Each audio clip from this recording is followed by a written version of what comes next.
Yeah, boy.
There's fear within you. Is it danger or the weight of failing teammates? Many of them feel they are being trapped. Perhaps the uncertainty of what lies ahead. For the loneliness of facing threats alone, we always standing already. But we have always been here by your side.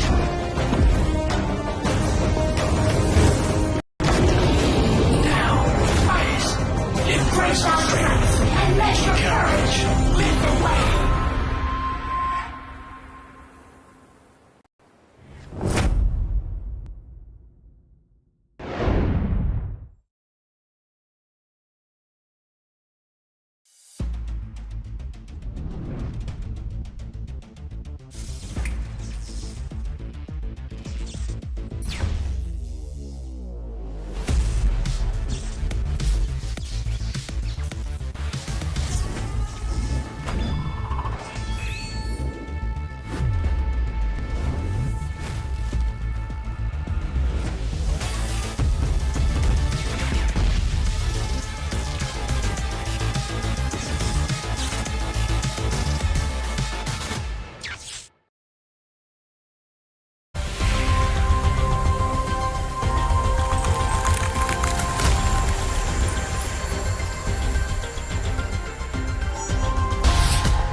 Building up a trapped.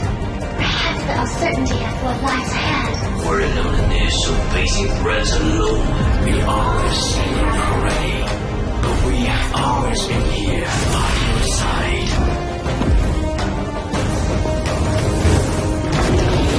Now, rise, embrace our strength, And let your courage, lead the way.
"2024 is history, but the fire of battle have just ignited in Kuala Lumpur, Malaysia. The chapter of the 2025 PMSL SEA Spring begins now, right here, right this moment." Hello, PUBG Mobile Esports fans. Get ready for the ultimate showdown as the 2025 PMSL SEA kicks off. For 3 intense weeks in Kuala Lumpur, from February 26 to March 16, 24 teams will battle for the coveted Southeast Asian crown, and a $200,000 prize pool awaits the victor. This season, the battleground is set for the most intense fights yet, with exciting new formats shaping the action. Week 1 kicks off with 2 stages. In the group stage, 24 teams are divided into 3 groups and compete over 3 days. The top 16 teams will advance to the Super Weekend. Yes, say goodbye to Super Sunday. Now, 12 matches over 2 days will decide the Week 1 standings. Week 2 raises the stakes with a game-changing twist, Smash Rule. Once again, the top 16 teams advance to the Super Weekend after 3 days group stage. Before Sunday's matches begin, the match point will be set, determined by taking Saturday's first place team score and adding 10 points as the target score. On day 2, the battle will continue until team secures a winner-winner chicken dinner after reaching the match point, or until all 8 matches are played. It's also worth noting that on day 2, under the Smash Rule, matches will rotate between Erangel and Miramar. Based on each week's Super Weekend ranking, teams will earn league rank points to secure final slots. And finally, the finals, the culmination of all the action. The top 16 teams, based on their league rank points from the league stage, will face off in 3 electrifying days to decide who will take the crown. Now, let's cheer for these 24 teams from Indonesia, Malaysia, Thailand, and Vietnam. Rivals clash, legends rise. Only one will claim the throne and take the C slot for PMGO main event. The battle for glory starts now. Let the games begin!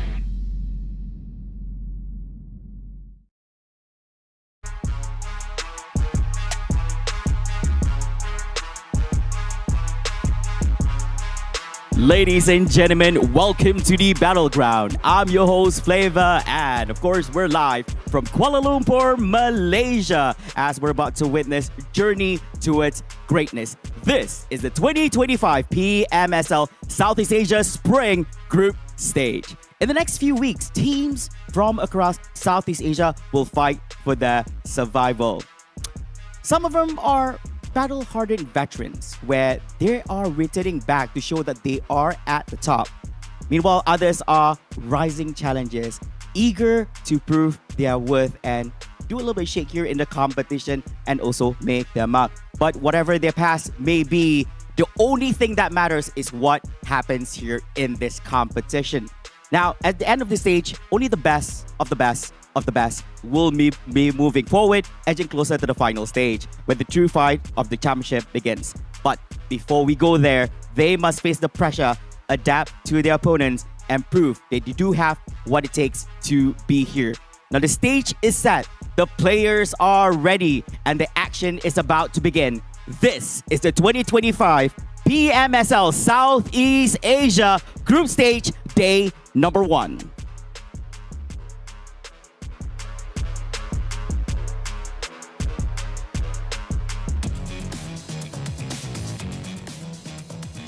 Now let's welcome the teams from Group A and C. We have BIGETRON Esports, champion of Super Cup Esports 2024. A revamped squad with the new rising star, Federales, Razy from Boom, and Snape from RRQ. Will this new mix restore BTR's former glory?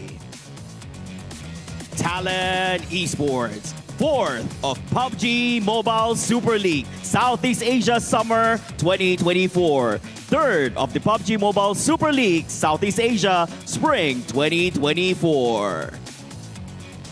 Team Flash, champion of PUBG Mobile Super Weekend 2024 number 2 and champion of PUBG Mobile National Championship Vietnam 2024. New Era, the second place winners of PMNC Malaysia 2024. HOMEBOIS, 5th of PUBG Mobile National Championship Malaysia 2024 with Shamil, MVP of Malaysia Esports League 2024, leading the charge. Can HOMEBOIS make a breakthrough this season?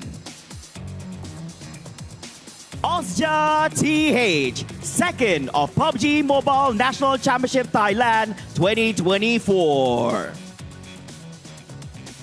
Vampire Esports, back-to-back champion of PMWI 2022-2023 and champion of PUBG Mobile Super League Southeast Asia Fall 2024. With 3 new members joining, will VP's fresh lineup bring them closer to the top? RRQ Ryu, with Lapar, Week 3 MVP of PMSL SEA Summer 2024 and Janfos joining. RRQ look to reignite their dominance with fresh firepower. Alter Ego Aries, 2-time champion of PMSL 2023. With Rocky, MVP and Terminator of PMCS Indonesia Fall 2024 stepping in, can his deadly precision elevate AE to new heights? TEM Entertainment. After a 2-year absence, TEM is making a comeback. Once a number 4 finisher in PMPLC Fall 2022, could they be the dark horse of this tournament? Team Secret, champion of the Ruthless Esports Invitational Showdown Season 8. MAQNA Esports, the champion of 2024 PMNC Malaysia. FaZe Clan, 4th of PUBG Mobile Super League Southeast Asia 2024 Metro Royale and 6th of PMGC 2023. A completely new roster. Can they rebuild their legacy and rise to the challenge? Viking Esports. They've just joined as a partner team and all eyes are on them. Let's see what they bring to the battleground. CELCOMDIGI Alliance, 3rd of PUBG Mobile Super League Southeast Asia Summer 2024 and 4th of PUBG Mobile Super League Southeast Asia Fall 2024. And of course, VOIN Donkey ID, champion of the 2nd anniversary of Level Up Indonesia and PUBG Mobile Conqueror Series Indonesia 2024 Metro Royale, and 5th place of PUBG Mobile Global Championship 2024. Ladies and gentlemen, here are the teams for day number 1, and they're all set to go. Let the battle begin!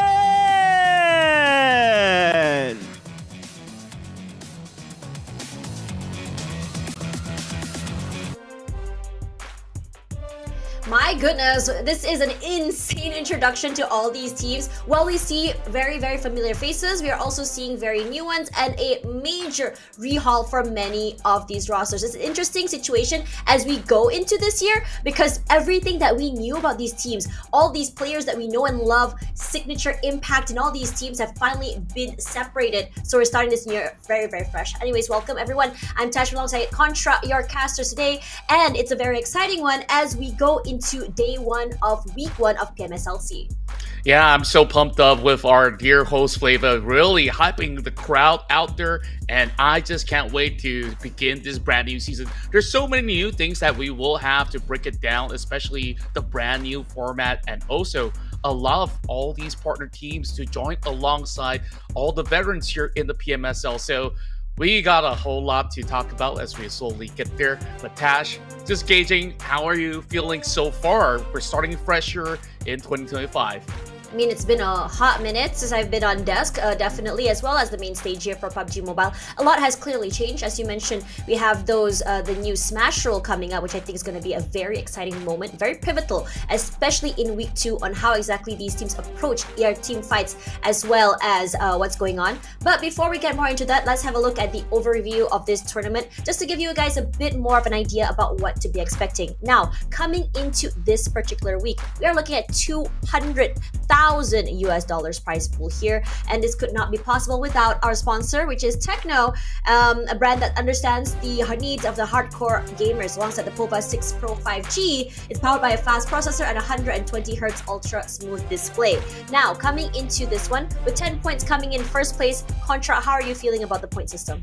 Well, it's been pretty much stock standard for the past couple of seasons already. Teams will be very familiar on how much points they will gain based on all the rankings as well as elimination points for sure. So 10 points for chicken dinner, and of course this time round we only have 2 weeks of group stages and then the super weekends to wrap up the weeks, and then 3 days to dictate who will be going into the global rounds. And I can't wait to see what these 16 teams have for us in the finals. You know, it's really exciting when you think about it shorter. I think we had a brief conversation about this yesterday during the rehearsals, right? About like what we wanted to see during the format, what we wanted to see in terms of the shorter season. And I feel like the shorter season brings a different mindset, a different go, go, go sort of style without teams really having to overthink about how exactly they want to approach this season. Now, coming into the group stages, we have 3 groups. We have A and C, which is starting on Wednesday, tomorrow B and C, and lastly on Friday, A and B, before we head into the Super Weekend. If you guys are very new, the Super Weekend shows off 16 of the best teams here in the group stages to go into this weekend to collect points to go into the Grand Finals eventually.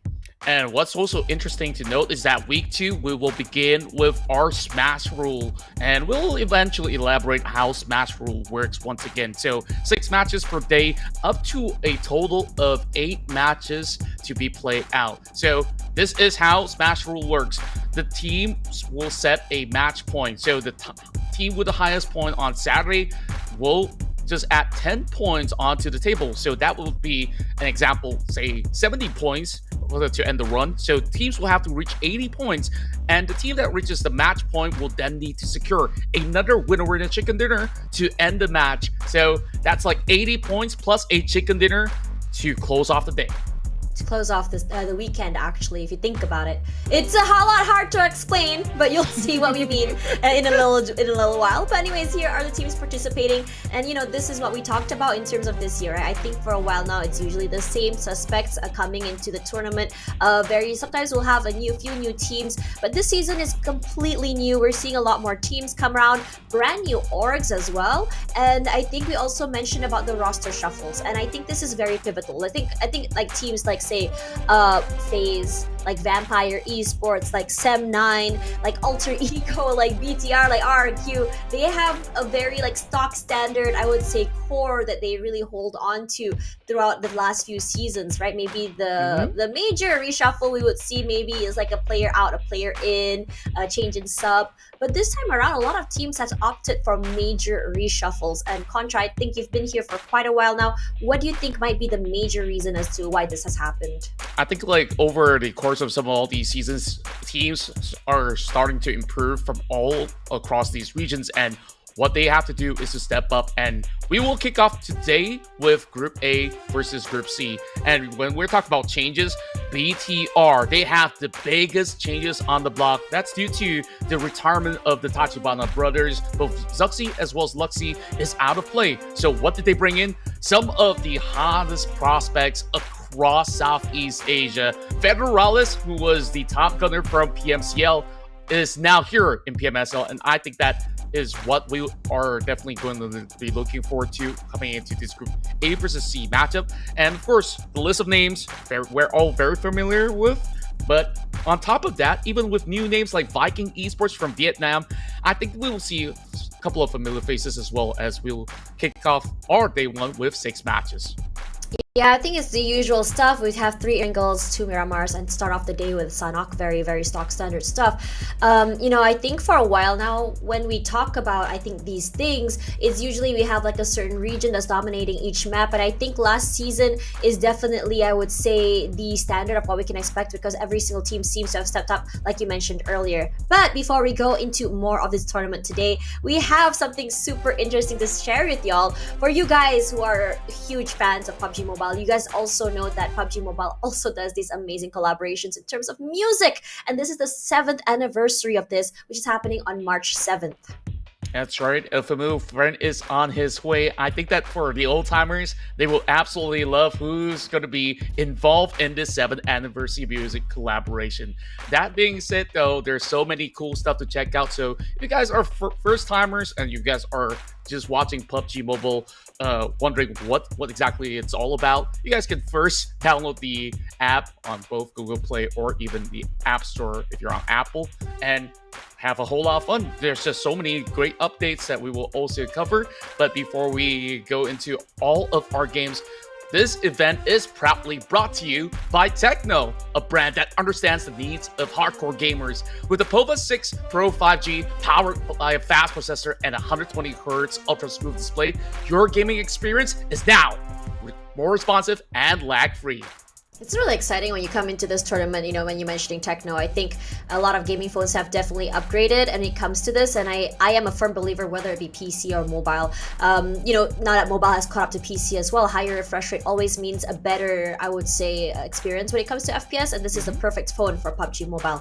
Now, coming into today, we were talking a lot about what we expected today. We had talked about the roster shuffles, we talked about why each team has opted for these major shuffles as well. Personally, for me, I think personally, while I had been hosting and shoutcasting PMSL, it felt like some teams have stagnated. And, when it comes to stagnation, you can change every single playbook, every single strat, but sometimes if the players are just, so comfortable, so used to playing with each other, they're very stock standard with one another, the best way to approach this would be a major overhaul of players. I'm loving the fact that we're seeing a lot of tier 2 players come up to tier 1, which is super important to note as well, because for a long time now, we have a lot of, I think, unknown or hidden gems has not really been explained or shown off their potential, and this is what I want to see. And speaking of that, our predictions will show that. I mean, for me personally, seeing these 3 teams with VPE bringing in the core of FaZe, which I'm very excited to see, because personally these 2 teams have been neck to neck, Alter Ego going through a change as well as VTR.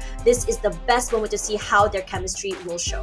Yeah, overall, I think everyone excited to meet all the new boss on the block for BIGETRON Red Villains, where they have Razy, Snape, Federalis. I think the only couple of players that are actually long-standing members of BTR right now is Foxy as well as Satar. So this is more than half of the roster. I just can't wait on how these teams actually work all together overall, because they only had how many weeks or even months to prepare, and in all the other tournaments that I've seen so far, I think Team Flash is in a really great position. So I can't wait to see how things kick off in Sana.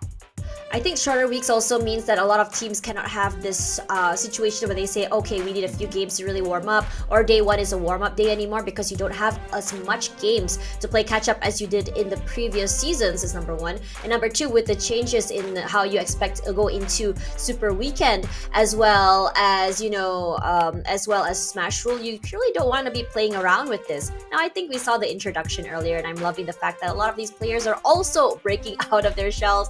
They're very eager to flirt with the camera. They're very eager to show off their star-studded situations and personalities. And I think this is about time these big changes are happening. And also, Contra, in the pre-show, we talked about MEC and the reunion of two players. We're talking about Mikiel and Tom. And personally, for me, these two players back in Sem 9 were the dynamic duo. They are, and overall, even with so many iterations of Sem 9, these two duos definitely have been very iconic. Now that we have MEC as technically the new kids on the block to be the next partner team hailing from Malaysia, I think they definitely have very good prospects. And for some of the veterans like Alter Ego, Aries, they have not really shifted too much when it comes down to the whole roster in general. We're still hoping to see, is Rosemary still that star-studded player that we've known him from past couple of seasons ago to be the main hitman of the team? Or perhaps internally, has things actually changed for this Indonesian Titans? Sure, what he's showing off here. He brought out the sprays immediately. Oh, okay. You know what? That's so valid. That's so valid. It's really warm here today. It's really warm and humid, and you know, I don't blame them. Not too sure how the venue is, but you know, as you know, right now between the seasons here in Southeast Asia, rain and shine, kind of need a pick me up. And I'm glad that the players seem very, very ready. I mean, previously all we have was just like, you know, the little tiny fans, right? But now, yeah, they've brought little sprays. You know what? I'm down. Yeah, you know, for a second, I was worried if it were to be a sanitizer and he's spraying into his mouth, but, you know, he's fresh and clean, and he's just telling everybody he's always hot, no matter how cold these situations get.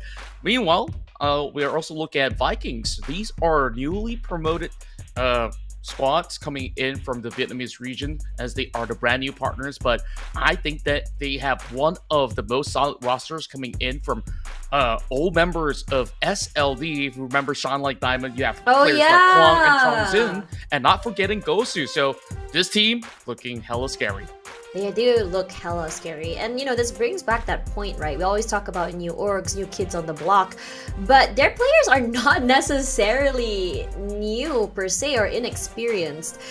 You know, some of them are old-timers plus with some brand new blood from tier 2. And I think that when you have this combination of experience plus firepower and that raw, I would say that raw potential, it brings a whole different dynamic to the team. Yeah, sometimes I think we had this conversation, I think a few years ago, back when a lot of these Malaysian players are very new to the scene. I mean, you remember Kid, you remember Adit Look, who were very, very tiny back in the day when we interviewed them. And you know, there was a lot of conversation about overheating. And I think that when you have these players that are so eager to go aggressive, so eager to make up space, and then you have these experienced players to not only provide support, but also provide the right calls, whether or not it's a good time to go aggressive or not, these fearless players can really change the tide of any fight. Yeah, I would certainly agree with that. And when we're talking about ferocity of some of these teams out there, I think some of the names like Team Flash will be the hard hitters in many of all these lobbies that they will play out in this respective group. And if we look at on theory, this brand new BTR roster, they are definitely super hot in terms of how they will offer immense firepower per round. But this is also Federales' first PMSL, meaning to say he has not really played too many offline tournaments. I wonder how comfortable are they on this offline setting, whereas almost half of this whole lobby, we've already seen them coming to Kuala Lumpur maybe a couple of times before, or even other venues. So I think that it just feels absolutely at home for majority of them. You know, that's a good point when you mentioned about Federales, because I think he's definitely one of the veterans when it comes to tier 2 scene. He's the hard hitters, he's the MVP many times whenever he competed. But, you know, as you said before, you know, that LAN experience hits very different. Playing, I would say, you know, in person on a bigger stage, it's higher pressure as well coming into tier 1. I'm excited to see him up here. I think, you know, personally for me, when I heard he's here, I thought, it's about damn time. It took way too long for this guy to be picked up to go to the bigger stages. He's proved himself, you know, time and time again. I hate using that word as a caster, but it is the truth right now. And I think it's great to see him here. I mean, even if he say he does not perform, he does not do that same impact he did back when he was in PM's, you know, what is that? It's just OSJA. Was it OSJA? No, Harame Bros. Excuse me. Harame Bros. Yeah. You know, even if he did not, you know, do that same impact as he did on Harame Bros, I think it's okay. It will take some time for him to adapt. But once he does, I think he's about to be a monster. He definitely will be, as the man is right in front of our screens. He's just warming up his fingers. We got less than a minute to go, and all these brand new kids coming in from all the teams are looking great. I hope that we can actually get some jerseys for our own, but Tash, I believe it's about time that we move into our first match. Yeah, I think a lot of these teams, it's feeling pressure. There's that, okay, we don't have something to think. There's no such thing as icebreakers. There's no really getting a feel. So ready or not, ladies and gentlemen, let's go into our first match of the day. This is the PUBG Mobile Super League Southeast Asia.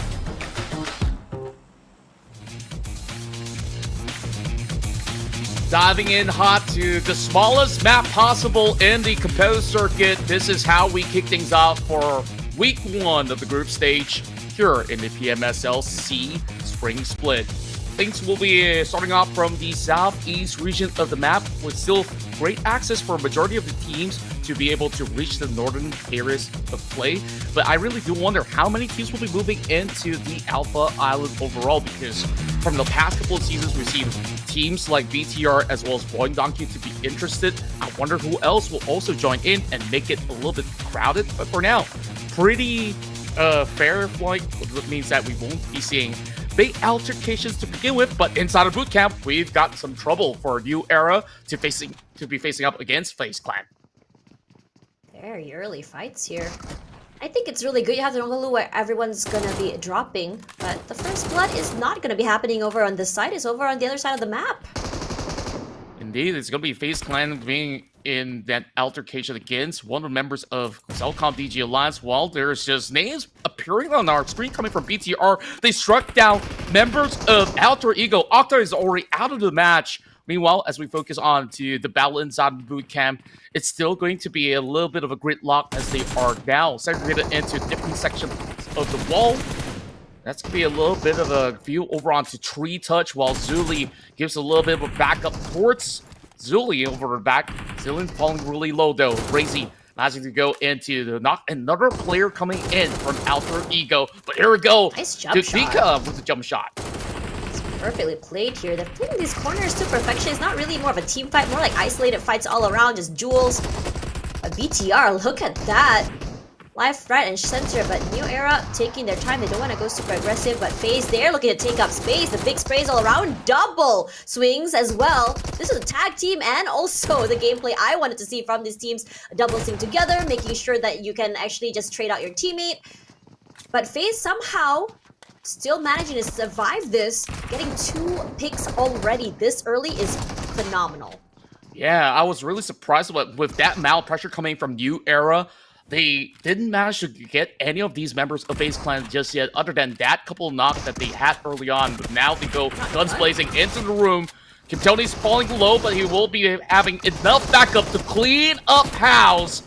First team to be eliminated, it is going to be from Malaysia. It's New Era. The new kids definitely will have to once again sharpen their guns against this veterans of FaZe Clan that secures all 4 points. Same to be said about BTR, while Team Secret also have troubles over on the north area of Cal. This fight has been going on for quite some time, and Team Secret somehow managing to not get knocked down, even though they've missed out or already knocked down so many of the players. Regardless, Break, GK, and Frankie all very low right now as Homeboys has to back off with tail between their legs. Shamil's low, losing 2 players already this early, Kid and Helton. That will put a big impact on their firepower. Yeah, but they're still pushing on, though, hunting out some of all the members of Team Secret. I'm not too sure if this is going to be the best of choices. Therefore, they are trying to at least secure the south side of Cal to regain a couple of stocks before they commit into shutting down more members of Secret from leaving this vicinity. Well, that's going to be a great pickoff coming from Team Flash over onto Camp Bravo.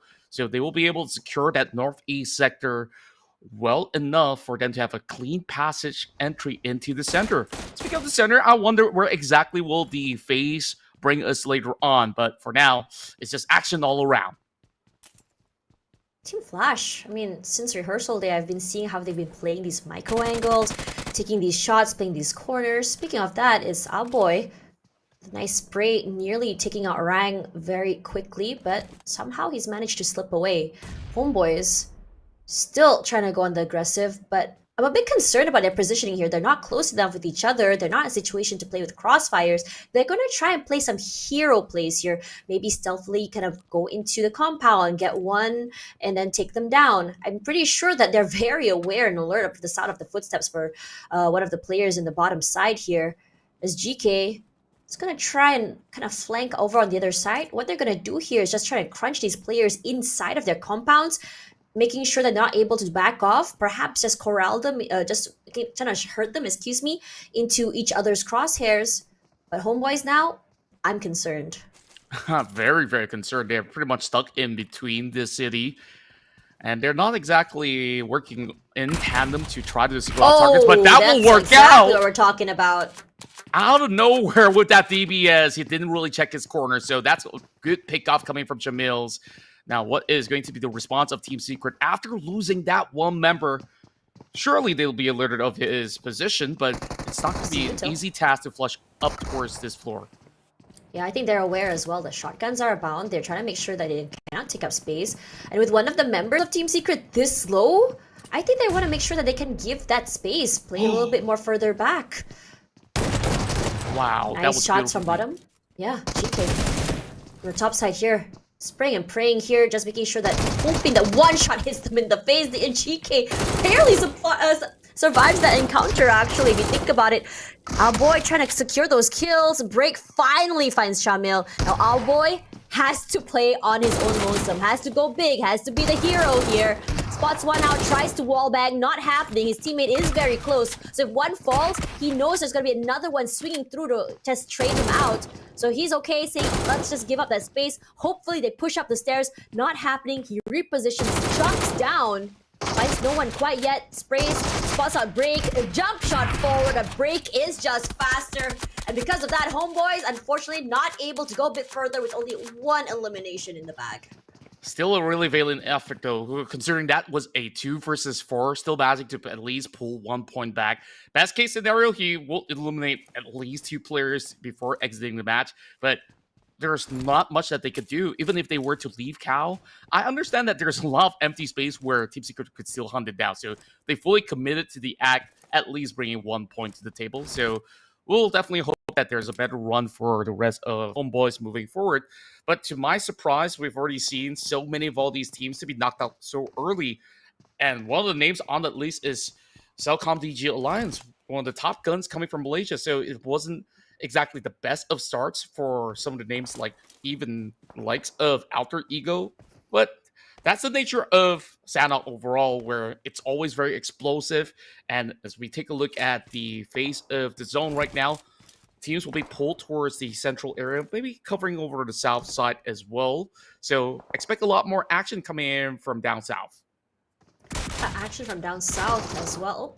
It's a replay just now for that fight. I think I have to say that I think that what Homeboys wanted to do just now was to be able to isolate these fights, take them away, just kind of like force them in a 1v1 situation, just kind of dwindle down the numbers one by one. But I think as soon as one of the members of Team Secret realized that one of their teammates had been knocked, they decided, okay, we can't play together too close because we're not gonna get, we're not gonna get chunked one by one. But let's put ourselves in a position where we can trade off of each other. They've given themselves a lot of space in between these fights, not allowing for the shorter range of the shotguns to be able to shunk them down and be able to spray them out left, right, and center. Unfortunately for Break as well, that jump shot was immaculate. It was perfectly timed. It gave him a lot of value.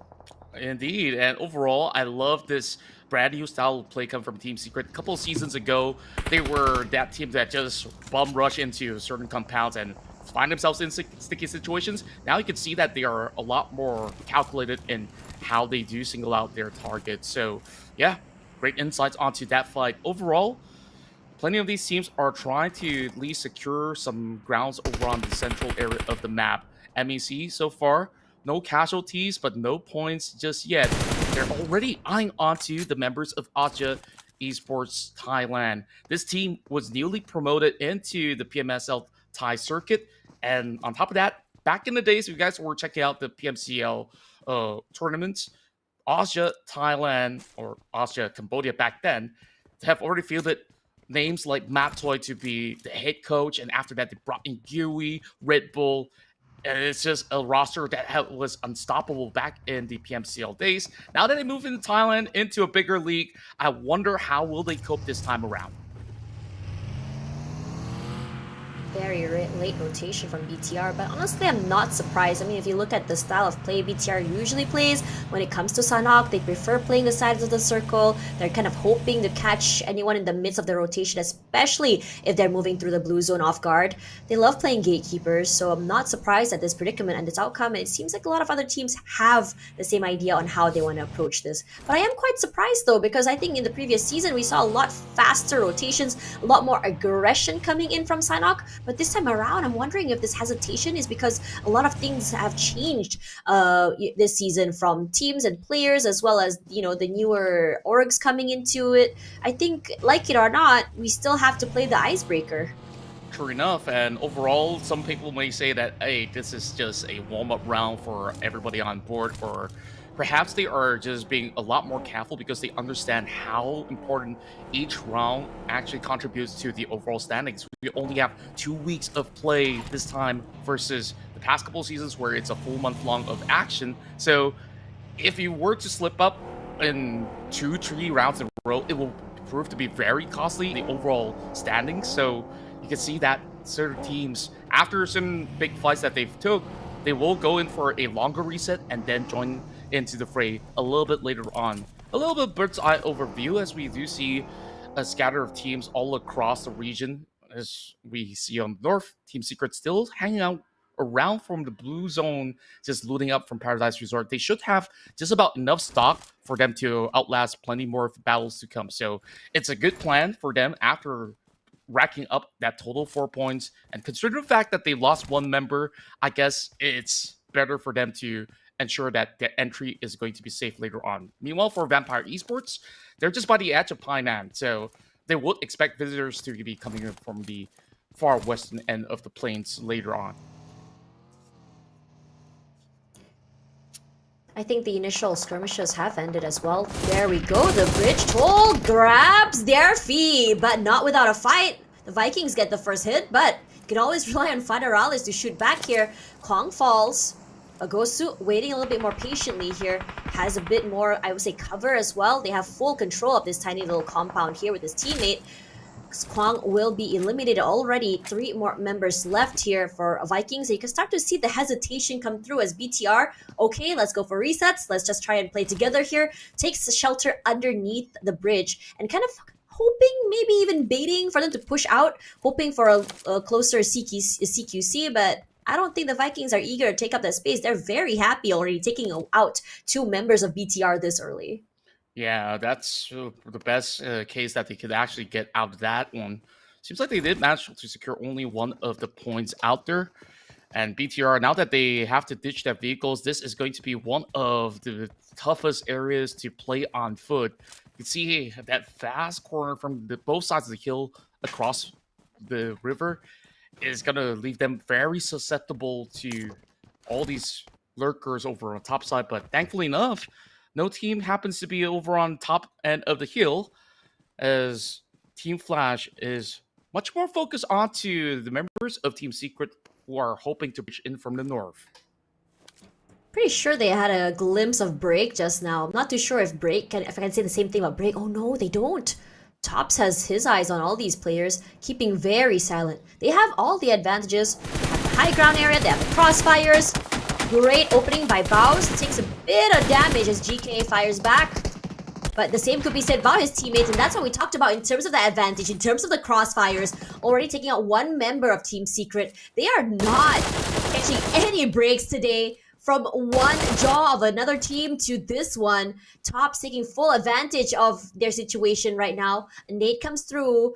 Bo's repositioning quickly, taking up their space as GK takes a lot of damage. That nade hits another player, knocks down Break. Their car is on fire. The only player left alive right now is just barely surviving by the skin of his teeth. And Flash, they're eager to just completely rush up forward, take up space, crunch them in the smokes. Can't be seen. Blind shots all around, and finally they fall. Trang will be the next one to fall down with 4 eliminations only. Team Secret will be down and out, and Flash, what a great start for the day.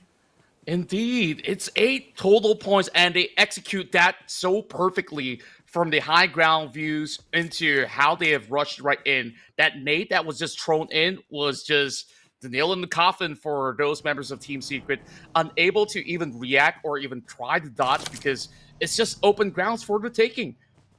On this side of Team Flash, I'm hoping to see more of as we will continue on with the rest of the field.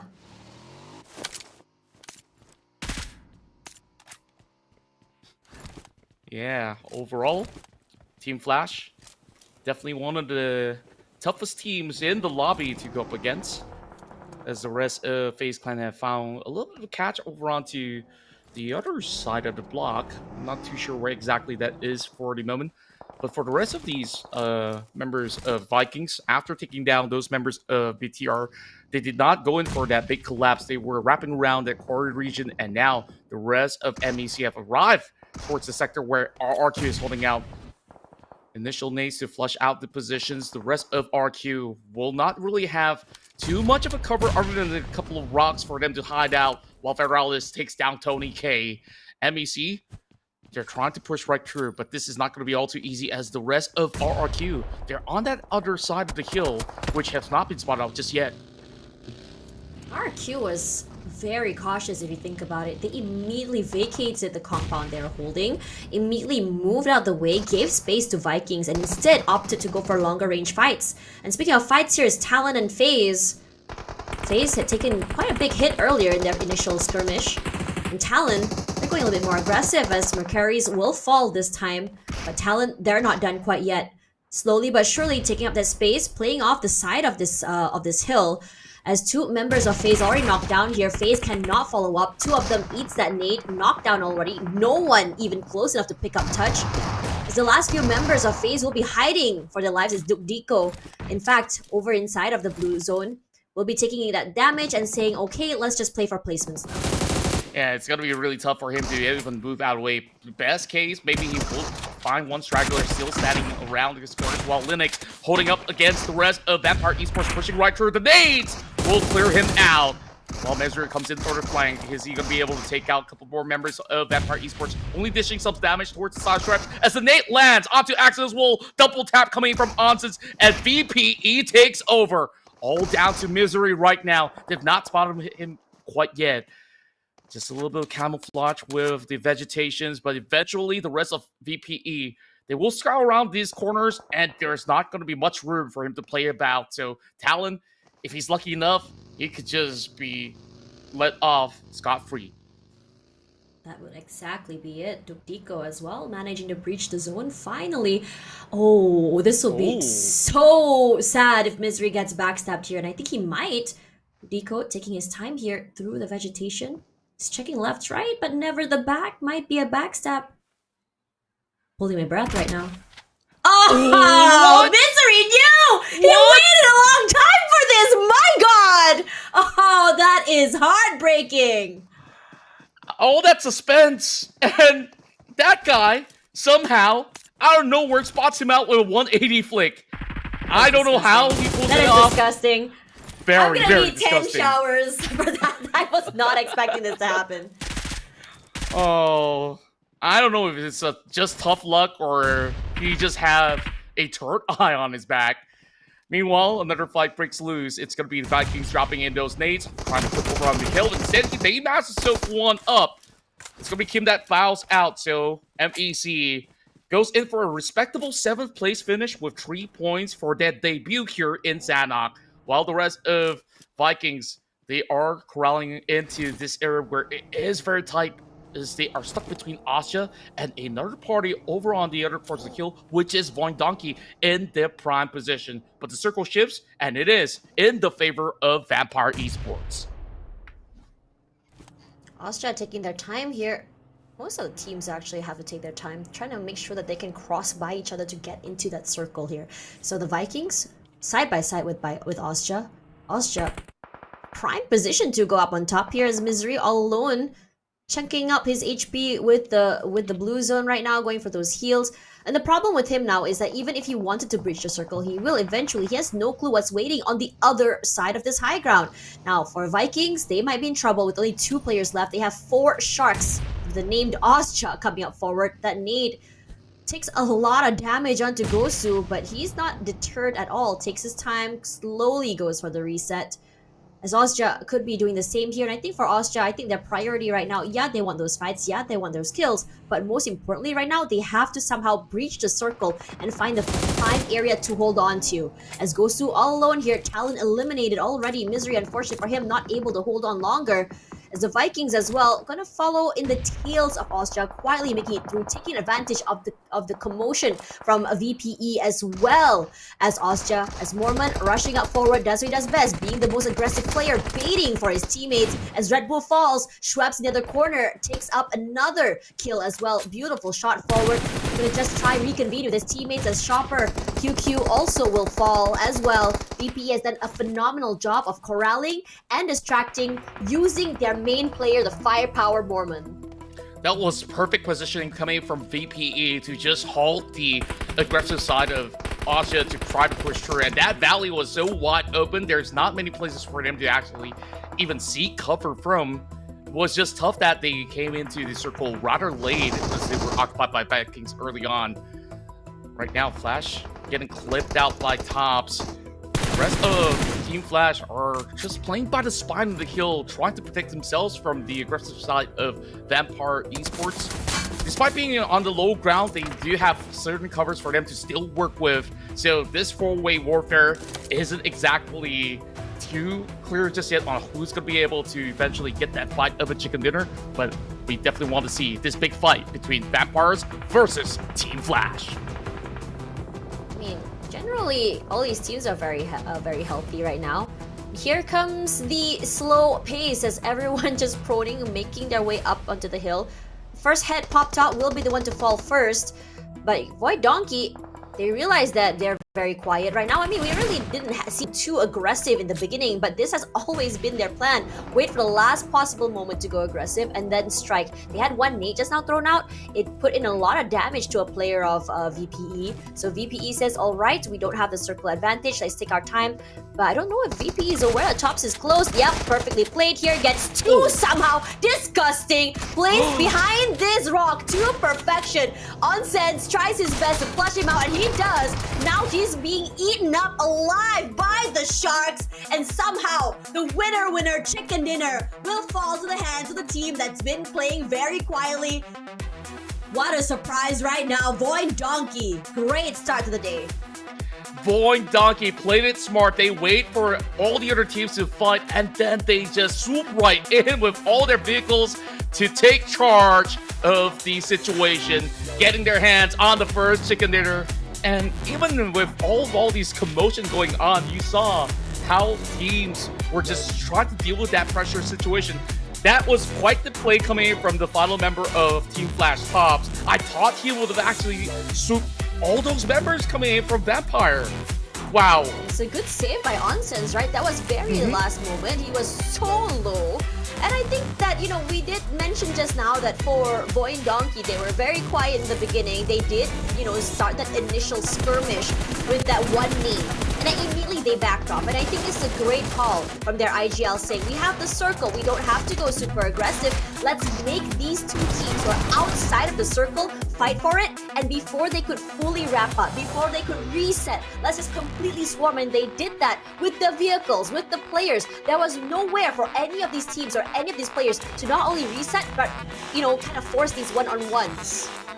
Exactly what you just mentioned. They just ensure that once they have those names basically popping up over on the feed, it's go time. They just send every member without any form of hesitation and with no time for them to even recover. They have to just cleanly sweep the floor clean in that sense. VOIN Donkey, we've seen each of these members putting up great work.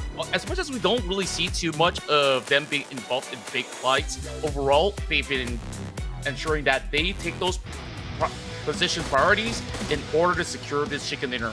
Now let's look back for a quick bit as we have plenty of all these battles here in the highlights. It started off really well for those players of Vampire Esports inside of boot camp, and then there's just a whole lot more commotion that breaks loose over on the south as well as the east, and then Team Flash, they just racked up the total of 8 points in that early game, which has been pretty solid to start with from the aces of Vietnam. You know what's great about watching Team Flash is how active they were. I mean, they weren't really a team that's just really waiting around to see the circles. They were walking around, they were catching people in the midst of those rotations. And again, reminding everyone, when you see these players play, especially I wish we could get more POVs of them, because seeing how, say, Todd's play, or maybe like, I think Young, how he played in those little tiny micro angles, taking advantage of anyone in the middle of crossing. And because they have such great recoil control, they can, their TTS, their time to kill, TK, excuse me, is just so quick that, you know, before you could even see these micro little corners, they're already, you know, knocked out and done for. And then by the time that happens, the rest of Flash are very aggressive in just completely collapsing. And I think that, you know, today it's a very interesting one, because I know that a lot of teams that say VOIN Donkey, they're very traditional, right? They quiet, and then at certain parts of the circle only they start to go get active, start to get aggressive. We saw it to the last circle. But for players like, say, BTR, like Flash, like Team Secret, you can see them actively looking out for eliminations, and I do understand why, because the idea and mindset of how aggressive this map can be is number one, and number two, the idea that one elimination is 1 point. You can rack up more points just getting active. Yeah, true enough. Overall, one of the most active has been Team Flash out there. You see, the damage numbers is almost double of what VOIN Donkey offers in this match. We also see a lot of involvement coming in from Vampire Esports. The defending champions here were close enough to eventually close up the game, but they didn't really have much left by the end of it all once they were basically deterred by the presence of Tops. That Lone Ranger just wiped the floor clean up against the rest of the Thai squad, and for the debut of Vikings, they are looking super solid, finishing onto the top 4 of the standings for now. But the MVP of that round definitely has to be Zeta. He's been positioning into some of the prime areas, negating some entry points for the majority of these teams to take over that control over onto that northwestern corner map. And not only that, he is one of the players that basically call for that rush in order to secure this massive victory. Exciting to see a great opening here by VOIN Donkey. I mean, usually when I think of Sanok, I think Alter Ego, I think BTR. You know, even Vampire Esports, right? That is based on the previous data from previous seasons, right? And then coming into this one, the way that these teams have played, I mean, it's such a stark contrast looking at VOIN Donkey alongside Flash, and then teams like VPE, like BTR, because Flash, VPE, BTR, they were very active early. They were the ones like actively, they're not necessarily actively seeking out kills per se, but they are definitely around the map trying to prioritize rotations first. Second is to see whether or not they are teams that are in their peripheral. As soon as there's a team inside of the peripheral, it's go time, baby. It's time to get active. It's time to go and just collapse onto these teams and get as many eliminations as you can. I mean, it's very high risk, high reward, but I think in the last 2 seasons, with the change of point system, with the change of, I would say, you know, the change of meta and weapons, I say speed is the name of the game.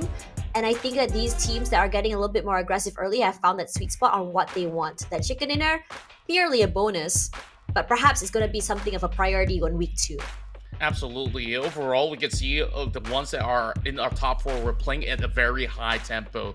BTR did a lot of damage, but the biggest ones were coming in from all the members of Team Flash, where we even see them shutting down Vampire Esports. Vampire played really smart, especially on that battle for that high ground, where they managed to shut down Team Secret, and eventually even OSJA was denied entry into the final zone because of how well they not only positioned themselves, we saw how much damage Mormon himself has done in that close quarter combat. So definitely these are the names that we'll be also looking out for when we move into the bigger maps such as Erangel and Miramar. You know, it's really exciting when you mention that because, you know, especially with these team shuffles, with the newer players, for me personally, I think that you really want to see a standard of a team. You want to see a team chemistry. You want to see what exactly to expect in terms of power rankings for a team. You look at Erangel, you look at Miramar. Sanhok was just merely a taste. And speaking of tastes, we are going to be getting a taste of what we are going to be expecting very, very soon. And that is the Memory of Sand, which will be happening, I think, on PUBG Mobile version 3.7.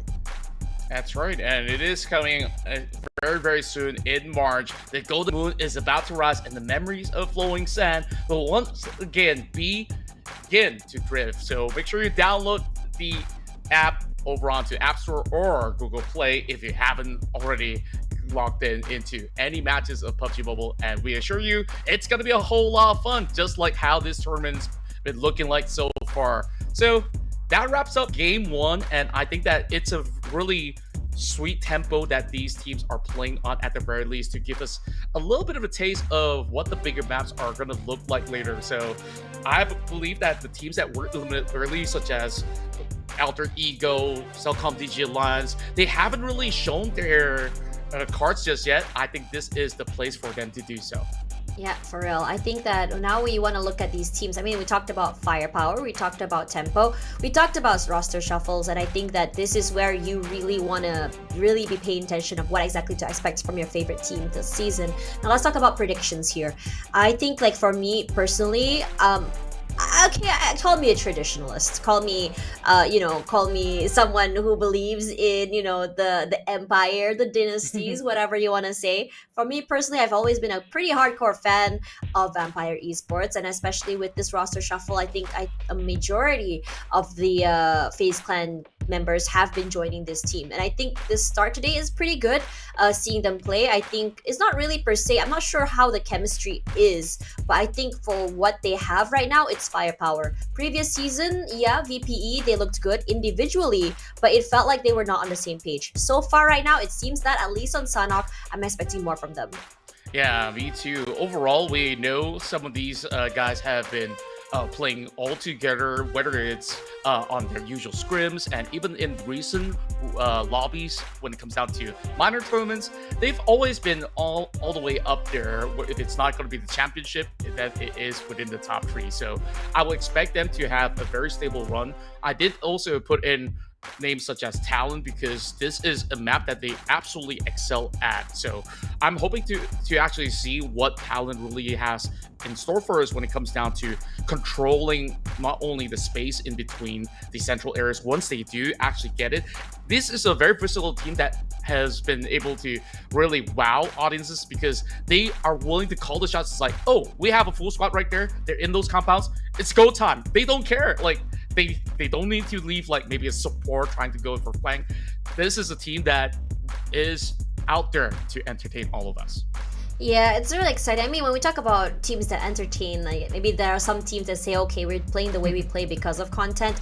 It doesn't necessarily mean it's a bad thing. I think some teams have found that nice little, I think, sweet spot between content, aggression, and even, you know, strats. And the thing is, when we look at these teams, especially throughout the most few years, like how many teams have support staff that have really changed the trajectory of how they approach a game and how they play. Now, coming into Sanhok, I think that's a lot to talk about, right? I think Sanhok is a great, I would say, a yardstick, or rather a simple one, to figure out how teams play in I would say a smaller map in terms of quick rotations, in terms of faster fights. I am quite surprised at the tempo of that particular Sanhok, but I wouldn't be surprised if you know, if in the next coming days it will change. But you know, I think you did mention a bit about Rosemary in the pre-show about whether or not he will still be thriving because of these big changes to the team he's playing in. And for me personally, I think yes. I think individually he's a great player. He's made things happen with or without support of teammates. I think it comes with those many years that he's been playing, I would say. But at the same time, right now, look at the bottom of the screen, you know, in terms of healing, what do you think? What's your thoughts on these? Yeah, overall, when it comes down to Sanhok, there are situations where you are pit against the wall. When we saw big spikes happening, you were left stranded on the outskirts, and there's nothing much that you do. Sometimes playing it safe was the best option. We last saw that final member of TALON almost sweep right into the top 5 finish by doing so. So sometimes when push comes to shove, you just really got to ensure that you are healthy enough to actually outlast your opponents overall. Got a lot of all these great match stats out there, and Mormon happens to be the ones with a lot of all these grenades and utilities to be thrown out there. So I mean, are you surprised, right? I mean, when you look at Mormon, the way he plays, I think it's very interesting how he uses those util to give him that space to go aggressive. How do you think he gets up and close and personal? A nade to the face, maybe a smoke, and then suddenly next minute, the guy is like a ninja. As soon as something is thrown, as soon as you don't pay attention to him, he's zooming right to your face, and then suddenly you're met in the face by a hail of bullets. That's just how he plays. And as soon as everyone's so razor focused onto him, the rest of the team just completely collapses, and then suddenly you're stuck, you're crunched. What are you gonna do? Where are you gonna go? Because you're getting crossfired left, right, and center. Yeah, it's been immaculate plays coming from Mormon, and she's not only the one that throws lots of all these utilities that we did mention early on. The damage output from Mormon was immense. Like, the way he's playing is absolutely effective. Now, we got just about 10 seconds from here on. So, ladies and gents, we're going to be moving into our classic map of Erangel to kick off our second match of the PMSL Spring Split.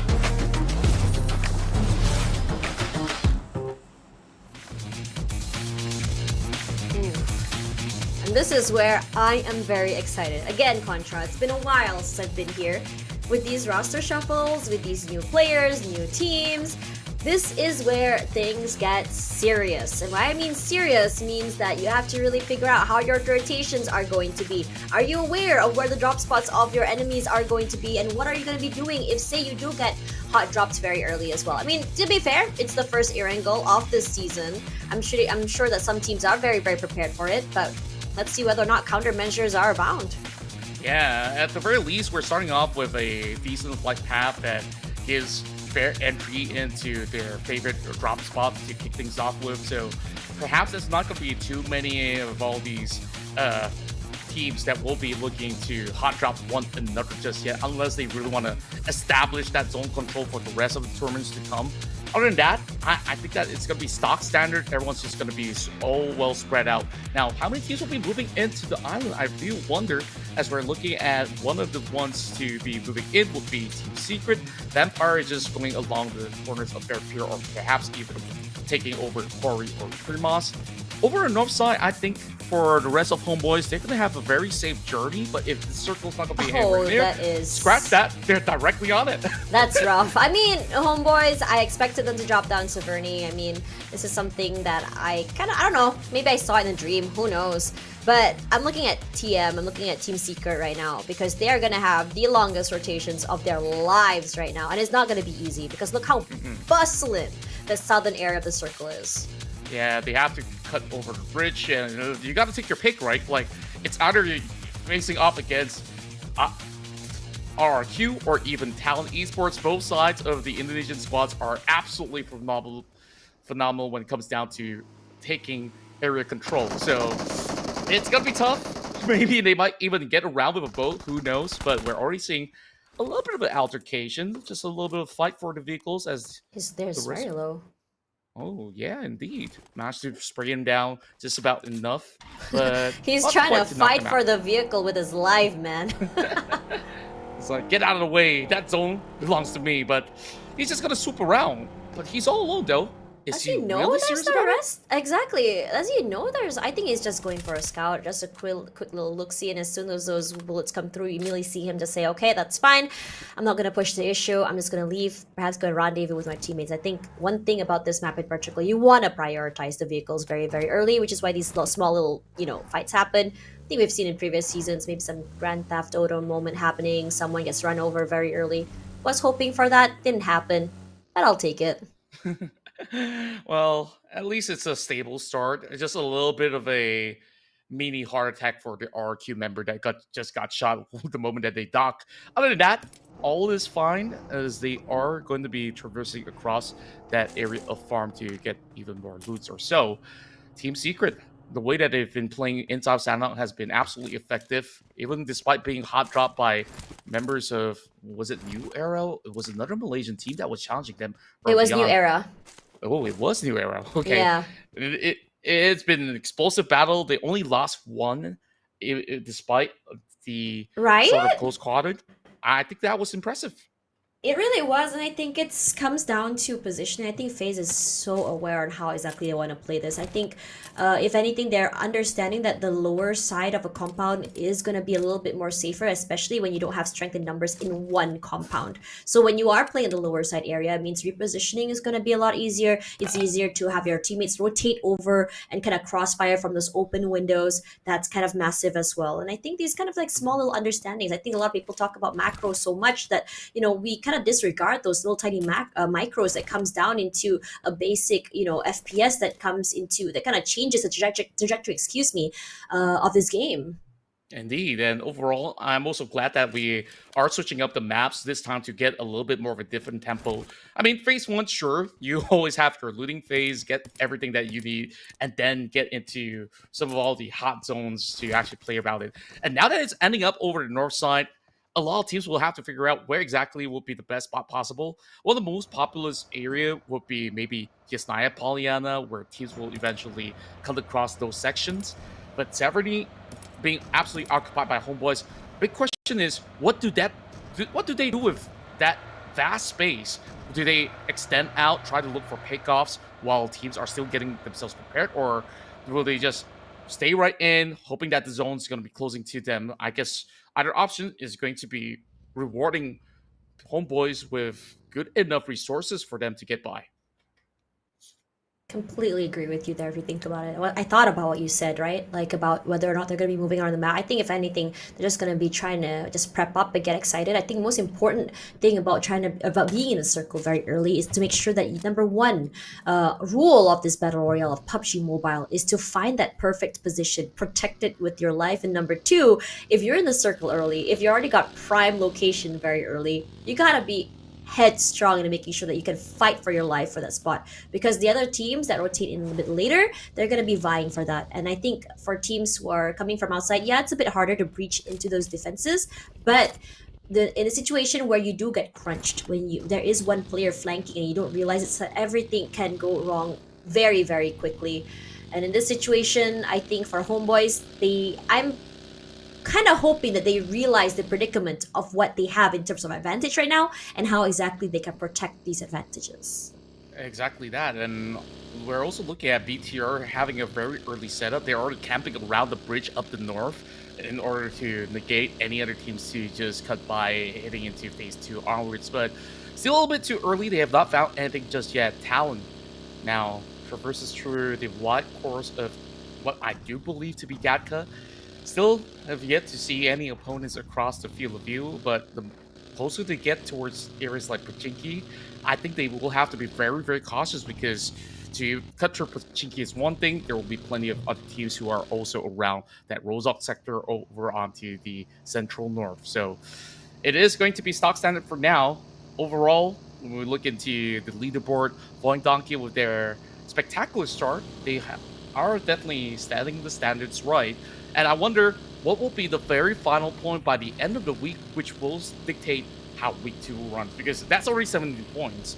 We haven't played the Super Weekend where things will reset, sure, but if this is the rate that we're going at, if teams set 100 points, I think we're going to go all the way 8 games for the next week, if that's going to be the case. But, you know, we're all prepped up for it. Teams are prepped up for this new format. While Homeboys, like you said, they're not going to move too far off from where they started off with. VOIN Donkey started off the day very, very, great, I feel. I mean, we saw a bit of their strat, or rather, like just a glimpse of it on how exactly they wanted to approach Sanhok. It's very unorthodox. I mean, personally, I think that Sanhok is definitely a lot more faster, a little bit more aggressive, but VOIN says, you know what, in certain times when push comes to shove, it's okay to hit the brakes, it's okay to play a little bit more passive, it's okay to kind of find the right timing for opportunity, and that's exactly what gave them the 5 eliminations plus that chicken dinner in the last game. My question is whether or not this same strat will be something they're going to be bringing onto this map, because personally for me, with the bigger map, the bigger spaces, there's a lot more opportunity for you to take advantage of, catching people in the midst of rotation, going around, getting a little bit more active in terms of not only eliminations, but also to see whether or not you can kind of like take away kills and just kind of boost yourself further in terms of eliminations. Yeah, and I had the privilege to be hanging out with the analyst of VOIN Donkey just a week ago, actually. I was in Indonesia. Wow. So it was an interesting... Was it a holiday or were you there I was there for a holiday, for a concert, oh, wow. actually. Yeah, okay. I was catching a band, and I always drop by to say hi to him because I used to cast... I mean, I used to work with him back in the days, and I was just asking about his team. Overall, what's the playstyle looking like? They're not really changing too much from how they used to play even in past seasons, but they definitely gotten so much data to work with that they can actually take even more fights if push comes to shove. And what they really want to ensure is that their rotations are always perfect, and they read a lot of all these situations. We have that catch coming from RQ, so that will be the first casualty after about 10 minutes of play. Took them long enough, but hey, RQ got that done. RQ is getting active right now, and just now RQ's first catch has always been more toward that mid rotation. It was, one team, Flash, going in that mid rotation, and I have to say that Lapar on this team, that was disgusting. Those shots, he was very quick on it, and every single shot seemed to have landed, and it's just so unlucky that one player from Flash gets knocked out very, very early in that fashion. But if anything, for RQ, this is huge, because just now I saw a glimpse of how they wanted to play. They don't necessarily want to take these head-on fights, at least that we saw in Sanhok. They didn't want to take MQN coming into their compound and just fight them head on. They're like, okay, take the compound, let's play a little bit more back. And speaking of fights this time, Team Flash not getting a break at all. Bao's rendered very low already, but he's okay, he's getting that reset. But they're meeting up with Talon this early, and immediately you can see Flash just react. You can see Tops going on a second floor, hoping to that this high ground can give him a bit of advantage. Great sprays onto Misery, but Misery slippery as ever. We saw that on Sanhok. It doesn't seem to be changing here, as the other members of Talon, Yoru as well, just going in for that. Okay, now that we know there's someone close, Flash is here. We know that one player has definitely been knocked down. We have advantage in terms of numbers, but how can we capitalize? Yeah, it was also smart measures coming from Talon not to really rush towards the apartment area. First of all, there's like 5 different apartments that they will have to sift through room after room, where they could easily be caught out by shotgun, shells, nades, you name it. So they are just putting up the pressure. At least they have been able to at least hold out for the meantime. And for Flash, they lost one member already.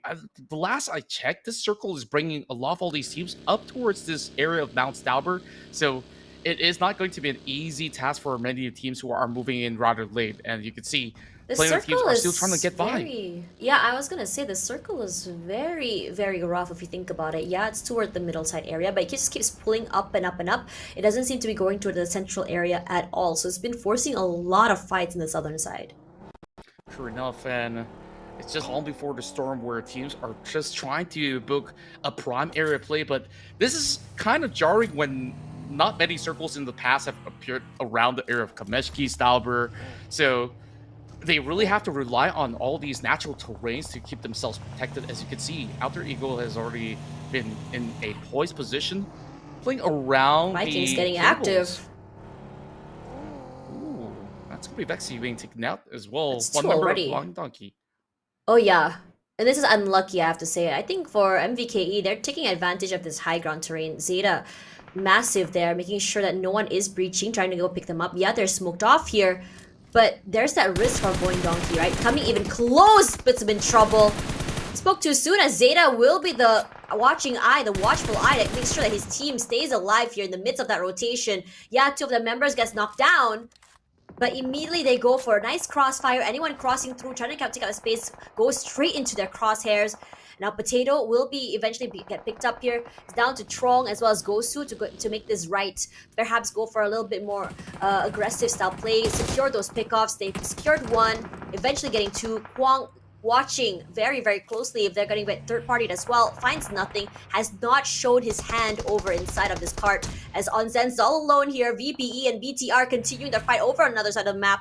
Onzen's left, right, and center, trying to stay hidden, trying to stay a little bit more aggressive. But Tony K finds two, in fact, playing behind these rocks to perfection, as BTR will be eliminated, no kills. Ooh, that was a perfect drop shot from Tony K. We didn't really expect them to clash hit on so early in the close quarter, but everyone's absolutely interested to take on Vampire Esports on that high ground. The next challenger will be CELCOMDIGI Alliance, trying to push through up ahead as they are pretty much spread out to try to take on Tony K and Onsens. They still have enough nades to actually hold them out. They are dropping one towards Jimmy as he soaks in 60%. TODAK Luke is the next one to falter in that fight. Once again, it's Tony K on that AUG, pushing right through, holding all of the members of CELCOMDIGI behind. It's a different mindset, a different aggression from Tony K here. He's playing very, very actively. He's done a great job of moving around the terrain. He's moving around the broken vehicles as well. And unfortunately for CELCOMDIGI Alliance, in the midst of that rotation, trying to climb that terrain, they immediately fell into a Vampire Esports hands. And Vampire Esports, you don't give them an advantage. They will use it against you, and they will completely crush you. That's exactly what we saw. And speaking of crushing, Zeta finding one knock already. That's eventually going to find. Yep, capitalizes. Shamils falls and Aboys as well. VOIN Donkey, despite having a disadvantage here, they're still trying to make things work. Zeta all alone, 3 in the bag, another knock already. And MECT, they're keeping very quiet because the way Zeta is playing, it doesn't seem like it's only one man. Yeah, he always plays as if he has a full squad in his back. But despite that, it was VOIN Donkey that got a shut off earlier on. Now there's only one player left standing in the way. Mormon now drops in that nade. It lands perfectly. He doesn't even have a view on him. Vikings now one member down, but will they react and respond to the pressure coming in from Vampire Esports? Seems like they will just leave him be. Kwang will be the casualty, while the rest of Vikings, they have to reposition. They're not in a circle, and they're getting huge chase by the rest of the Vampires. Vampires. You can really rely on them. You think they're at a disadvantage not having circle? It's that meme. I'm not stuck in here with you. You're stuck in here with me. Speaking of fights, here's Alter Ego. Right at tail end of Vampire Esports, and it's gonna be rough for them. They don't have terrain advantage. They're at a lower end of the area. Octot trying to go aggressive here, and meanwhile on the other side, we have one player there. MVKE goes to knock down already, leaving Trong all alone. He's going to try and play a little bit more quietly with only a buggy in hand. That's not a lot of cover to play with in terms of mobility. Yeah, everyone's kind of scratching their heads right now. Like, it didn't end up over the top end of Stalber, and now they are trying to play along the foothill down the south side, traverse left, right, center, and now they will find themselves bunched up against all the other teams. So we have a lot of forced situations coming up next. Outer Eagle having Rosemary's vehicle pretty much smoked up. They don't really have much of the resources to move around with if they lose their vehicles right now. Rosemary will have to ditch that as Onsens catches him out. This is, wow, that is teamwork. You saw VPE, you see Tony K spraying, and we saw the player just running for his life. And immediately when he couldn't spray anymore, Onsens was there and said, it's okay, toss. Onsens sprays. Octa going aggressive right now and gets completely obliterated. Vampire Esports, what a change in space, what a change in mindset. Last year, it seemed like they were so confused about their team identity, how they wanted to play, in terms of aggression. It felt like they were relying so much on individual brilliance. But this year, with this new roster change, it seems that they're so eager to play off each other. Crossfire is already set up here. They know how to herd and shepherd players into each other's crosshairs. I am loving this change of pace, tempo. Vampire Esports, could this be a new era? This could very well be. The defending champions definitely have a whole lot to prove in order to win a back-to-back title. But just look at the rate that they're operating on. Teams after teams crashed upon them, and still they were undeterred. If anything, there was just one player that was taken off from the list of Vampire Esports from that fight of BTR versus Vampire Esports, and they just got absolutely activated. It didn't seem like they have shown any signs of stopping. The only problem right now is that that circle has swerved all the way back down towards the south side. So this isn't going to be in the advantageous spot for this rest of VPE. But for those who are already down on the shacks, they will have a good defensive time. You know, speaking of NWE Zully, right? It's been quite some time since we've seen around. Nate to come through. Kim, it's a bit of damage there. But Zully is getting completely swarmed. The Sharks are close, but somehow he's still managing to stay alive. His teammates close there. Husby decides to go for the chase. Looking aggressive from the top side here. Beautiful sprays from the tops. And Zully falls, and that is the Tashmani curse coming online. Oh, I guess it will happen a lot, even for myself as well. But here comes those big nades primed directly onto the members of New Era.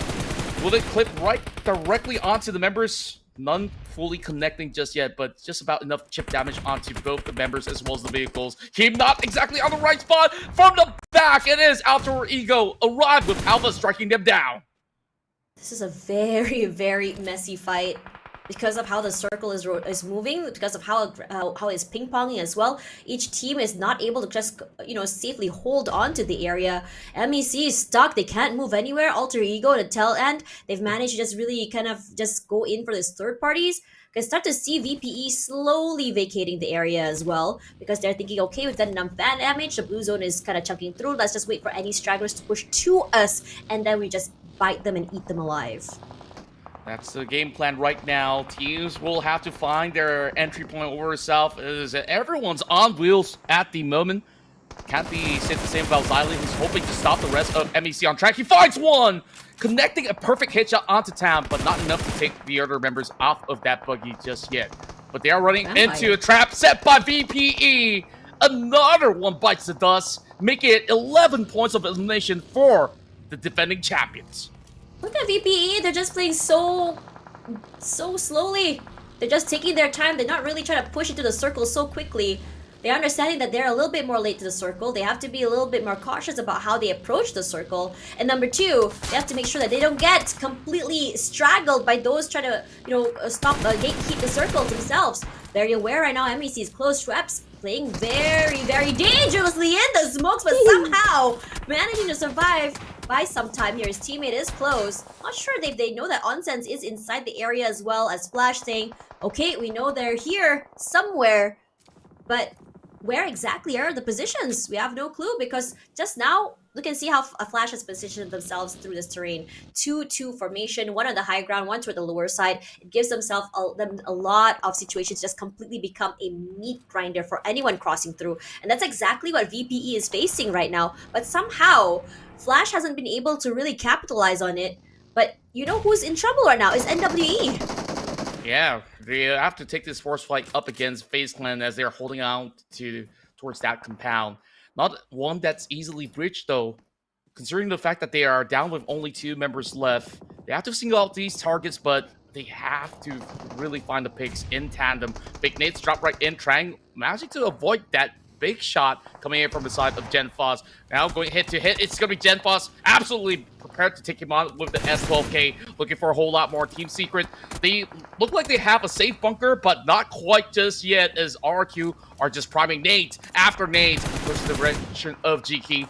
But they couldn't really crack the case just yet. All these teams watching from the south side as RRQ tries to hold the line down, but they also have to watch the back. There is a team right around these corners. It's not actually hitting quite yet. Lapar has been phenomenal. Just taking his time here. Just playing with those smokes. Nate to come through, backing up. Nate number 2, backing up. He's doing it again. It's making it very hard for Team Secret to really go and pick up rank. There we go. And now he falls. So other members of Team Secret are saying, okay, I think we just gotta cut our losses right now. But somehow it feels a little bit too late. This GK is taking so much damage. His car exploded. He's been knocked down already. Not able to secure that kill quite yet. Break going on the aggressive. Frankie on the higher side of the area. I'm not sure if this is a good call by Break. Perhaps it's a desperation play all the way out there in the open, but somehow it works out. He gets a knock over there. Team Secret, okay, happy to know that the numbers have been dwindled as heads gets popped left, right, and center. And this is what I talked about in terms of how these terrain plays. Your head pops out, your head explodes. And TS, they've been doing phenomenal at just being aware, taking their time, and just waiting for the right moment to see if anyone gets antsy. And RRQ will be the team to do it first. They need to come through. A quick reposition by Ryu, but he still eats the damage though. Rendered quite low right now. Break is taking so much space. Spots out Hazel. Spots no one close by. It's a corner area. He eats the damage and he falls. Lapar not able to protect his teammate. It's an unfortunate situation for RRQ. As Team Secret, they were at a disadvantage. They were at a man disadvantage even. But now it's RRQ that's in trouble. Yeah, it was a big clutch factor coming in from Frankie, getting that double headshot, and now it's all down to Lapar holding inside of the washroom. I don't think he's got much space for a brick at all. Team Secret is going to eventually charge right through, and all it takes was that perfect nade to be primed right in as they just deterred the entirety of RQ, who was on the offense. And now the next team will come in for the challenge. Talon over on top side of the hill. Meanwhile, FaZe Clan versus OSJA Thailand on the edge. Everyone's trying to get a little bit of something in return, but OSJA, they got to eventually find a better spot because it's slowly starting to shrink. Look at the amount of nades just flying through the air right now. Nowhere is safe. It's like meteors just dodging, and you have no clue who's actually throwing it. Mercarius falls. Secret will be great on that. As Touch nearly as well to follow his teammate's steps there. Resets, unfortunately for him, before he could do that, he gets knocked. Dukdiko playing very quietly beside. Just now, he was the final man standing for his team. This time around, he does what he does best. But the nades, they all know he's there. 2 nades. Oh, eats it straight to the face. And he falls. And just advantages just disappearing one by one. It's OSJA playing on the top side of this terrain to perfection, taking their time, knowing that all they have to do is wait. And now we're down already to the top 4. Talon getting the pickup to their teammate. Going to be able to go for a reset even. And every team is not necessarily on the healthiest situations, excuse me. Yeah, going back to that fight, which we just saw, OSJA Esports just cleanly takes them down with so many of all these resources that they stocked up. We didn't really see them being too involved early on, but they keep these nades for the perfect time. And right now, after that successful takedown of RRQ, Team Secret has got this whole south side for themselves. They have some entry points of their own, but over on the north point is where it might just get a little bit dicey, as they're just by the edge of it all. Over on the south, there is another squad that will try to break through towards the direction of Vampire Esports later on. But for now, it's the calm before the storm, as Talon's been spotted out by the rest of OSJA. Just about safe enough space for them to work around with. It's going to take a long fight. They got to also manage some of these resources. So OSJA Esports, if they play this correctly, they can dominate the entire circle for their own. Talon getting active. Space taken. Gonna try to take this fight more closely, but still OSJA. They have what, 1/3 of the circle in their control. They're not moving at all. They have nice crossfires as well, but the terrain isn't necessarily in their favor. Now for Team Secret, they know they don't have a disadvantage. They're playing slowly but surely, making their way up, climbing that hill. Axel noting the util says, okay, let's back up. He took a bit of damage. We can play a bit more together. Have crossfire set up here. It's a nice 1-3. Is Linux going a bit more active, puts in the damage, but not enough to get that kill that he wants. So he's gonna just try and reposition himself to the middle of the side of the circle. He has a bit of terrain to play with. He has some rocks as well. If someone comes close, he can just pull out that shotguns if he wants to. The rest of OSJA getting a bit more aggressive. You can tell they're very restless as well, the way they're moving around the map. True enough, overall, it's really tough to actually play over on the top side of the hill because of how the terrains are being set into place. OSJA might actually lose some of all these area advantages because of how this next circle appears directly towards the central south. So the favor is actually in the hands of Talon to actually hold down the line. Not too sure about the two members of Team Secret. They need to take either one of these fights, whether it's against OSJA or even Talon, which has full squad strength. Perhaps just line wait for these two big teams to just go at each other. Then their chances might just be a little bit better heading into the later stages of the match.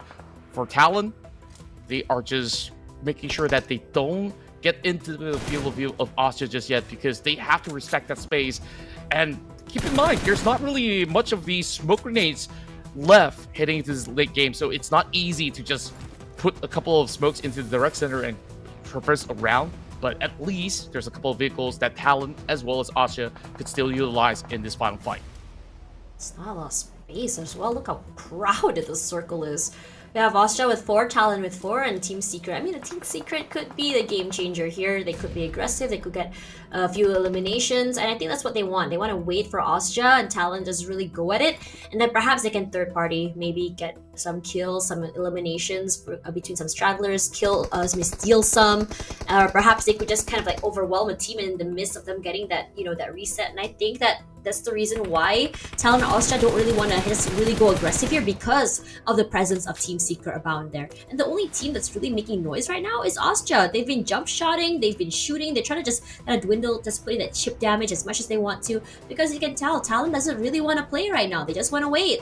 And now as the circle dwindles with 5 seconds to go, this is where things get super interesting. Team Secret, you can see that how Talon is reacting to them. They've marked them already. Smokes abound already, which means that Team Secret is very aware on how exactly they want to play off this terrain to give themselves that freedom to kind of move around so they don't get chunked down by bullets as well as nades. See how they've repositioned themselves here? They want to answer back. They're prepping their nades, but they don't have a lot to work with. But it does, all of this util actually pushes OSJA back all the way to the side of the circle. And Team Secret, Break especially, has taken a lot of damage here. Forced to hide behind the tree. The nade's right there. Knocks him down. GK, what are you gonna do here, buddy? What's the answer? You want to go a bit more safe? You can play for yourself, or you want to go pick up your teammates, but at the expense of being out there in the open. And he knows exactly the answer. Goes to the play zone as the rest of OSJA gets active. Misery gets run over completely as Talon, they are just no clue how to deal with this aggression. 2 knocked down already, and now for us of Talon, they're getting left, right, and center chunked down by all this util. The nades, the smokes, they managed to avoid it perfectly, but OSJA, they're not relenting.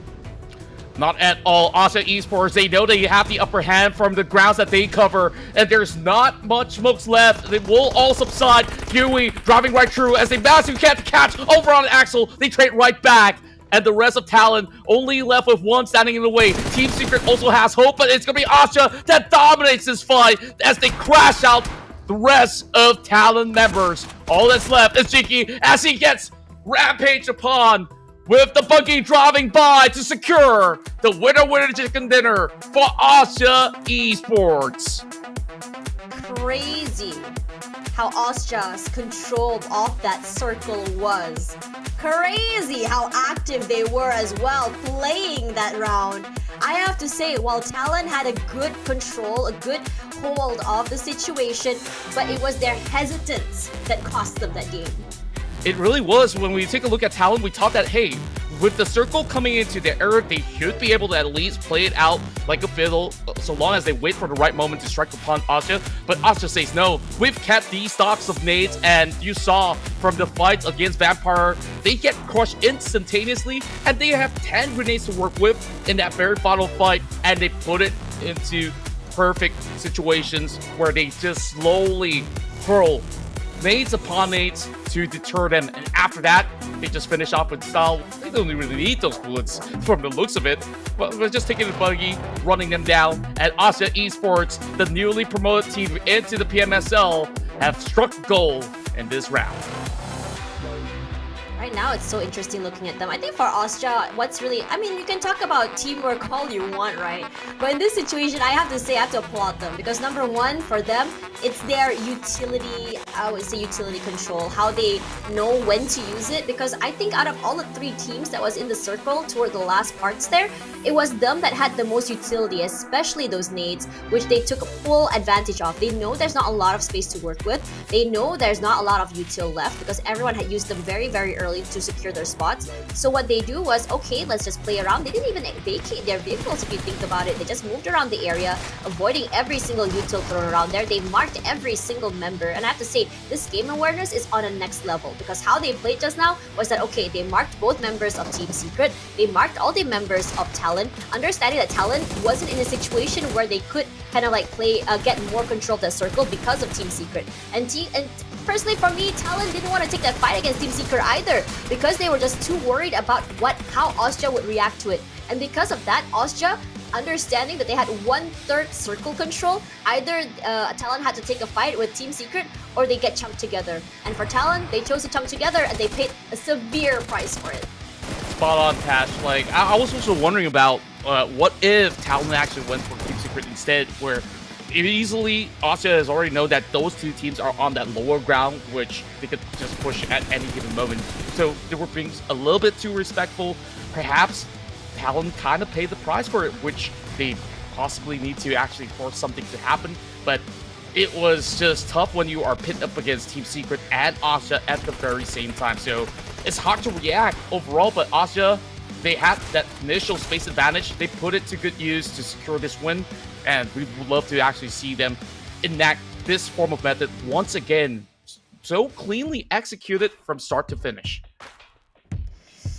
This is a very, I would say, interesting round if you think about it, because of how the circle has been, because of how the movements are around the map, right? I think in this situation, I remember how we talked about how, you know, sometimes, most of the time, most circles are very stock-centered, maybe toward the central side, either it's going to be west, east. But this time, it really tested the team's rotations. For me personally, while OSJA was great coming into, you know, this map, how they were able to get that chicken dinner, my eyes were so locked onto VPE and how they rotated, how they took their fights, because it's a very interesting predicament understanding what they had on their playbook in terms of, like, number one, how exactly do you want to rotate around the map? Okay, we're late into the circle. How exactly are we going to be taking these fights? But enough about VPE. We'll talk about it later because it's Secret that is right now the MVP for this particular game. And honestly, look at the amount of damage he put into the into this entirety of this game. And I'm not surprised because I think he was one of the most active players for OSJA TH. That's number one. And number two, he was so actively walking around gathering that info. Every time a head popped up, he immediately reacts. I have to say, his contact time was phenomenal. It's scary. As soon as you pop up to see whether or not he's there, you're knocked. Yeah, and the fun fact is that Secret, this is his very first season playing in either PMCL or even PMSL in particular, and I start to understand why they added him into this roster, because he works so well in tandem with Red Bull to be on that rush to put out all that major amount of damage. OSJA Thailand, they managed to secure 20 points. We had our eyes pretty much locked in for Vampire Esports because they have been racking points after points, taking out so many teams. Even with 14 elimination points, they are just 2 points shy from tying it with OSJA. So that itself is absolutely respectable. Whereas I think at least this round, we see a lot more activity towards the tail end where, you know, people fighting for position. We still see an even fight overall, but I can't really say the same about TEM just yet. 2 rounds of a bad round, they haven't really scored all too much, so I'm starting to show signs of concern for this team. If they don't get any more out of these upcoming rounds, they won't be making it to the Super Sunday, unfortunately. It's okay. Have a lot of days still, a lot of time at least to make it to Super Sunday this week, so don't take it too seriously. But coming into here, again, this is what I talked about in terms of VPE, about how active they are and how their mindset is this season. And, you know, again, reminding everyone how while VPE is a dynasty, how, you know, especially in 2023, I believe was their best year, they were making a huge splash all around, but it was only because it was individual brilliance. That strat did not work in 2024. This major overhaul changed the trajectory trajectory of how they played, how they play off each other. Every player is a star-studded player, but they're not afraid to, to toss the ball to one another. Yeah, certainly that's the case. And on how they also set traps to actually gate off all these teams were running at them. They didn't really have to run towards anybody out there in order to secure these massive points. So perhaps certain teams could start to take a couple of playbooks coming in from Vampire Esports for their upcoming run. Maybe after the whole day concludes, of course, they are still keeping their hands busy on what they have planned for throughout the whole season. So we'll take a look later on to how they would improve game after game. But for OSJA, this 10-pointer run with a chicken dinner really set them into the right trajectory to eventually challenge Vampire Esports. Talon so far has been rather consistent, and with the new kids on the block, new era, I think that they are definitely giving everybody else here a run for their money, being the dark horse of the tournament. Dark horses. What an interesting way to put it, but I do agree with you. But regardless, let's put a pause about our conversation about the game, because now let's talk a little bit about what we can expect very, very soon. Now, there is a 7th anniversary music collaboration on its way, and that it's going to be in the game for you guys to discover it, download the game now, and experience it for yourself, because as we know, every time PUBG Mobile has a music collaboration, it has never been a letdown. In fact, it's been a banger. It is absolutely a banger, and I think that back in 2018, we've got that banger that was an earworm for all these PUBG players globally, and somebody's gonna be back here. I'm not gonna reveal who, so you. So guys you already can know who? I know who, but I'm not gonna tell you. Dang, I thought we maybe were friends. Later towards the weeks, where we're closer to March, and I could tell you who exactly that is. No, I don't want to be spoiled. I Okay. want to be part of the rest, the ones who don't have the leaks, Well, then I think that you're definitely in for a treat if that's going to be the case. So far, these past 2 games definitely were a treat overall. No matter who gets the chicken dinner, we are also seeing all these teams looking so sharp. I think one of the most impressive fights early on, Team Secret versus RQ. RQ was really hitting the hammer to the nail, and then, I don't know, the nail snapped or something, or the hammer snapped, and suddenly the tides turned. Frankie just turned over the fight, and Team Secret, you saw them getting deeper into the run because of his heroics. I think we need more moments like that. I think we do, and I think a lot of the time, we see these kind of like situations where a negative can become a positive. And I have to say that the team has been very, very patient in how exactly they wanted to deal with all these situations. RQ, I think for me, RQ is great the way they want to approach things. They're very patient. They don't want to really take fights head on. But at the same time, it's very similar to what I said about Talon. Sometimes giving away too much space, being too hesitant, you will pay the price for it. We saw 2 instances today, and I think that teams need to figure out which is the answer to too much aggression and too little aggression. I don't know. My English not Englishing today, but you know what is ing for me today? It's my predictions, because so far 2 games it's been looking good, and right now I am on Team Indonesia and Vietnam right now. So for me personally, this newer team, the Vikings, I think we've seen flashes of brilliance from them. We haven't really seen their true potential. I know they're struggling on the bigger stage, but I want this game to be where they surprise us all. Yeah, I wish to be surprised by them as well, because they are looking very promising on how they pick up players after players. To me, the names that I've listed on my prediction pretty much is some of the fan favorites out there, and the other outlier coming from the predictions in terms of performance is CELCOMDIGI Alliance. We know what Adik Luke can offer, but I felt like maybe in these early spanning rounds they were a little bit too assertive in a certain sense, right? They put themselves into a really tight spot. So if they can improve that, I will expect CD Alliance to be able to do a whole lot more. Whereas our prediction so far has been very spot on, Tash. I think that there's no more caster's curse onto jinxing teams, I hope, throughout the course of the week.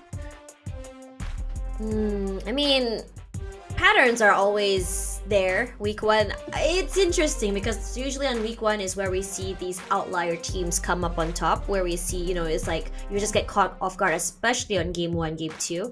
But it feels like because of the tempo of how fast these games are going to be, the shorter season, I think everyone is putting all their cards on the table. No hidden strats, no wait and see, just play how we usually play, do everything according to practice. We have many pages prepped already, so let's not waste them and and fall behind, because I think the trajectory of how things go, it's so easy to fall behind, especially since we only have a few days of building up into that super weekend. We miss super weekend, we miss out on so many points to get into the grand finals. That's right, and I'm glad that this format is somewhat familiar for all these pro players out there, and it is probably the most fair on how things play out, where you have to be always consistent in terms of performance in order to make it into the weekend, that's for sure. And then on the weekend, that's where every point counts for you to eventually lock your spot for the grand finals eventually. So far, things are looking really good for players coming in from Vampire Esports. I love the new kit coming from RQ as well. This is one of the first times that we see RQ clad in black and blue.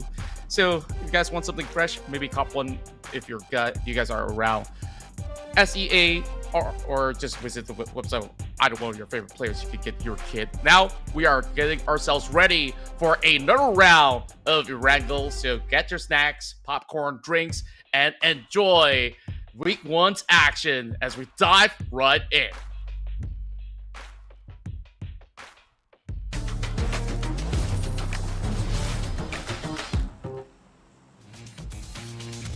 Okay, map 2 already for Erangel, or rather match number 3 for today.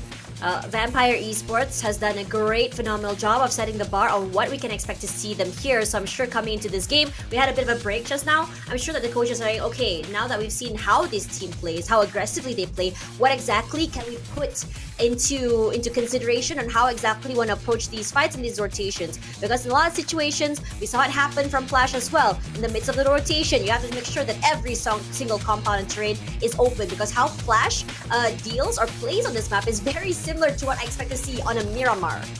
Oh yeah, speaking of Team Flash and Miramar, they are a different level of beast, which I'm excited to catch later on once we do move into those maps. But we still got, this round and the next one for Erangel.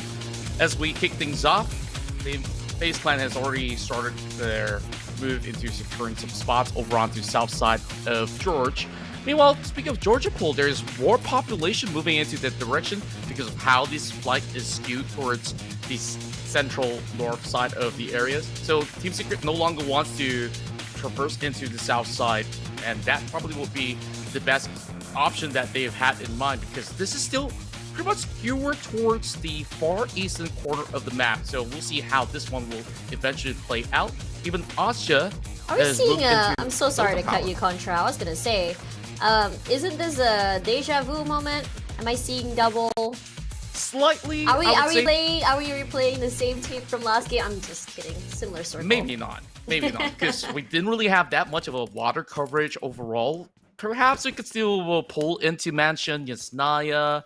If some of the players of Austria is lucky enough that it will close to mid the power, then great for them. They don't have to move. But if it's gonna be the same scenario, I'm in for it, because that circle was rather rare, and it has been ultra challenging for all the players out there. I think it threw a lot of teams, I would say, strats and mindset through the window, because it kind of ruined their rotations, kind of ruined the idea of how they wanted to approach a circle. I think in most situations, not only was it individual brilliance, but it was also adapting on the fly. And I think that's what really set teams like OSJA, TH, and also VPE to put them all the way up to the top. And speaking of top, VPE has put quite a big gap between themselves and OSJA. Yeah, and speaking of which, that was just one brilliant round coming from Austria to reach 25 points, and still there is more than a 10-point gap at the moment.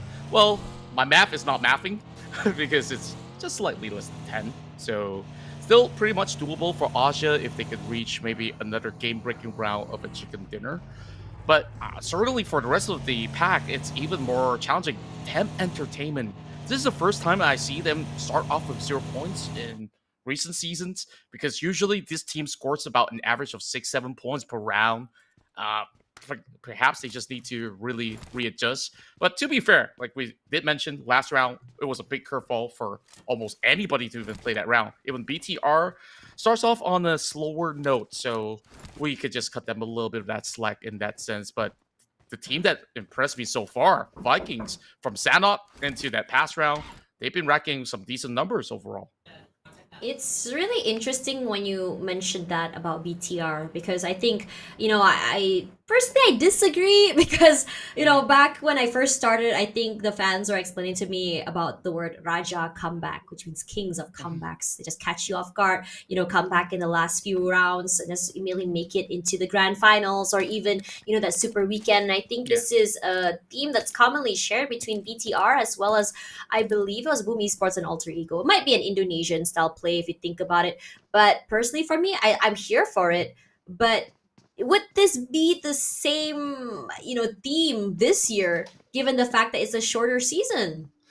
Yeah, it's really tough to call, right? Since, the alteration of the rosters into how the coaching staffs have also changed, maybe different style of play coming in to adjust to new names coming into the block. So definitely it will take time for them to pull that comeback for sure. So my hopes are still pretty high for even names like Alter Ego, BTR, which, they will usually take one day, I mean, it's read the room, just that and they'll be fine.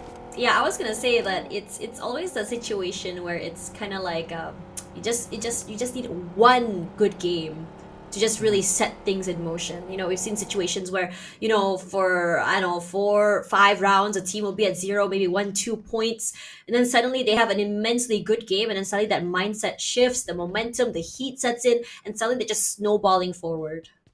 True enough. Overall, when it comes down to how they will ideally play some of these rounds, the teams that we just mentioned are also masters of Miramar. I think perhaps they are really showing all their cards on those rounds later on. But for now, still a lot to navigate. And these past 2 rounds playing over onto this far eastern corner map, definitely not easy when it comes down to all these terrains and compounds being set into motion. So it is rather tough for teams to even plot out how exactly will they rotate. Speaking of rotation here, FaZe Clan are one of the first movers into getting themselves a spot somewhere towards the center for now.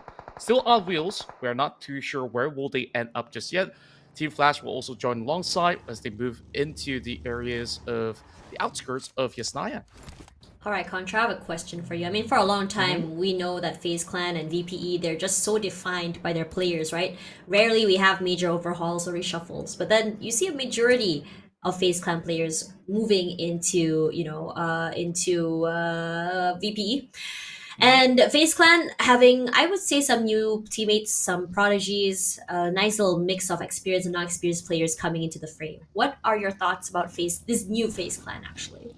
I think that their roster definitely seemed to be very promising. It's a major revamp for sure, which means that they do need time to really adjust. But from what we saw from the past couple of rounds, they are still having their ideals intact on how they actually play the game, where the identity of FaZe Clan to also be a team that people fear, most importantly, on their firepower rates. So even with all these new names brought to the table, their identity isn't exactly lost just yet. That's what I really do like about these Thai teams that has been legacy teams for so many years right now from the PMSL Thai region. Wow. And those shots traded here. Not too sure where Risey was. I think it's quite close by there. Nice little double spray from both teams. Gives you double firepower, which means that you're going to get a secured pick off there.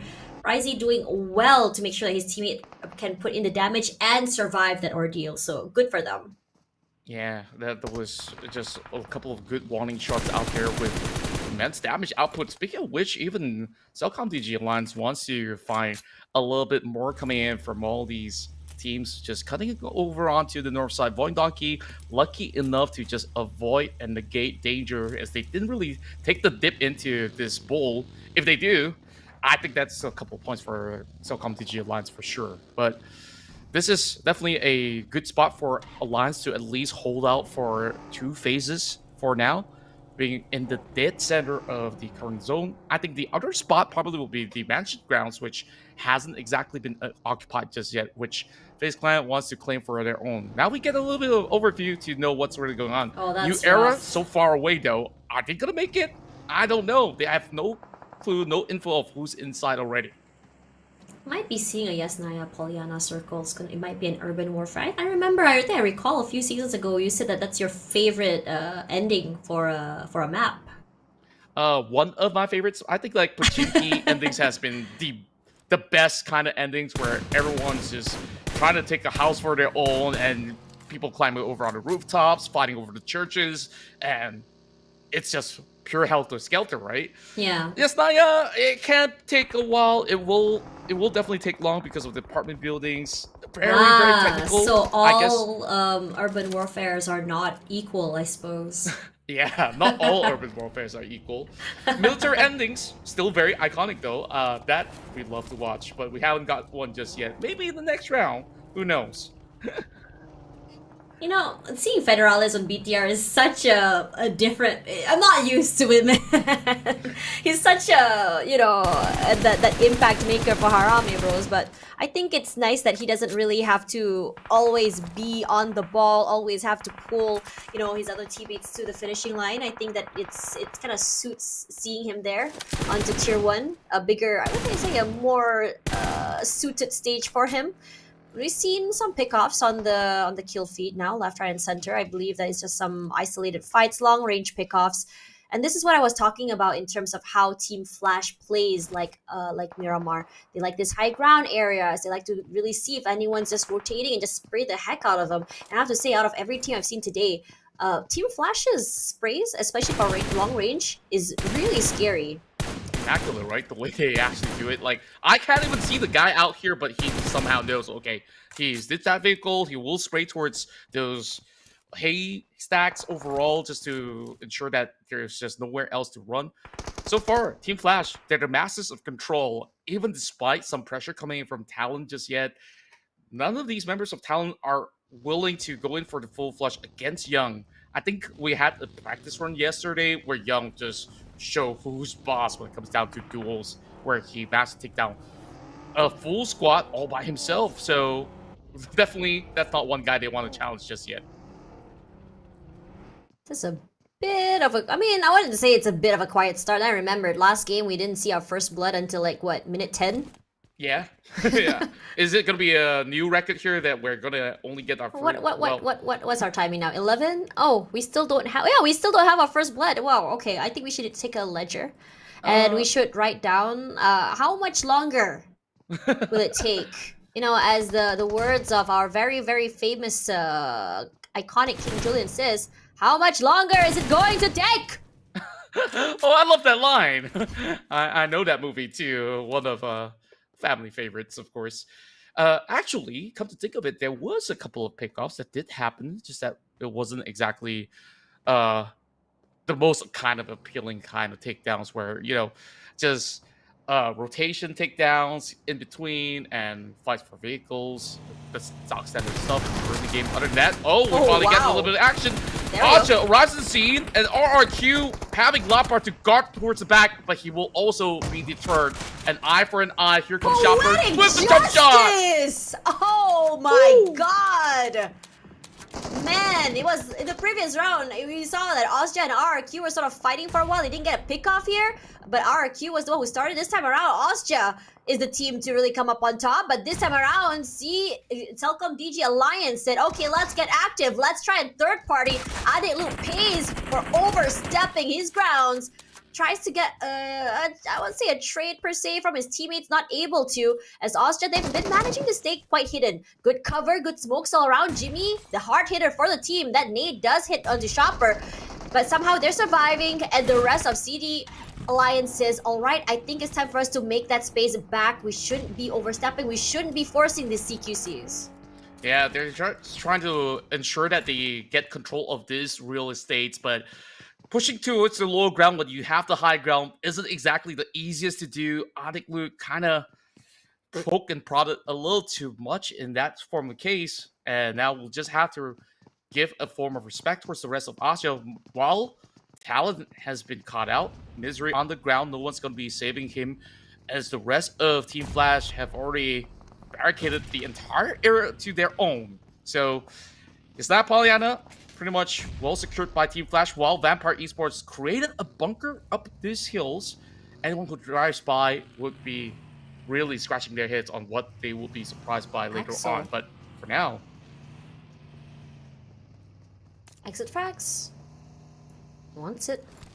He's not brave enough for it, so he's gonna keep quiet. I think Talon has been, I think we've seen, there we go. He tries, good spray. The zigzag comes through, Young falls. Bao stops. So Bao's gonna go for that pickup here. I think they have a lot of space to go for this pickup. They have a tree, they have some cover as well. But what's even more massive is the, I would say, the answer back for the team. They put in that pressure to give him that space. So Young should be able to be secured. And Axel, rendered so low, gets that reset. But he's in the blue zone. Zeus, oh man, this is ballsy. He's saying, okay, go for the reset. Let me push up a bit. Let me give you that space. Gets back into his vehicle just to get out of the way. yeah, it's been 2 good rounds for Talon, but this time they're absolutely struggling as they were the ones to challenge these members of Team Flash in Yes Now Pollyanna. But the circle now pulls all the way across Lipovka into some familiar territories around the crossroads, so it is still going to be a decent effort coming in from these members of Alter Ego this time around, a spot that they've had high ratios of chicken dinner, so I would expect Alter Ego to have a much better round heading into the later skirmish. Meanwhile, MEC coming in from the south side are going for the challenge up against Alter Ego already, and you can see the position coming from Rosemary. He unloads a full clip and now has to fall back a little bit, just giving a little more room for MEC to work with. But take a look at that. On the far corner of our eyes, it is Vampire Esports holding into the mainland. So this is not going to be an easy task for either side to wrap up this fight. Vampire Esports already lost Onsens very early, and I have to say that would definitely, I'm not sure whether or not I should, impact that amount of firepower they have, especially the performance of Onsens previously. That was just, I would say, the main character when it comes to just tossing between him and Tony K.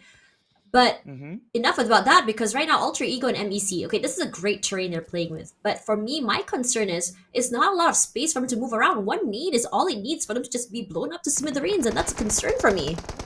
Yeah, and even to dodge those grenades, it's going to be a tough task, speaking of which, MEC gets picked off by a late arrival coming in from Homeboys.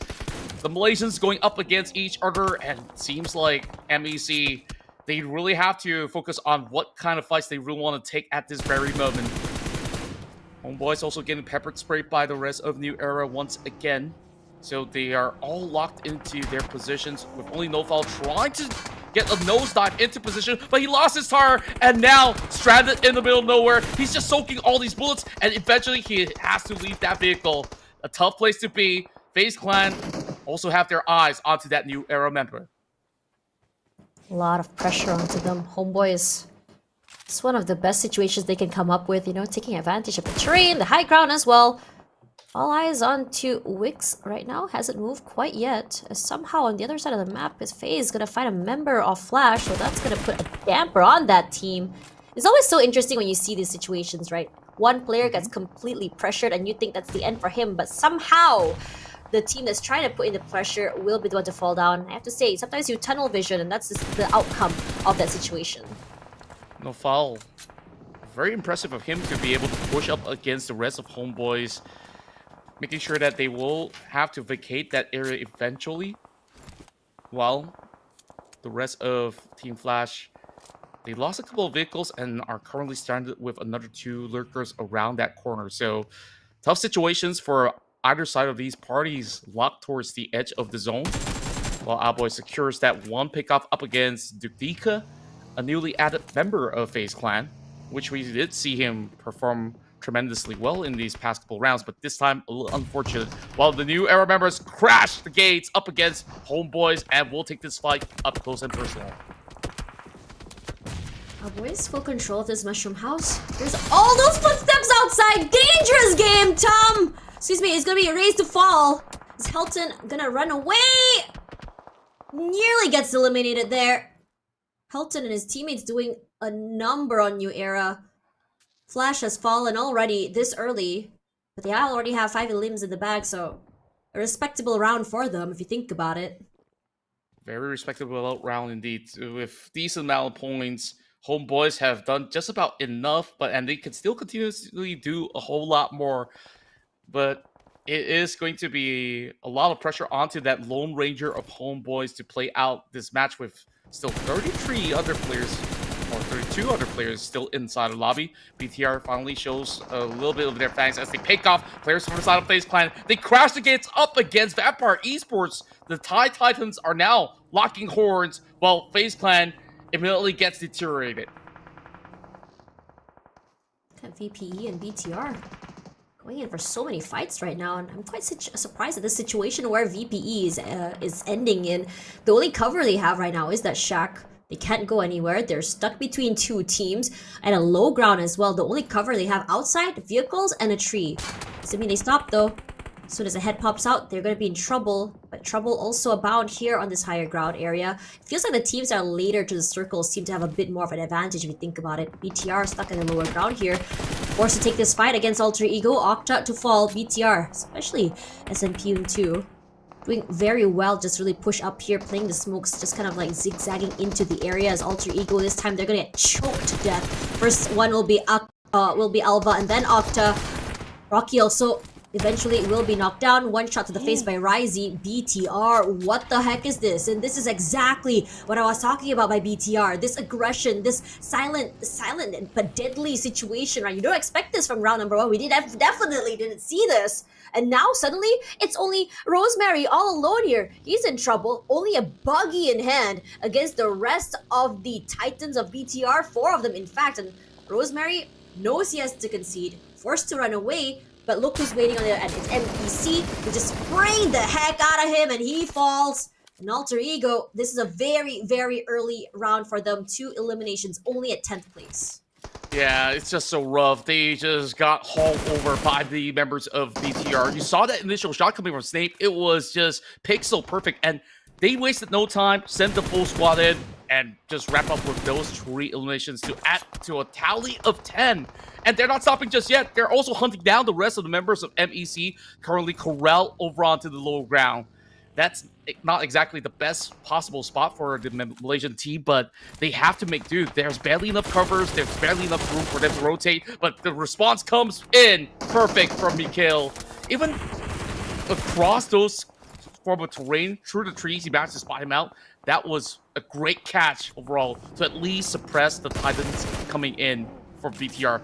They're still sending in a member to crash right through. What on earth are we watching? This damn devil Ryzy is still alive, and he just deletes all the members of MEC. That is so disgusting, Ryzy. Oh my god, balls of steel is definitely what he has in mind here. Aggressive as heck. He was low, high risk, high reward. He got the rewards. He reaped it. Helton this time will be able to put in the damage, aware that the rest of BTR is close. And I have to say, him showing his hand this early all alone, I am concerned. And now BTR immediately reacts, and that's one singular nade from Ryzy to just demolish him out of the game. What the heck is that?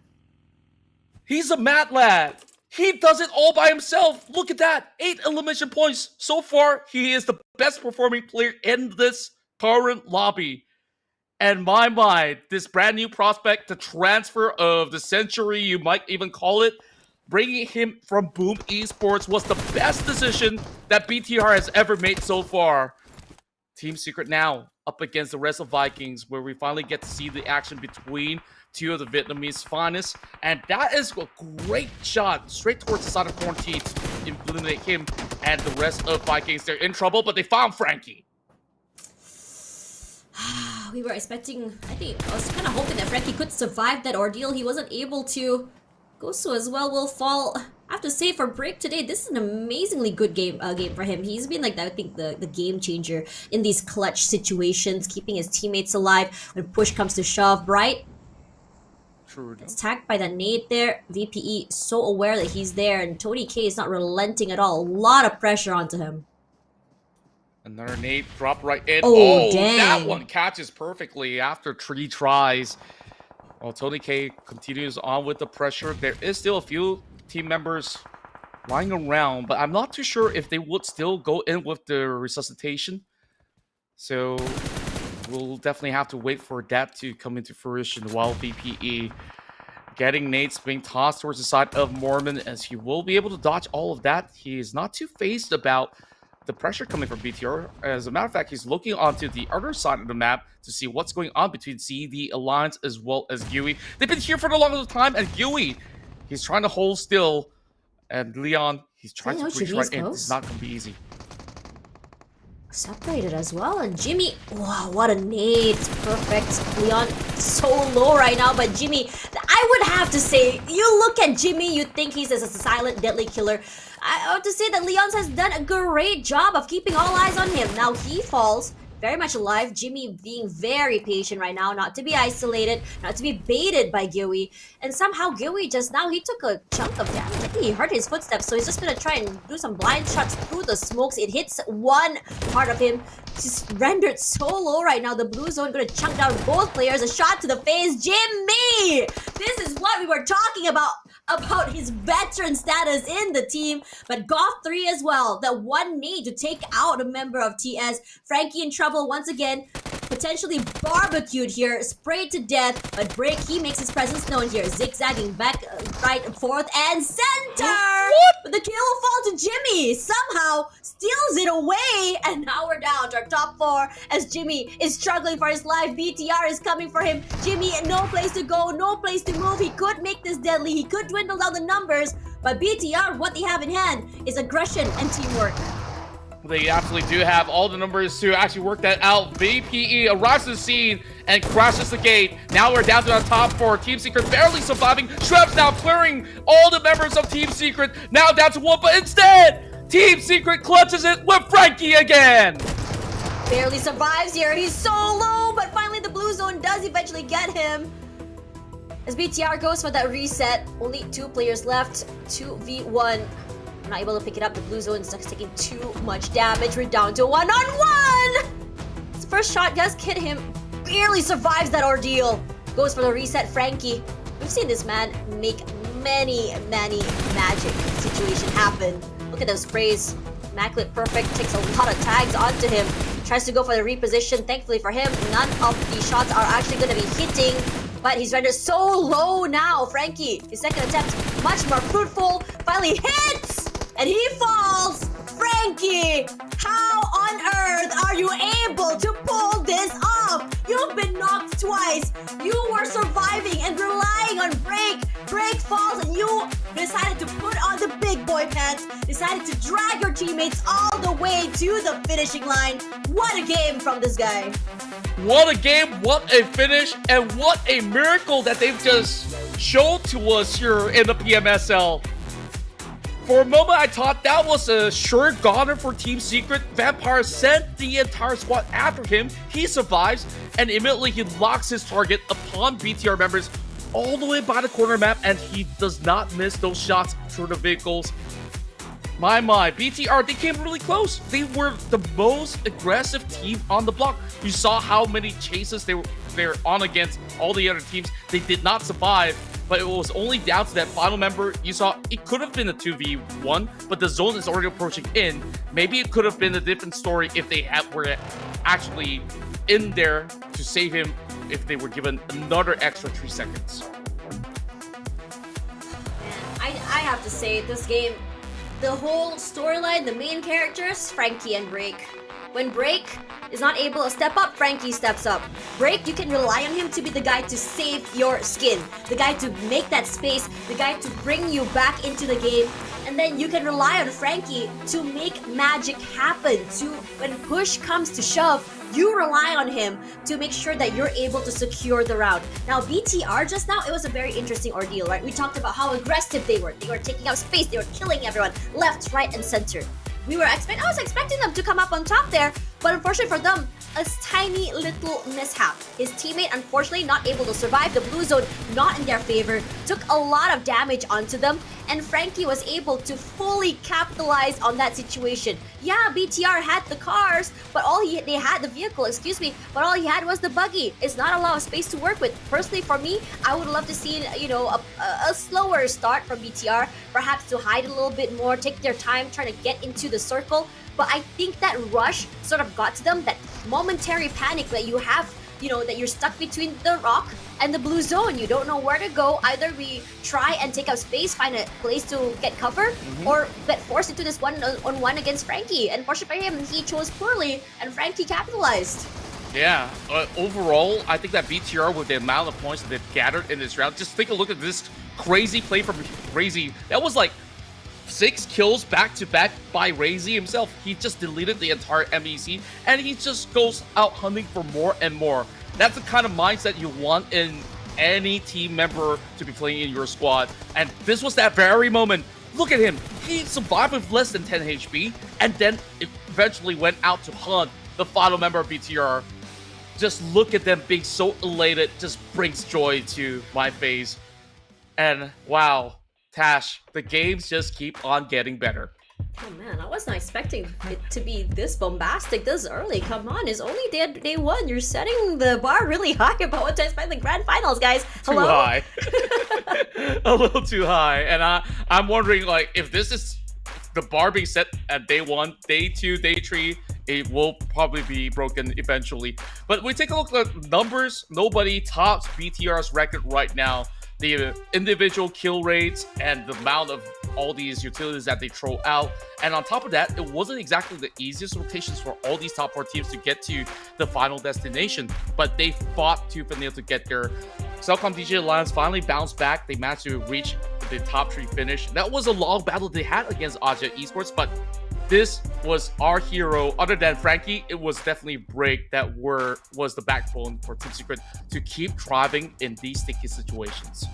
A team contribution of 56% is impressive. That's how many fights he's been in, how much pressure he put onto the enemies as well.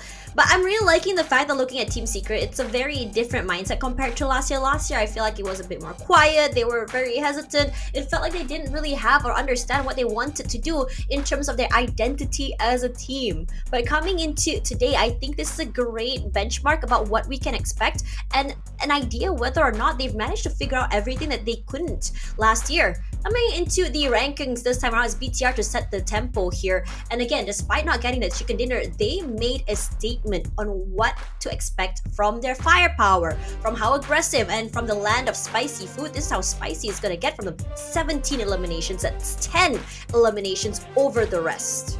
Yeah, I love the flavors that they're bringing out in this particular match. We were showing signs of concern from the past 2 matches played out, but showing this kind of tempo of play, BTR, if they can continue to thrive in such a fashion, well, they could also take a run for the title once again with this revamped roster for sure. Meanwhile, when we take a look at the middle of the pack, I think it was a decent distribution when it comes down to how all these teams were navigating or trying to pick up fights on the outskirts as well. The only surprise to me was TALON on that initial push towards just now Pollyanna, knowing for the fact that Team Flash always drops around that corner. I think they were intending that to be a pit stop, but eventually they got spotted out without really getting any points at all. But rest assured, I think they will still be in the right track as they are still in the top 5 with their surge of points falling into the favor of Team Secret. They are currently placed number 2, tied alongside OSJA Esports with this chicken dinner. What's interesting, excuse me, about BTR is the fact that they started day really quiet. I think we had a momentary conversation about this, right? About how it felt like they were very quiet. It's very different to see them, you know, in that situation. But then suddenly they just come back, just smack dab in the face. That's number 1. Number 2, jumping from almost the last few parts of the rungs of the ladders all the way to 4th place. And I think that BTR, especially BTR, they are a team that relies so much on momentum. And I can tell definitely they are definitely heated up. They are definitely holding on to that momentum. I wouldn't be surprised if they're going to be even more aggressive after this. Now, what's surprising for me this time around, I mean, we talked about TEM before, right? For me personally, is Alter Ego, because usually they're a team like, okay, they have bad games, but they would have a few points at the very least. I was expecting them to at least right now in game 3 to at least have 10 points. This is something that's quite surprising for me. Perhaps it's the change in their roster. Perhaps it's the change in the change in the pacing for the teams as well. They're not seeming to find that answer to how exactly they wanted to approach this day one, week one situation. So for them, I'm not sure whether a few more games is needed, because for me personally, I'm so used to seeing Rosemary pop off. But perhaps that identity has to change. They need to find a different way where everyone can step up, where everyone can give that same impact as Rosemary, because at this point, this season, where everything is this competitive, that mindset has to change. Yeah, we used to see a lot more proactivity coming in from members of Alter Ego Aries, but overall, you saw the past few games, they were kind of turtling, playing a little bit more defensive, and that defense wasn't exactly the best stronghold, where you saw when BTR tried to push them, they were running. They were not also giving a firm response where they are actually giving them firm challenges to trade at the very least. We want to see trades. We want to see fights. Rosemary, last member surviving, he had to just drive off, and by then, there's so many other teams that's out there. Despite seeing maybe improvements on that survival time, we want to see them at least put on a little bit more of a fight, and eventually I think we will get there for the members of Alter Ego Aries. But for now, I guess we need to be proven correct, or else they will eventually just lose their grip onto being one of the top teams here in Southeast Asia. I mean, personally, for me, when I looked at Alter Ego before, other than Rosemary, I expected a lot from Octa as well.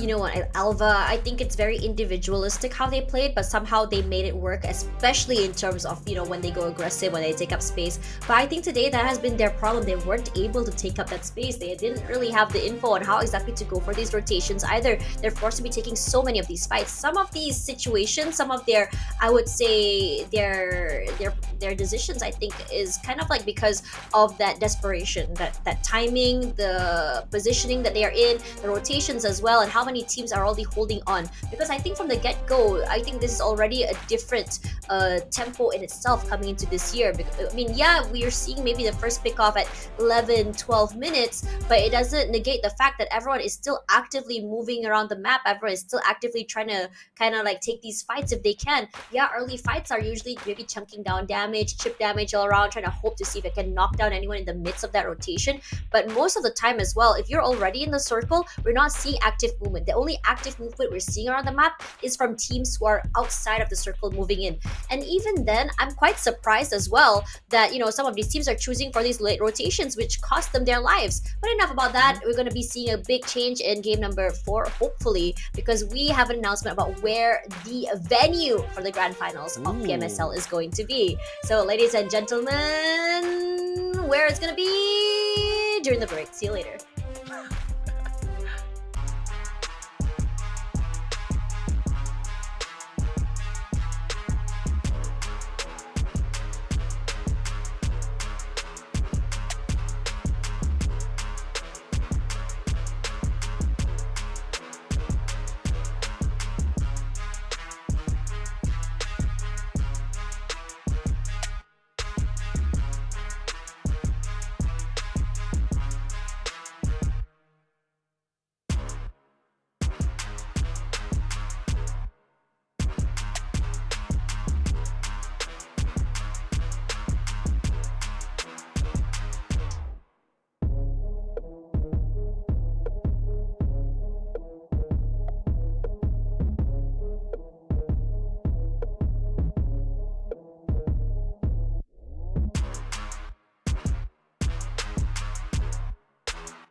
Yeah, boy.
feeling of being trapped. Perhaps the uncertainty of what lies ahead. We're in the midst of facing threats alone. We always standing already, but we have always been here by your side. Now, rise, embrace our strength, And let your courage, lead the way.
Twenty 2024 is history, but the fire of battle have just ignited in Kuala Lumpur, Malaysia. The chapter of the 2025 PMSL SEA Spring begins now, right here, right this moment. Hello, PUBG Mobile Esports fans. Get ready for the ultimate showdown as the 2025 PMSL SEA kicks off. For 3 intense weeks in Kuala Lumpur, from February 26 to March 16, 24 teams will battle for the coveted Southeast Asian crown, and a $200,000 prize pool awaits the victor. This season, the battleground is set for the most intense fights yet, with exciting new formats shaping the action. Week 1 kicks off with 2 stages. In the group stage, 24 teams are divided into 3 groups and compete over 3 days. The top 16 teams will advance to the Super Weekend. Yes, say goodbye to Super Sunday. Now, 12 matches over 2 days will decide the Week 1 standings. Week 2 raises the stakes with a game-changing twist, Smash Rule. Once again, the top 16 teams advance to the Super Weekend after 3 days group stage. Before Sunday's matches begin, the match point will be set, determined by taking Saturday's first place team score and adding 10 points as the target score. On day 2, the battle will continue until team secures a winner-winner chicken dinner after reaching the match point, or until all 8 matches are played. It's also worth noting that on day 2, under the Smash Rule, matches will rotate between Erangel and Miramar. Based on each week's Super Weekend ranking, teams will earn league rank points to secure final slots. And finally, the finals. The culmination of all the action. The top 16 teams, based on their league rank points from the league stage, will face off in 3 electrifying days to decide who will take the crown. Now, let's cheer for these 24 teams from Indonesia, Malaysia, Thailand, and Vietnam. Rivals clash, legends rise. Only one will claim the throne and take the C slot for PMGO main event. The battle for glory starts now. Let the games begin!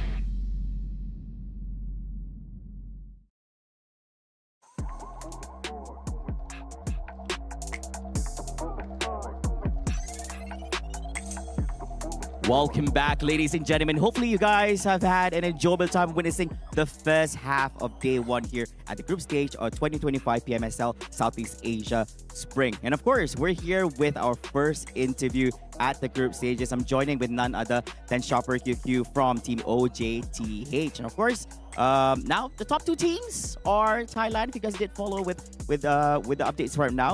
Now, do you think that this actually proves that the Thai teams are the strongest in PMSL, or is it a little bit too early to tell?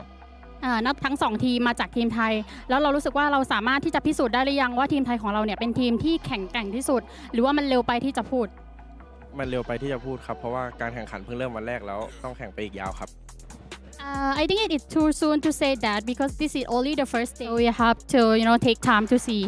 Oh yeah, I think that's a very, very disciplined answer as well because there's a lot of more rounds coming in as well for them. And of course, you've had a very strong start with back-to-back great performances in the first half of the day itself. Do you feel like your teams are being underestimated by some of the other teams present here? And are you here to actually prove a point at PMSL? ทางทีมออสจาเนี่ยเริ่มต้นการแข่งขันด้วย performance ที่ยอดเยี่ยมแล้วก็แข็งแกร่งมากและเรารู้สึกว่าทางทีมของเราเนี่ยถูกประเมินต่ำไปหรือเปล่าและเรามาที่นี่เพื่อพิสูจน์ตัวเองหรือเปล่าคะพิสูจน์ตัวเองครับเพราะว่าเป็นเวทีแรกของทีมครับ We have to prove ourselves because this is our first stage. All right, I think that's definitely a worthy praise over there, commendable based on their performance so far. And of course, coming on from PMNC to PMSL here today, how has the experience been for you and what has been the biggest challenge in adapting to this level of competition? จาก PMNC to PMSL ทางทีมของเราค่ะมีประสบการณ์การเล่นเป็นอย่างไรบ้างแล้วก็ความท้าทายที่ใหญ่ที่สุดของทางทีมของเราคืออะไรคะความท้าทายที่ใหญ่ที่สุดของผมคือการได้มาแข่งรายการนี้ครับOur biggest challenge is to come and join this PMSL. Right, and of course, ladies and gentlemen, we want to ask this. Now, do you see BIGETRON as a rival? Because given that both GUI and Federalists actually come from PMCL. ทางทีมเราเนี่ยรู้สึกว่า BTR เป็นคู่แข่งของเราหรือเปล่าเพราะว่า GUI and Federal เนี่ยมาจาก PMCL ไม่เลยครับเพราะว่าพวกผมแข่งกับตัวเองครับWe don't think they are our competitor because we are come here to compete with ourselves only. I see. So these are all internal battles in between themselves coming up from BSL. Thank you very much here to Shopper QQ for this interview. And of course, ladies and gentlemen, don't go away because in a few short moments, we're going to be back with our game number 4 of the day here at the 2025 PMSL Southeast Asia Spring Group Stage Day number 1. All right, don't go away because we're going to start after this. Bye, guys.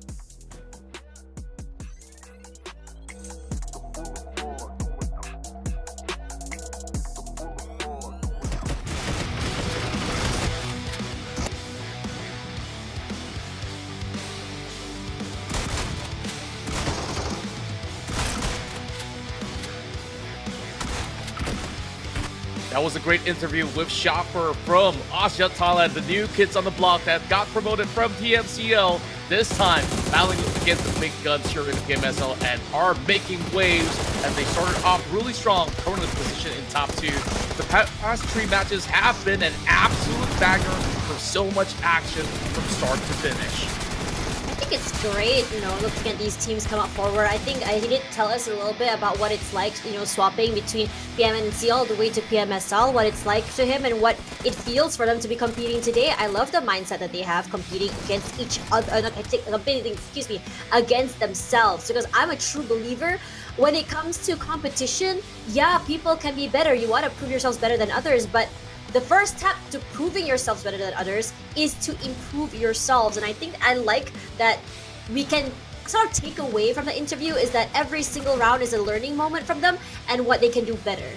Yeah, every step of the way they have definitely shown improvements where in game 2 they managed to secure themselves a chicken dinner of their own and still have an upwards trajectory moving into all these respective battles. I wonder what will they look like moving into those rounds in Myanmar where the battle just keeps intensifying. So far, looking really good for our top 4 teams, namely Vampire Esports, BTR, Team Flash, and Team Secret. As much as the host did mention that it has been 2 teams from Thailand dominating the leaderboard, but we have a fair share of balance when it comes down to the gunslinger stats that we have on screen. I think it's really important to talk about. I think this is a very age-old conversation about which region is the best PUBG mobile region, and I feel like it's such a toss-up because back then it was like Thailand dominating the scene. Indonesia comes close, but they are the ones with the firepower. And then as time went by, we start to see Malaysia rise up on top, followed by Vietnam as well. So it's really hard to really pinpoint, especially when teams have been playing on the Southeast Asian stage for quite some time now. Regions are not as separated as it used to be, which means that every single team has had a chance to taste each other's region style of gameplay. And I think this is the beautiful thing about having a Southeast Asia league, is that every single team will be able to come up on top and adapt and take each strat from each region to their advantage. But now, before the break, I said before where the venue of the grand finals of the PMSL SEA will be happening, and now we have it. Ladies and gentlemen, say hello to your 2025 PMSL SEA Spring venue, which is IOI City Mall. Wow, this is going to be a really grand venue where it has ample space. You guys can even go shopping in between as well before this match starts. If you happen to be around Malaysia or even closer around the area of Putrajaya, this is the place to be. Make sure you lock the dates for the grand finals as the best teams in Southeast Asia will clash here in IOI City Mall. And of course, in-game, there's a whole lot of brand new updates, especially with this brand new patch with the Memory of Sand. So make sure you guys download the app on Google Play or Apple App Store to check out what's in store on the game itself. You know what's really exciting? During the break, we saw a bit of a teaser of the Memory of Sand, and I thought to myself, oh my god, this is giving Prince of Persia. It's really cool, especially the dagger as well. I love seeing this, so I definitely think this is one of the cooler collabs, personally for me, mostly because I'm a Prince of Persia fan, so go and check it out. Regardless, we're down to the second half of our day already. 3 more games to go, but again, this tournament will not be possible without our sponsor. We have TECNO Stop at Nothing. So this phone not only has beefy specs, but also a very, very beefy screen with 120 Hz refresh rate. So this is the phone that you want to look out for if you are looking to improve and go all out in any FPS mobile games. That's right. You can just head over to TECNO's website to check out the latest POVA 6 Pro 5G. It also gets powered up with a very fast processor, so you can play all day long. So, of course, all that aside, we're going back in for more action. But before we kickstart, I guess we go back to predictions. I think that a lot of teams have definitely proven themselves worthy for the title this season, but the race is still on. For my predictions, this time I'm going for Team Flash, Vampires, and BTR, as they have already got themselves pretty much locked in and ready for battle. Honestly, I'm not surprised at your answer. I mean, you did put a lot of emphasis and hype on Team Flash in the beginning of the pre-show, and starting today, seeing them play, I sort of understood where, you know, that expectation came from, and they delivered. I love to see that. But, you know, also we couldn't really kind of like put aside the other teams as well. I mean, today we haven't really seen teams from Malaysia really show their fangs quite yet. I'm really hoping that would change after this. I mean, we did see, I would say, flickers and flashes, especially from Jimmy. I think Jimmy has been phenomenal. Jimmy has been the player to really put that big impact for his team. Just really, you know, make sure that the team stays alive, make sure to put in that impact and firepower. But let's see whether or not this would still be in the trajectory as we go into game number 4 of the night.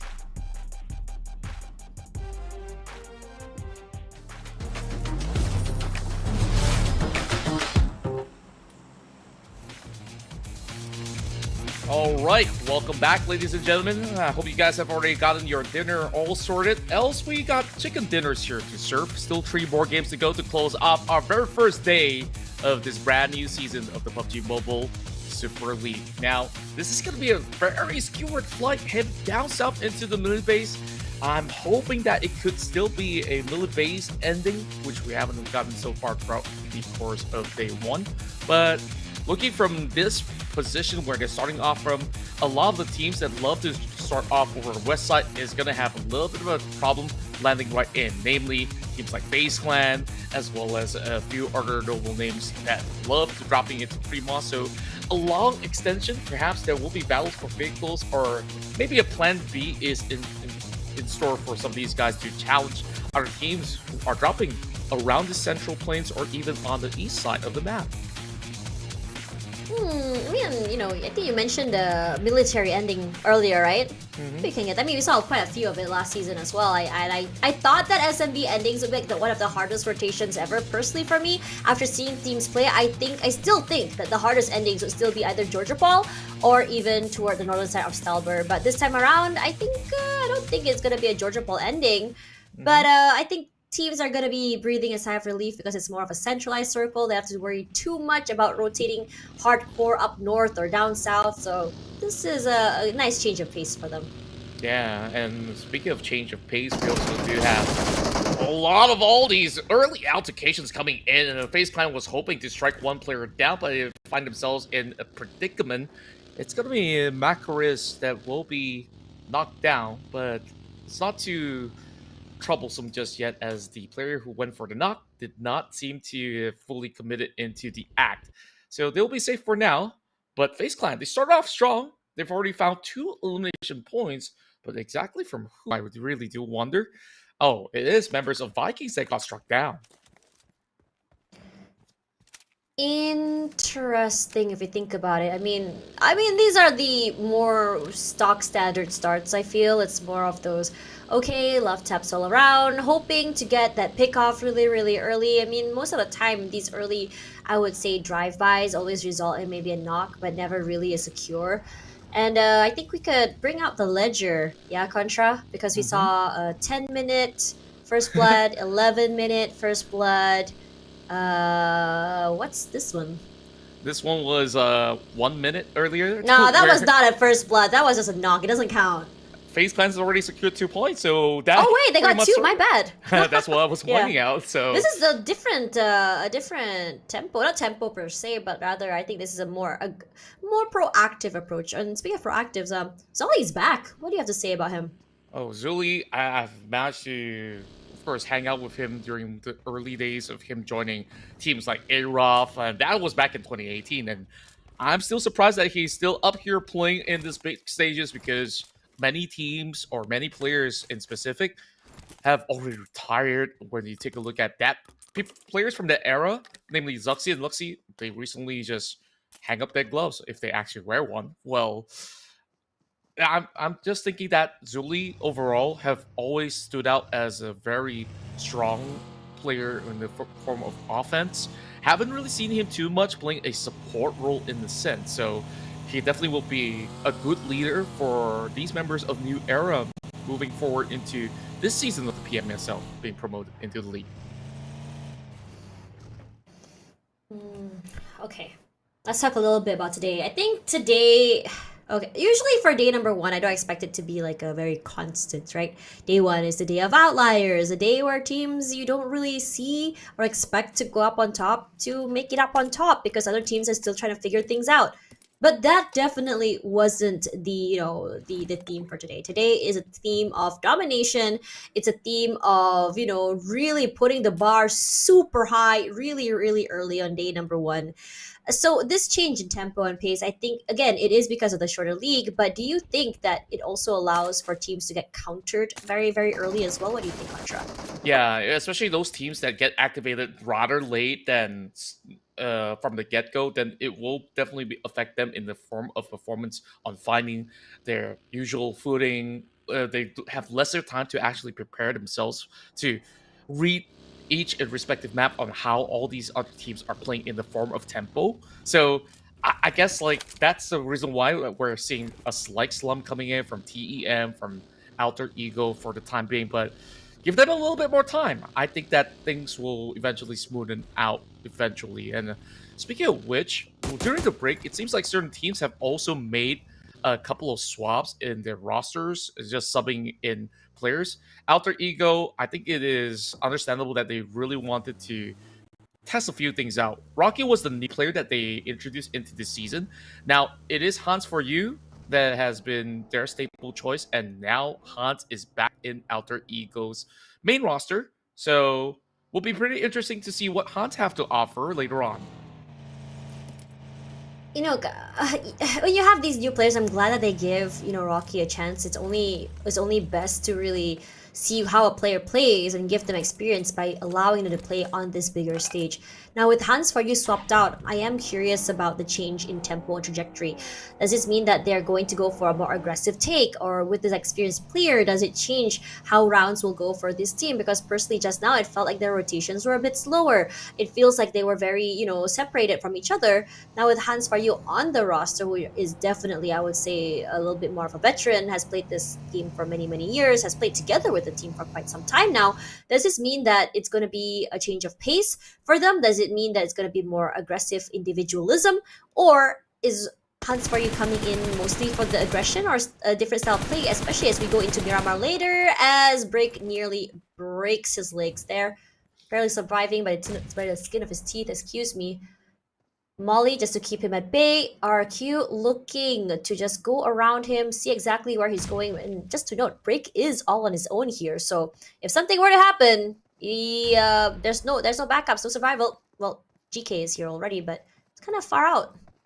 Yeah, this report is arriving a little rather late, but at least they are on time to fully take on the rest of RQ. Still, it's wide space for them to eventually lock horns. They are still piling the pressure onto Break. The worrying some part about this is that RQ is using a lot of all these utilities so early on, and it might actually affect them heading into the mid-game phase onwards, whether or not if they win this battle. So perhaps they don't really want to fully commit to just one singular unit just yet.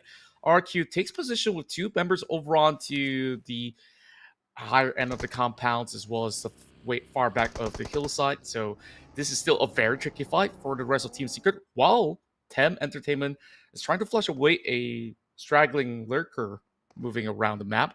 So we will focus once again. Team Secret, can they find the prison break? Pun intended. Good one. A lot of pressure onto their players here. Trong is coming by already. Finds himself inside the shack. Looks to see if anyone were to rotate over. As meantime, this time around, RQ themselves, for the second time today, finds themselves at the short end of the stick. Remember, this game started with them starting off that game onto Break. And now, since the circle has shifted, Team Secret happy to take the time. RQ stuck between them. In a way, they are in trouble because technically they are sort of like crunched here between the other members of Team Secret.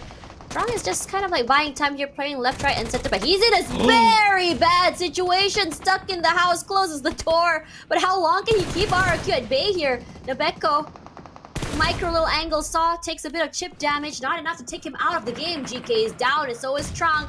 Team Secret, what are you gonna do here? How are you gonna reset this? Break all alone, and Break was the one who started off in trouble. This is kind of ironic if you think about it. Very ironic. Somehow, he still stays super healthy, whereas his members are falling one after another. Not much that he can provide because he doesn't really have vehicles to also join in the fray as well. Meanwhile, there is also Vampire Esports on the other end that does secure something for themselves. RRQ having the Pekko to really hold down the line.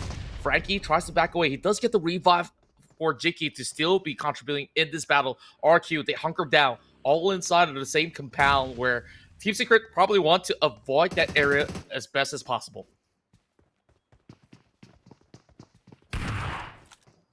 Right, another corner. BPE now in trouble. 20k hasn't been picked up quite yet, but eliminated this early?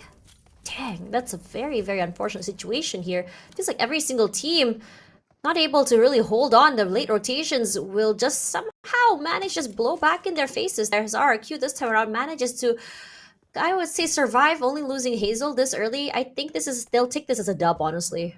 Yeah, that was still considered a pretty massive win in terms of really flushing Team Secret into an altered location at the very same time, but without suffering too much of a casualty, while Team Secret just gotta lick their wounds a little bit. But the only member that they lost was Trang. It could have actually been so much worse for the side of Team Secret, to be honest. You don't want to start off like this for Team Secret, but somehow losing only one as well. I think at this point, both teams just need to take that reset and just say, okay, it's time for us to just both back away and find ourselves into a different part of the map and then meet again later. As somehow on the other side of the map here, for VOIN today, Zeta has been incredible. He's just been that silent killer you don't really expect, and somehow his teammates have managed to really sort of like corral all their enemies into his crosshair. And you know, once Zeta has his eyes on them, he does not let go. Look at that spray, it's perfect. Wix falls as well, and his other teammates have managed to take out space already. Somehow that nade perfectly lands on Razak, so he's in trouble. Zillion going and putting in the pain here, trying to see if he can manage to just catch them off guard, but they are all in trouble. Comes close, but Zeta will be the one to keep his teammates alive. You know what's insane about that fight? The matter of fact that they pushed close, but all the kills were actually funneled towards Zeta that was from long range. That was pretty insane. So all along, it was all a decoy just to get the angle set straight for Zeta to really shut them down. Could have looked a little bit dicey with that form of knock, but they managed to, of course, pile in, even with those grenades, flushing the angles, and things were set perfectly for the rest of VOIN Donkey to be performing at that level. Like I said, Zeta, so far, absolutely having a pop-off day one, while BTR, they move directly into Pachinki, and this is not just BTR that we're looking at. 4 other teams are in the vicinity. Spoon 2. How do I pronounce his name, Contra? SN Pune 2? SN Pune 2? Is I that how you believe pronounce that's it? Snape. That's Snape? Yeah. Oh, is that how you spell it? Yeah. It gets Okay. confusing every season. Yeah. They keep changing the names, but yeah, I believe that's Snape. Okay, now here's Hans for you. Ooh, just got into the game and taking a lot of pressure already. And I'm not sure what happened. Okay, I see RRQ. They one knock already, I believe. I don't think they're out yet. Yeah, one knock. This is interesting because RRQ is definitely a team that I think, okay, a bit more passive. They're the one who starts out fights, but they don't really go aggressive. But for some reason, they are the team to somehow. I feel like their luck today has been terrible. Yeah, it has been either run-ins or getting run over with Third multiple teams wrapping partied. around. And when they try to run away, they also get clipped. So I guess like Alter Ego, they're not really in the safest spot again. So I will It was definitely Rosemary worry. got knocked, right? Yeah, it was Rosemary. Yeah, so hopefully he's gonna be a-okay. While Tops is also Oh, crashing right God. into the gates, and Hans is the next one to have been clipped. And I don't think that he's got any form of chance of survival from that position. And the rest of the members, they're just nowhere to be seen. So 2 members out. Oh, Even despite run the over. roster changes heading into the second half of day one, trouble still looms the side of Alter Ego. I mean, Alter Ego, they don't take their time. They're not super aggressive. I mean, we never really see them go really aggressive early unless it's a hot drop, if you remember correctly, right? They're and if you think about them right now, they're not looking for these fights. It's Team Flash that's going aggressive, and this time they're the one punished here. MEC has been very patient. They were just hiding here, holding down the line. They heard the sounds, the guns of Flash, and their patience actually paid off. Young's still around here. He's been trouble! Oh! As Hasby, he's gonna return the favor to Flash. They ran over Alter Ego and they said, okay, let's do the same to them. Now the circle still pulling to the middle side of the area, and there's a lot of players already in the middle side. I feel like there's 2 things about that fight that was really interesting. Team Flash overheating. They got themselves 7 points to kick off this run. But then again, that maneuver coming from Hasby as well as Kim, that was superb. Something that we've not really seen too much coming from MAQNA. And oh, here we go. Another fight breaks loose. It's going to be New Era that gets taken out. Well, that was basically a replay. Then we'll go back into the action. Vikings now trying their best to defend up against all the other players who are around Pachinki. I guess I get my favorite city as an ending, so I can beg for more. A lot of movements already. Every single team, every single player wants to find themselves a bit off this real estate. Either it be on the lower ground or higher ground, doesn't really matter. Everyone's just in a stalemate right now. No one wants to breach each other's compounds. Especially since the DBS is just so lethal in the CQCs. Very, and overall, I think that they have also gotten the priority where certain teams are still in the midst of rotation to enter the city of Pochinki, so they want to keep their eyes peeled as well from all the teams that will be traversing via vehicles. So hunkering down for now from this current position will be the most ideal for whoever's already inside of the city. But the problem is, if there were to be any form of hardship, then these teams are kind of stuck. They probably won't have a safe way out. And I think perhaps the most ideal situation for teams is to take it slow if they're not in the circle already, to play around the hillside and eventually figure things out since it's still stage 4. So for now, that's what exactly CD Alliance is aiming for. They've managed to get the one pickoff, and other than that, I think things have been looking rather clean. The Malaysian team that has been really carrying the flags of throughout so many seasons of PMSL is still hoping to find a better footing. They're still within the top 10, but they definitely want to back a whole lot more points as we go back into the eyes of FaZe Clan. This is an interesting predicament. I saw VOIN just now, who was the team that was actually kind of surrounding the area where FaZe Clan is. Zeta was alone here. Oh, Razak, that was very, very dangerous. So Zeta should be picked up right now. And I think this is the problem. You pick these fights and every single team is just going to pepper spray right at you. So Dubiko, fairly quiet today, if I'm being honest. I didn't really see a highlight reel for him. At least not quite yet. Touch still haven't been picked up quite yet. But Zeta, they're back and very much ready in the game. Reset already as MEC this time. Oh, I think they're just going to say, cut our losses, leave Kim there. I don't think we can hold on to the area very, very much longer. As Talon, they're looking to get active. It's been a very, I would say, unfortunate day for them. Mikiel low, going to try and breach those smokes right now, making sure that no one is in the back line here. Misery all out there in the open, not aware at all at how many people from MEC is inside those smokes. Axel, last few standing right now, as Linux as well will fall. MEC this time around, they're coming up on top. It's been a fairly good start from them. Starting off early, getting a pick on in one team, already 6, and now onto Talon as well. Whew, man, this team, very patient, a lot more quiet, a lot more slower pace, and I think this suits them very well. As Misery, last man, still waiting to be picked up right now, as Axel said, okay, this is almost impossible for us to do. So cut my losses, play for placements. Yeah, it's been rather incredible on how MEC is performing in this round. They shut down Team Flash. They now also take down players coming from Talon.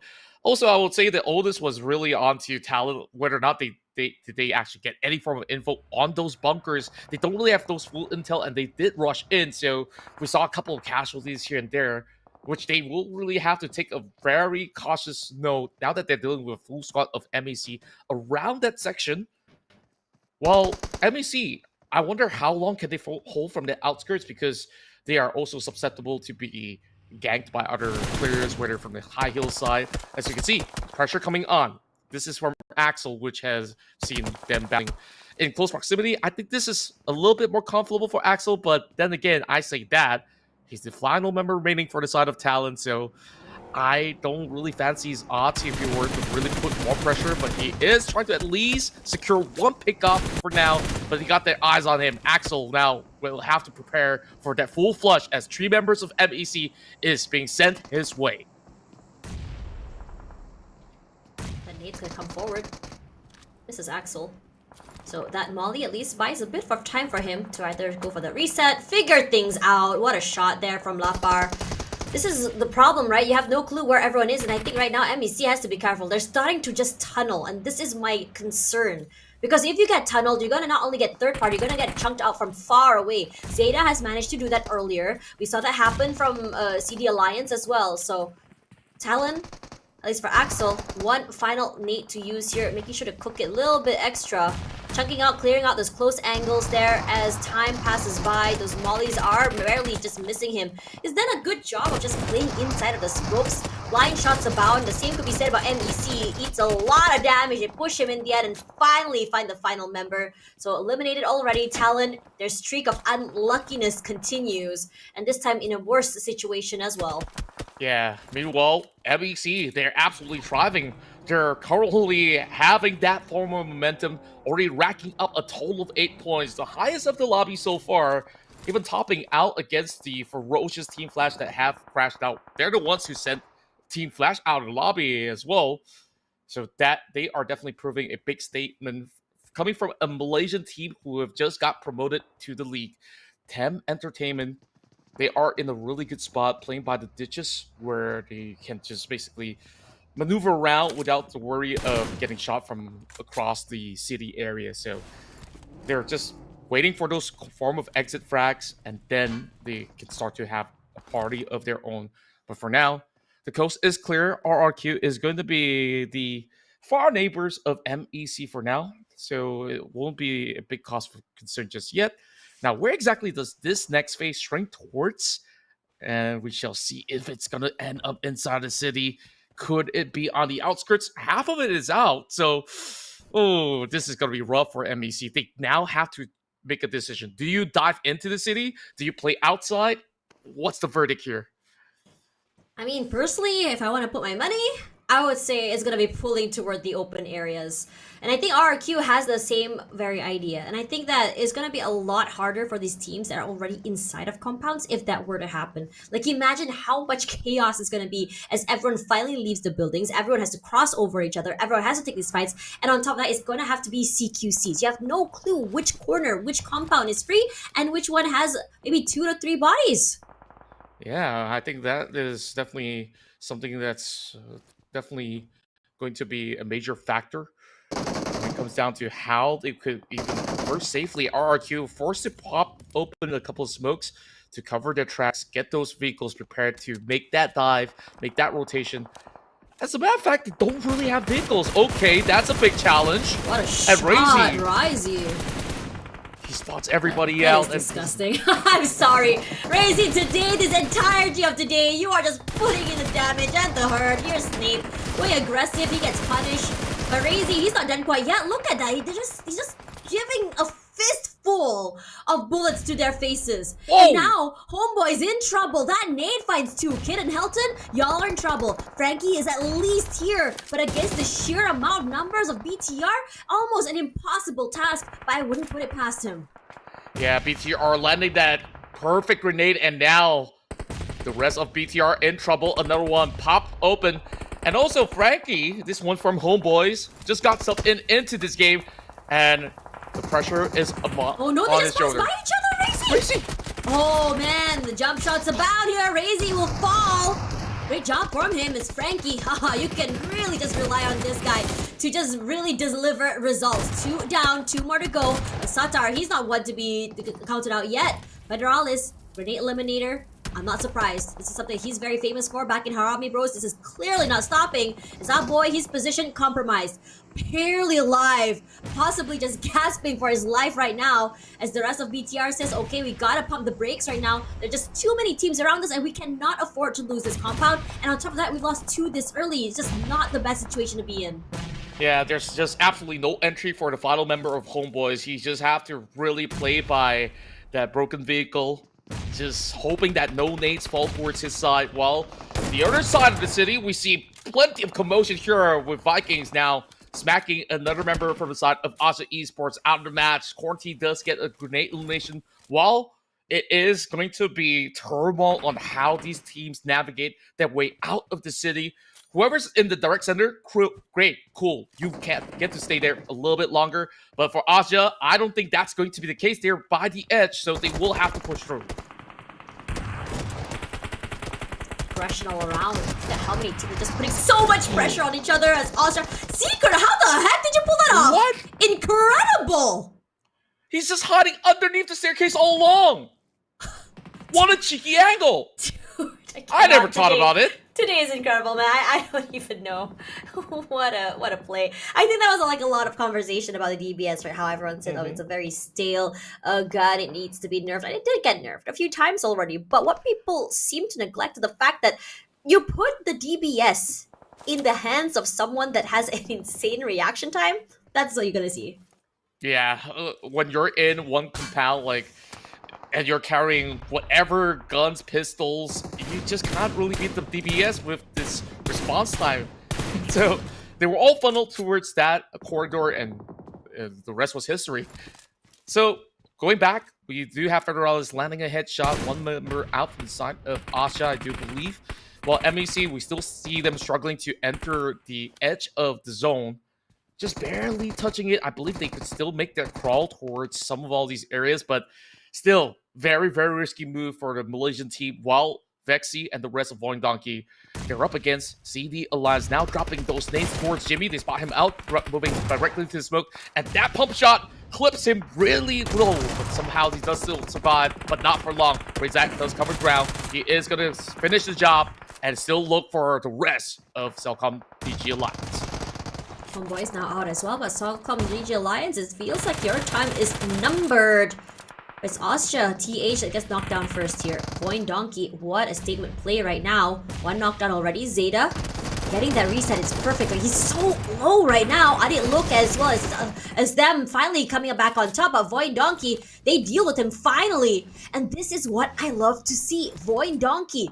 Okay, it feels like, you know, CD Alliance also take them on this ride, trying to force them into these 1v1s. Don't allow them to. Swing out together. Have your teammates really just enforce your firepower. And that's exactly what we've been seeing. Looking at VOIN Donkey, to me personally, on game 1, I thought, okay, this is gonna be the outlier game. This is gonna be the game where is this gonna be this situation where like Boom Esports, right? They do so well on Sadok and then they go a bit more quiet on different maps. No, they have different, I would say, SOPs on how exactly they want to approach these games and these fights. And today has been a benchmark on what we can see from them this season. And so far, I am impressed. Me too. I mean, just looking at how they are playing so mechanically, so robotic as well, where that fight was absolutely clean in the form of execution, despite the chaos that we have inside the city, where you see other teams there left with maybe 1 or 2 players in the mix of the battle. VOIN Donkey, they still have so many of all these resources to make a fog inside of Pachinki, and now closing it up against the rest of FaZe Clan. They're dropping really low. And that Molotov actually connects Zeta. He finds one freebie. It's going to pave the way for the rest of them to eventually seek out that Lone Ranger, Kim. He's trying to hold out. Managed to eventually find a little wiggle room up the staircase. Can VOIN Donkey eventually seek him out? It's not going to be an easy task after all. Tony prepared with that DBS, ready to take charge, take control. He spots him out, but the shots did not connect. Goodness. And Zeta again, 7 points in, 12 in total for VOIN Donkey. Zeta, main character moment today. What a great game coming up from him. Tom as well. Whew, what a shot. Beautiful sprays as well. Micro angles onto Federalis is enough to knock him down here. And MAC, I think they're going to be very happy with what they've chosen here, because the circle did eventually pull in. It's not toward the compounds, it's toward the open area. And they have really placed a lot of space between themselves and a majority of these teams, which allows them to go for these long range chunks off. They can go for to catch anyone in the midst of those rotations. Now for TEM, that's a good nade from Zozip there. He's managed to find Zeta as well. And also Razak eats the full force of that nade to his face. But for MEC, they're not out of trouble quite yet.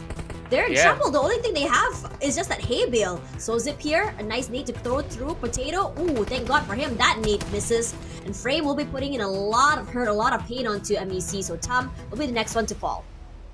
Yeah, that was super impressive coming in from SOZIP, especially coming in with that low angle, still connecting the nades, and follow up by those hail of bullets. Now it's Kim's turn to return the favor, catching onto Frame. The moment that he leaves, he gets that catch.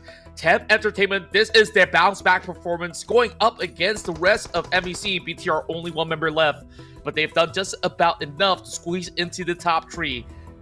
When push comes to shove, they will have to play on those flat ground terrains, all relying on those smokes. Satar, he's being flirted with, another nade being tossed towards his side. Have to play very cautiously, while the other members of TEM, they can start to open a little bit more wiggle room for themselves as they are trying to settle scores. First and foremost with BTR. TEM. Somehow this time around we talked about how quiet they've been in the beginning. They seem to have struggled, but this time around they've really prioritized staying alive. And now with the man advantage, they just finally, one by one, dwindling down the members of every single person and team, leaving only MEC. It's Keem all alone here, and TEM with 10 eliminations. This is terrifying. Finally, sealing the last kill onto Keem, which gives them the chicken dinner of this fourth game. They're finally back here with a statement of their own, securing their first chicken dinner in this brand new season of the PMSL. We've waited for them for the past 3 games, and in game 4, it's safe to say that this Thai team have finally arrived back into their formidable form. And we talked about how tricky it is to play inside the city of Tajiki. They were the ones to take the ditch instead of playing inside those compounds and waited for the right moments to strike down all the other players. So excited. And just seeing them with their form of glee, I'm just so happy for these boys. I love seeing this. I mean, yeah, as you mentioned before, I think positioning has been good. I think out of all the teams, MEC and TEM were the 2 teams to really, I would say, take a big risk in their positioning, and understandably so. Okay, you have to understand, they are very not only late to the rotation, they're also late to get into Pochinki. They go for a very longer rotation toward the eastern side. So what can you do? You just have to kind of wait it out. You don't want to breach into, the building area. You have no clue who's around inside the building. That's number 1. Number 2, you want to cross that open field with no cover, nothing, because I don't think they had a lot of vehicles either. So this is a good call from them in terms of positioning. They're thinking, okay, let's just force them to go into these fights, perhaps, and just hope that the circle pulls to us. If the circle doesn't, okay, we'll deal with that when we have to cross that bridge, when thankfully they didn't have to. So looking really great from them, from TEM. I think the only difference that kind of like differentiates between MEC and TEM this time is that MEC, they're a little bit more aggressive. We're seeing a lot more of that pressure come through, but TEM, they decided to wait and see. Regardless, here are the highlights.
Contra, bring us back.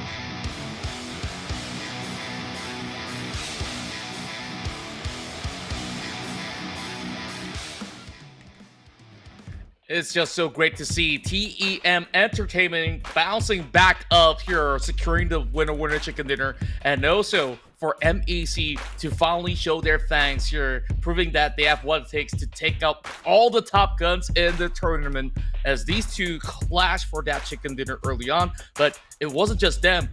We see the Indonesians also thrive in the battle inside the city. VOIN Donkey was racking points after points, where we just saw Zeta just showing us that masterclass finish, and BTR still getting themselves back into the top 4 action.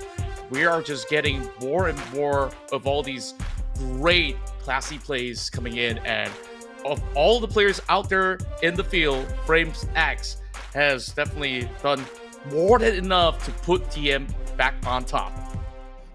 Frame XZ, I have to say, in terms of damage, it's honestly not surprising, because for him, he's the player that if anyone were to cross paths with him, especially since he's positioned himself on the 2nd place, of the compound he's holding. Anyone that's crossing, anyone that's rotating, he's so quick, he's so on the ball to just put in the damage. Yeah, it doesn't really translate into eliminations or even knockdowns, but it's enough to really cripple down those members for his other teammates to just really kind of swarm. And in this situation as well, a lot of the time I think a lot of those kills were third party / stolen as well.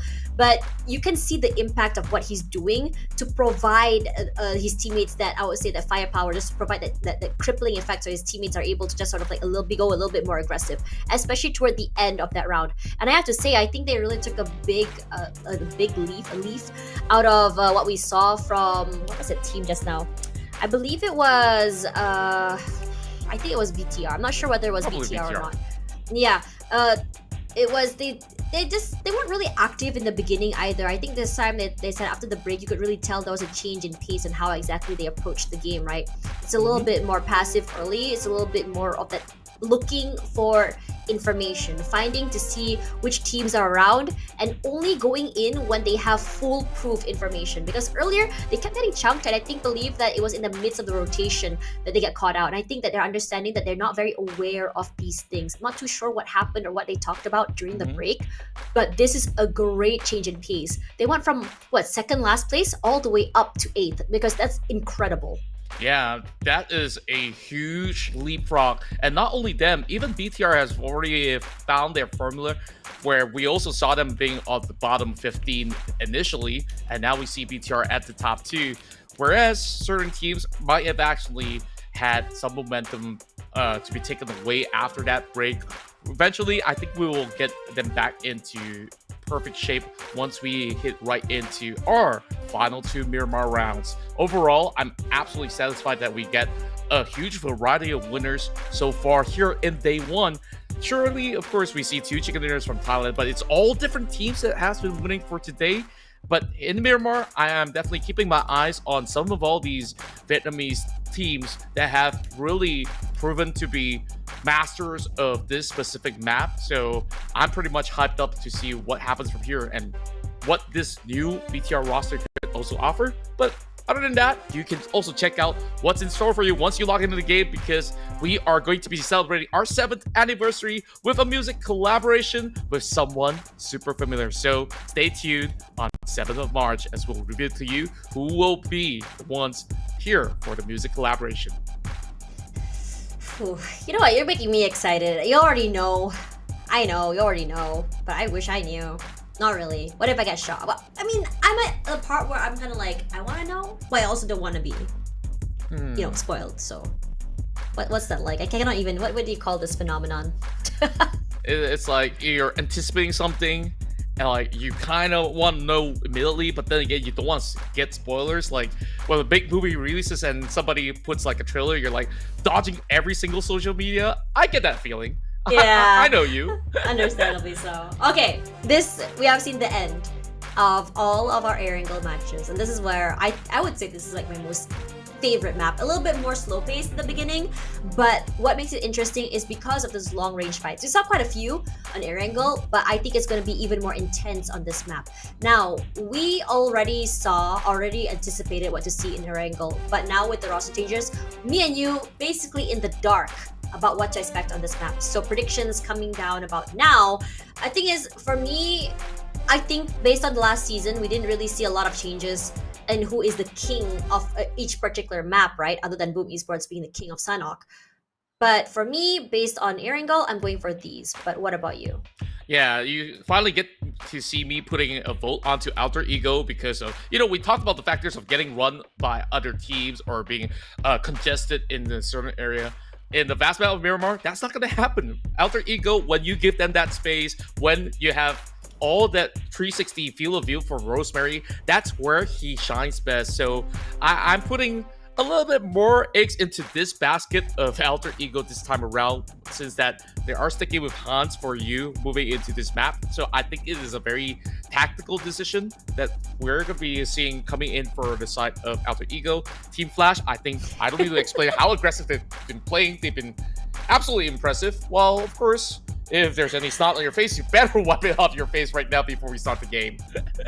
Just him and his little spray bottle of water. You know what? Again, so valid. You know, you just want to get that refresher. You don't really want to get up and wash your face in the toilet. There's a hack for you. Just like he has hacks for in-game, perhaps. Not hacks like cheating, but hacks like, you know, your tips and tricks on how exactly he navigates through those games. Regardless, coming into this one, we saw a lot of grenade elims, but honestly, seeing Federalis out there, I'm not surprised. I think during PMNC, this is something that we see all the time for him. Sorry, PMCL, I believe it was. Yeah, PMCL. This is something that we see all the time when he was in Harami Bros. This is his signature, right? And I'm glad that this is something that he's still bringing over into his new roster. Yeah, I just love that it wasn't just Federalis striking out. You see, ooh, a little bit of a heart for all of you guys out there coming from MAQNA Esports Club. Ooh boy. Okay. They have the coolest logo. Oh no, not I give them that. ooh. It's meow because their logo is a cat. Do we go ooh-ee-ah? If that's the case? Let's not get there, huh? I think you can. I'll just watch. It's okay. I'll give you moral support, Contra. Moral support, that's more than what I need. I appreciate it though. I definitely need a lot of moral support, not only for myself, but all the fan players out here, because this is going to be a grueling fight. I believe in Miramar, this is going to be a very, very intense battle between some of the teams out there, because over the years, they've improved so much. So can they handle the pressure? Can they handle the heat? It will be our penultimate round as we dive into our match 5 of the PMSL SEA Spring Split.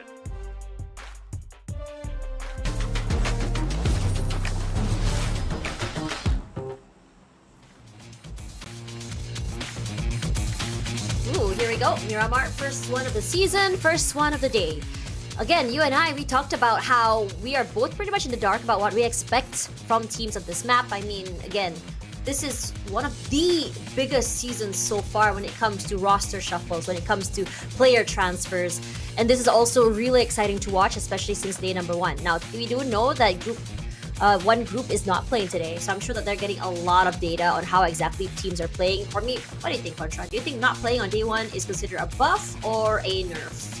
I think it's a little bit of buff, seeing how other teams play so that you can plot against them. But then again, your hands are not warmed up for the battle just yet. So like, even if you think that, hey, we can execute this plan, maybe you have the right ideas, but the pacing that you want to execute may vary player upon player. So perhaps it could still be a little bit of a tough thing to navigate around, but we shall find out tomorrow when teams like the Savior will be joining us later on. But knowing that these players have been playing years after years, the only big pressure when you're not playing for a day is that you look at all these other teams stacking points and you're like, can I hit 80 points in a day?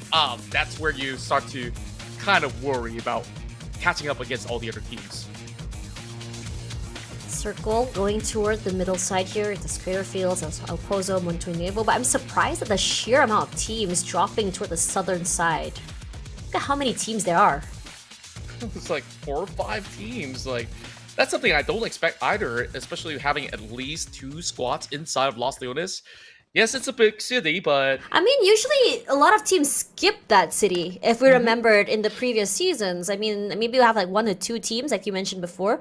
But I'm surprised at the sheer number of that. I'm wondering, what is the case here? It could also be the factor of the flight path that does not really allow certain teams to move into the northeastern side of the map. So perhaps an alternative drop that is still somewhat safe, because Los Leones, being such a vast city, yeah, you could just still get enough resources and then get your way out of it with all your 4 members still intact. So maybe that's going to be the case. We'll see whether, if we get into the next game, if anything changes, or will it be a fixture of having 2 teams to consistently drop into Los Angeles. Then it will be rather exciting to always watch. Maybe if there's a fight that breaks out or otherwise. You know what's interesting? I think we saw VPE just really thriving the first 3 maps today, right? And the previous round, VPE, I think they went out, fairly early. I'm not even sure they even had any elims as well. And I was quite surprised because given the fact that, we had Sanok and then the first two air angles were, I would say, northern side circles. And then finally we had a more centralized circle toward the last one. I thought to myself, okay, this is where I think we should really see them thrive. But somehow they struggled and it really caught me off guard. I mean, yeah, it's a bad game, but I think that they have a lot of wriggle room. They started the day fairly strong. They have a lot of points. So I think that's the advantage of it. But in this situation, it's already map 5. We're about to end the day very soon as well. Could this be the comeback that they want? Because they need to change the trajectory to give themselves a little bit more of a breathing room if they want to keep up this tempo and momentum. It could very well be the case. I mean, just judging from all the data that we have from past seasons, Vampire Esports does thrive inside Miramar particularly well compared to maybe the rest of the maps. I would still say they're good in other maps. It's just that this has been their strongest suit. But back towards your concern, I also do worry because we initially saw Vampire Esports had like this massive gap between other teams, right? Where they were just thriving with at least double digits up against them. Now that gap's being closed by a team that's not gotten that much points. Within 2 rounds, BTR stacked that 39 point against him. Now the gap is just an inch away. 1 point, 2 points for VD, and I would even dare say up to Team Flash, Team Secret. If they get a win here, they can easily overtake TTE, but we have a battle in hand. Very aggressive here. It's going to be HOMEBOIS to be the first one out already, not being able to be recovered. Unfortunate. Helton puts in a bit more damage, but nowhere close to his teammates. Takes a bit of damage. Manages just really just duck out of the way here. Finding Tony K this early, that's huge. Puts a lot of firepower at bay and his teammate just answers back with a nade. And it's perfect right now, but Mormon, he's not done. He's aggressive, he takes up space, and that nade just jumps down the other members of HOMEBOIS. They're not out of the woods yet as Frankie is far away, but Frankie will be running with his tail between his feet. It's gonna be very dangerous from him. He's just barely surviving skin of his teeth, but that scope will be the death of him, as HOMEBOIS this time only managing to steal Tony K away, and VPE this time survived a little bit longer. But it almost feels like a deja vu moment, because didn't they start the previous game somewhat like this? Yeah, it was exactly the same kind of scenario in the early game. This time around, the only casualty being Tony K might deduce a little bit of that firepower, but you still have Mormon. You see all that kills, or should I say elimination points, was all racked up by Mormon. That's like at least 3 points in his bag, and we definitely expect Mormon to do even more heading into the later stages of the game. So far, things looking really good for Vampire Esports. Not so much for the side of HOMEBOIS, though. Out of all the many teams out there, they were just unfortunate to run into Vampire Esports, while Rosemary spots one player just trying to run into the compound, forced to retreat for the very moment, as it will take a little bit more of a safe refuge. That is CD Alliance that will at least have enough spacing for themselves to hold out against Alter Ego. I think you projected Alter Ego to somewhat have a great game, perhaps go on to a chicken dinner this game. I think the start hasn't really quite changed for them. But the thing is, the only difference right now is that they're, I think, taking the approach of taking the high ground this time around and kind of like catching anyone in the midst of the rotation and hoping they can get a knockdown or something like that. But the thing is, they're just a little bit too far out here. It's a lot further away than anticipated. It's a lot harder to land these shots as well. But one thing is for sure, though, they're not afraid to make their presence known this early. Yeah, it's also very important, especially when you want to take vital spaces around the circle.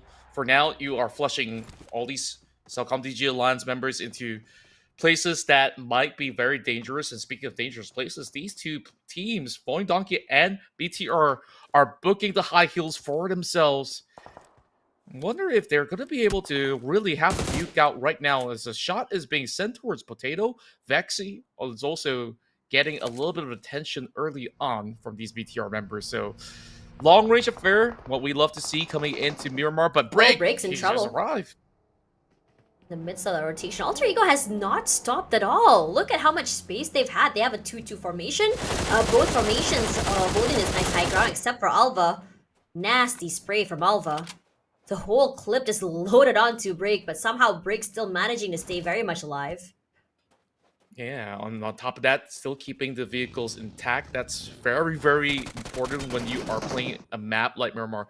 We get another glimpse of the heroics coming in from Mormon.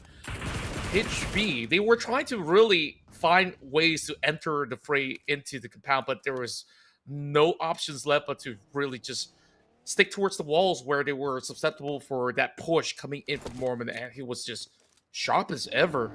So far, today's heroes of all these matches, if there's two players to no doubt, it definitely will be Mormon and also Zeta. Damn, I'm feeling really sorry for Talon today. It feels like I talk about them a lot. I mean, because it's most of their unluckiness, right? I think in the first game, they did manage to go far. I think first and second, they go far, but they haven't been able to really win out these fights. And the last few maps after that, it was just straight getting caught out early, not able to even get a single elimination in their fights. I understand, like, their idea is to go for these rotations, hold a compound, play a little bit more quietly before going just all out toward the end of the game. It feels like that, at least that's what I'm speculating right now. But in a lot of these situations, a lot of these fights, I'm seeing a lot of hesitation come from them.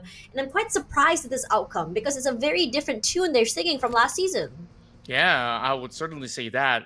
Overall, for Talon, they look best when it comes down to a direct 4 versus 4, but rotation today, I would just say it's horrendous. Misery are also getting caught out right now. So there's only 2 members left playing inside Miramar. Duo versus 4. It is going to be a tough situation for the rest of Talon to play out the rest of the course of the game. But for Vampire Esports, they take what's given. 6 points now racked up. Every team passing by, they just strike at least a member down. So looking rather good for Vampire Esports, which I have definitely put it in my votes this time around. Whereas I'm just hoping to once again see the rest of the Vietnamese teams to start showing up into this matchup because we haven't seen them in action just yet. Rosemary, Octa, Alter Ego, they have gotten themselves somewhat of a central area to play. Instead of taking the high ground, they say, okay, perhaps this compound is something that we can still work with. If it still pulls down towards the south side, then this is very workable for Alter Ego. Let's see here. The Team Secret forced to move outside of the circle already. And surprisingly today, Team Secret has been involved with a lot of early fights and, somehow surviving. Surprised that Brick managed to survive that initial skirmish and, face off against Alter Ego. I think Brick has been in a lot of these situations. But all I can say is for Brick, he's slippery as heck. He's not one player to get knocked down so early. And I think he's managed to buy a lot of his time for his teammates. But this time around, because of the situation of the rotations and circles, I think they're going for a longer rotation. I think this is a good call if you think about it. I don't know, Contra. I mean, coming into this map, I was expecting this slower pace, right? But Alter Ego just now, I think why I really want to highlight them is because this is a different type of Alter Ego, because in the previous round, it felt like they want to do with these early close range fights. They like to just hit into another team, let's go aggressive. They haven't been really able to just, hold down their fort when it comes to these fights. But this time around, they're not really shy to show their presence. They're going in for these long range fights. You start off with say Rosemary, and then you see Alba just sort of like rush forward and just take those fights really early as well. So I'm liking this change of pace, but I think the way they fight might just really suit this map a lot more. So I'm starting to understand why exactly you projected them to get a chicken this map. Yeah, still too tough to see if they could even make it to the top 4 because the zone does not really favor Alter Ego just yet. But yeah, definitely they've been playing a little bit better, feeling more at comfort with the amount of space that they are getting from that early game. But they're on that far south, so where they need to be is over onto the northern plains where there's plenty of valleys. As you can see, OSJA also booking a little room for themselves. VOIN Donkey, very close. This is not going to be a comfortable spot for VOIN Donkey, but what can they do? They're pretty much locked right into this spot where even the Alliance have arrived over on the hillside. At least Rizak has gotten that information to work with. So Vexy, he might be able to at least maybe pick off 1 or 2 members of CD Alliance if ever the fight does erupt between CD Alliance as well as OSJA Esports. Speaking of a fight, here we go. Vampire versus Flash. Flash has been so active today. Whenever there's a fight, Usual suspects, it's gonna be Flash. And this is inside the blue zone. Somehow these two teams, despite them, far out here, they seem to have managed to see each other first. On Zenzo fall, wow, amazing. They've really forced his hand here. Tops is just so low, but Baus is the one to take these really close range fights here. Schweppes, ooh, beautiful shot. Managing to find Tops very, very early. His teammate taking sure that he doesn't go fall early, and he does. Finds Schweppes, takes him out, and a long range shots in the end just really seal the deal. Flash, what a statement play right now. And despite the early aggression, despite the amount of eliminations, Vampire Esports not able to stay a lot longer in this map. It's crazy that some of these top teams are just basing these fights on coin flips. We saw how close that was actually for the members of Team Flash as well as Vampire Esports. At least Vampires, they book out this match with 6 points despite this to be a very early stage exit without any placement points. I think 6 is a good enough number for them to still maintain that spot. Unless we say VTR have a stellar top 3 game once again. Speaking of which, they find themselves a pick. And there's just plenty of fish to fry for BTR. We last saw them over on the left side of this hill. So perhaps there's just a lot more players that they can pick up from this position.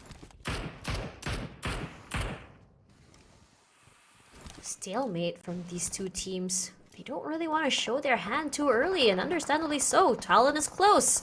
Yoru taking a lot of damage from BTR. Look how much control BTR has over this entire valley. All this entire high ground area is in this control. Anyone crosses, these shots from Satar, from Snape, from Razy, from Federalis have been incredibly sharp. And it's already corralled Talon into the tiny little shack. That's the only space they can work with. They show their hand, they're dead. Their smokes immediately just go away, they're dead. Nade's already hailing toward them. Yoru has to be picked up, but because of the small space, I'm concerned for whether or not they can survive this ordeal. Yeah, Talon just stuck in the tiny little space of a shack. All they really have to do is dance around the smoke and maybe pull back towards the lower ground because they just arrive into the worst spot possible against BTR, who's ever ready to just flush them off. I believe that BTR should be at least sending a few members right through. But no full commitment just yet. Maybe just... Look at this Mexican standoff. Look at that. They've been here for quite some time, haven't they, Contra? They have, and the only good news is that this is the direct center of the zone, so they don't really have to force any form of move just yet. They just gotta keep themselves safe. But Team Secret, I don't even know how did they actually squish into this already tough spot. Balls of steel, man. They took a gamble. And they really are, if you think about it. Look at the position of Trang compared to his teammates. He's so far away. They're cut off each other here. It's so hard for them to play off each other because of the amount of houses and compounds against them. Now we go into this side here where Flash, we saw them be able to just completely overwhelm Vampire. And this time around, they have their sights onto another big name team here. It's Alter Ego. And Alter Ego, they don't have advantages. They're on the lower side of the terrain, on the side of a hill, in fact. Any nades were to roll to them, it's pretty much over. Yeah, the only good news is that there is another team onto Team Flash at this very moment. BTR trying to suppress Team Flash, so perhaps Alter Ego got themselves to thank BTR to at least give them a little bit more of that room to make an exit. Zeus, though, he's just trying to get a little bit more cover out of that vehicle, but there's barely enough space. A couple of smokes now being popped at least buys a little more time, but the push is in effect. Alpha and Rosemary, they're rushing towards the corners, and perhaps either if they want to take low ground or even high ground, they still have to manage what's on top, and Tops is holding them down. Yeah, Tops has not moved at all. Rosemary, this is a very dangerous team he's playing here. He doesn't have a lot of terrain to work with. It's very tiny, and he doesn't have, that top side area. It's just so easy to just roll util toward him or just jump up forward, just spray the heck out of him as well. But he is feeling very spicy, and understandably so. Now, Flash, they've have a really interesting comp coming through here. They were trying to go for this, I would say, 2-2 formation. They want to see whether or not they can, 2-2 just not until the other two fell. And now they're playing together. Now, Alter Ego understands that they do have at least a bit of advantage in terms of firepower, in terms of man advantage here. But as Flash tries to run away, it's going to be Adit look to spit the heck out of them. Wow, that one shot, those sprays to the vehicle is all he needs to get 2 to his name. He'll take it, 2 for 1. Yeah, beautiful work coming from CD Alliance, and as a matter of fact, they are in the best possible spot. They don't really have to move their muscles. They have great field of view across the whole 360 range of the circle. So it's really about who really has a firm chance to even stand up against them. Maybe a flank coming from Vikings would be able to overwhelm them, but take a look at them. They even lost one member. The rest of PTR are on the outskirts. I wonder if they will be able to make the cut. Here comes Tam, trying to run right into the crowd area, and this is not going to be good for Bright. He blows up, and that will be pretty much Tam walk away with nothing at all after securing the previous round chicken dinner. Dang, this is so unlucky for them. I'm really hoping this is not going to be one of those moments where you have a good map and then it's just going to be a dry spell after. That nade comes through here from FaZe this time around. RQ, they are in a very dangerous spot, but somehow they manage to juke every single nade that comes their way. Peko, oh, he's looking to push here. Smoke set up already. He wants to get up close and personal. And when he does, you know that he can deliver these fights. But somehow the rest of FaZe, they do not want to succumb to this. Being very quiet here, Kim Tony. Playing on the side of the terrain. Somehow manages to read the trajectory of that nade here. Kim Tony all alone here, touches close. They can play off each other. Dudicto and Marqueries in the backside as well. So Hazel forced to move out the way, and so does Napeko. Forced down the hill. They cannot hold on to the area, giving FaZe all the advantages. Napeko rushing through. I don't think that nade, I did clip him a tiny bit, but not enough to take him out. But they're not done quite yet. Not just yet, but FaZe really wants to take over that bowl where there is just so much defensive cover for RRQ for the meantime. Hans does get the catch on the corner while Federazes gets knocked out by members of Team Secret. Even Snake bows out. BTR, I believe what they are trying to do is to force a maneuver across the map, just driving by, and they just absolutely got clipped by the rest of Team Secret while we continue on with this fight.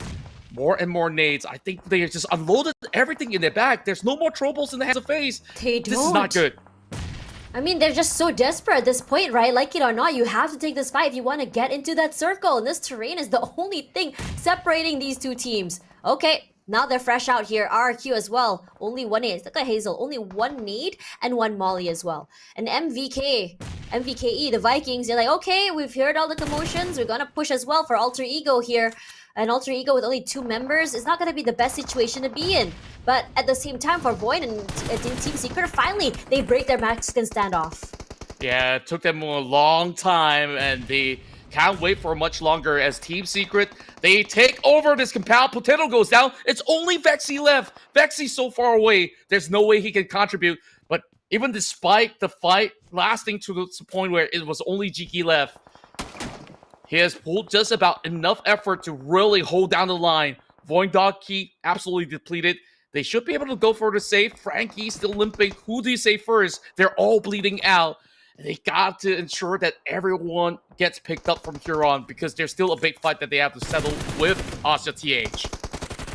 RQ finally taking that space as well. Touch gets sprayed down to hell right now, and so does McCary's. Knocked down. RQ doing a great job of sticking together, playing off of firepower with their teammates, and finally they make it out on top despite that major disadvantage. And the best idea to play is slowly but surely climb out the mountain, take up the space, and it was that one singular spray from Hazel while he pushed up and got a pickoff that really gave them all the space and all the firepower to work with, just completely overwhelmed their team. Yeah, I'm just really glad that RQ take a slower approach in that fight, slowly fizzing out all these utility coming in from the rest of FaZe Clan. And once it's depleted, they are ready enough to really take them on. And considering that they have such a great cover coming in from the terrains, now all these spots are being opened up, but I can't say the same about this far western end. We still got 3 teams locked right in.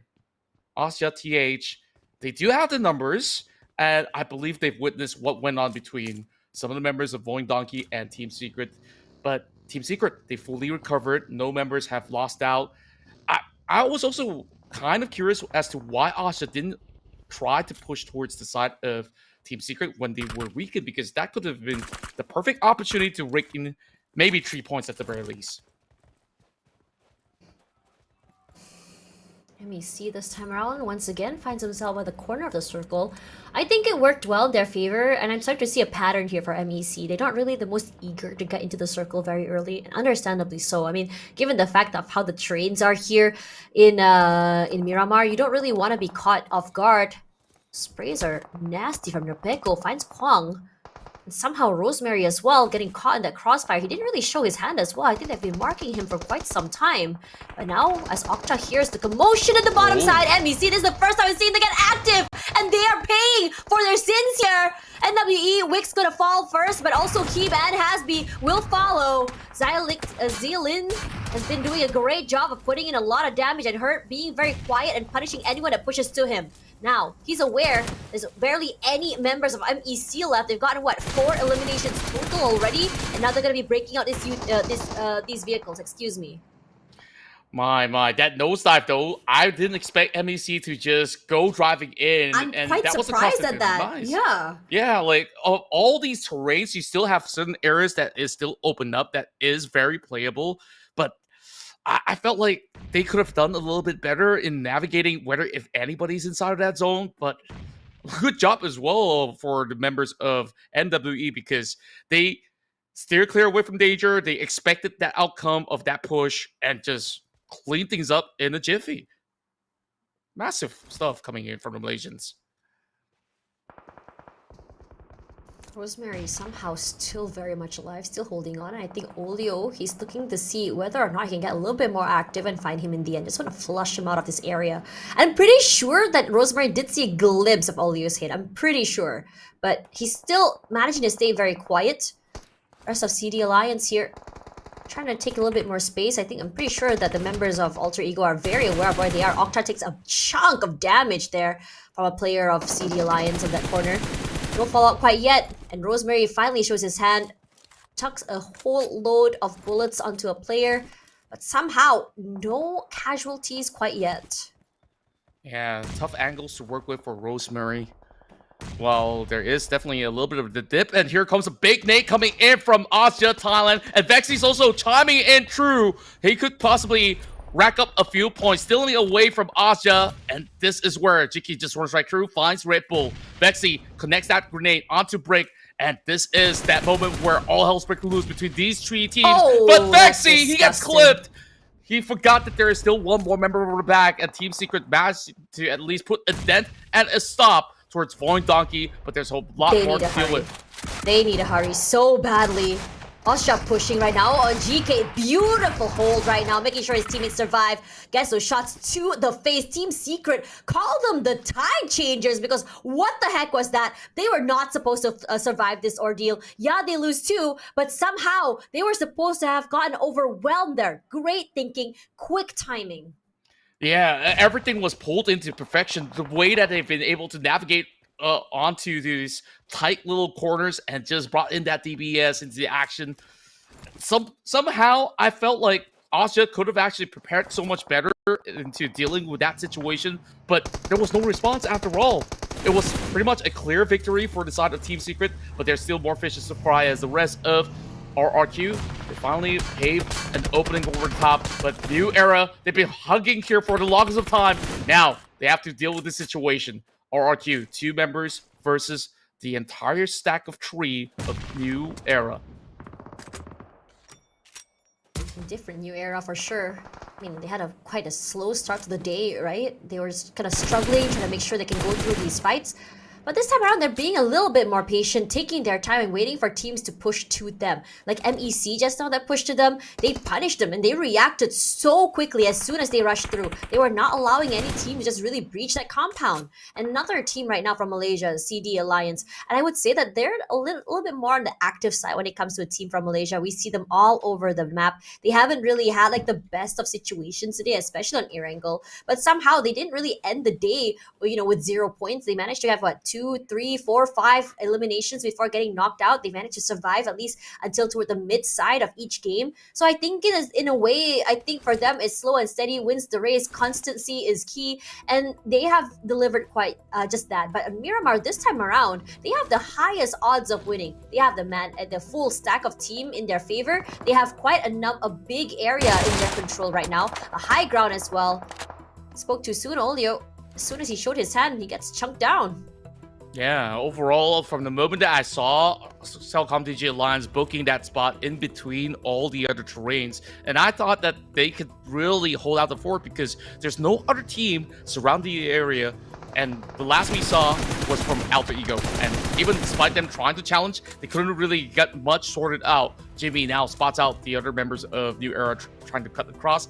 I think that there's no way that New Era can exit if they can find any angles against either Lapar or any members of CV Alliance. That is going to be perhaps the best case that they could actually end the round with. But for now, nobody can stop CELCOMDIGI Alliance at all. They can't. How can they? They have the high ground advantage. The lower side, yeah, I mean, in the lower side, you do have the advantage of these terrains.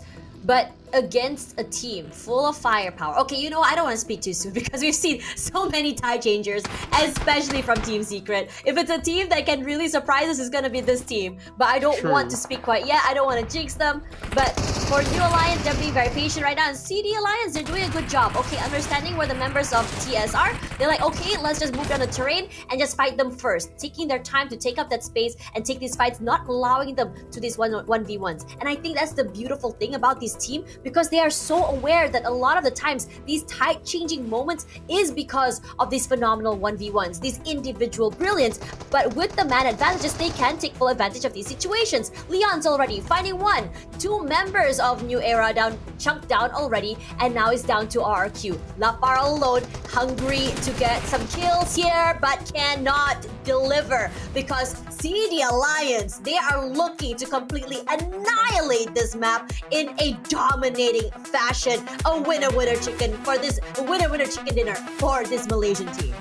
Absolute control. That was what it was all about for CELCOMDIGI Alliance. Calm, composed, steady from start to finish. They were unfazed with all the other aggressors that were trying to push towards their direction. And by the end of it all, they know they got this one under wraps. And it was important for them to deal with Team Secret first.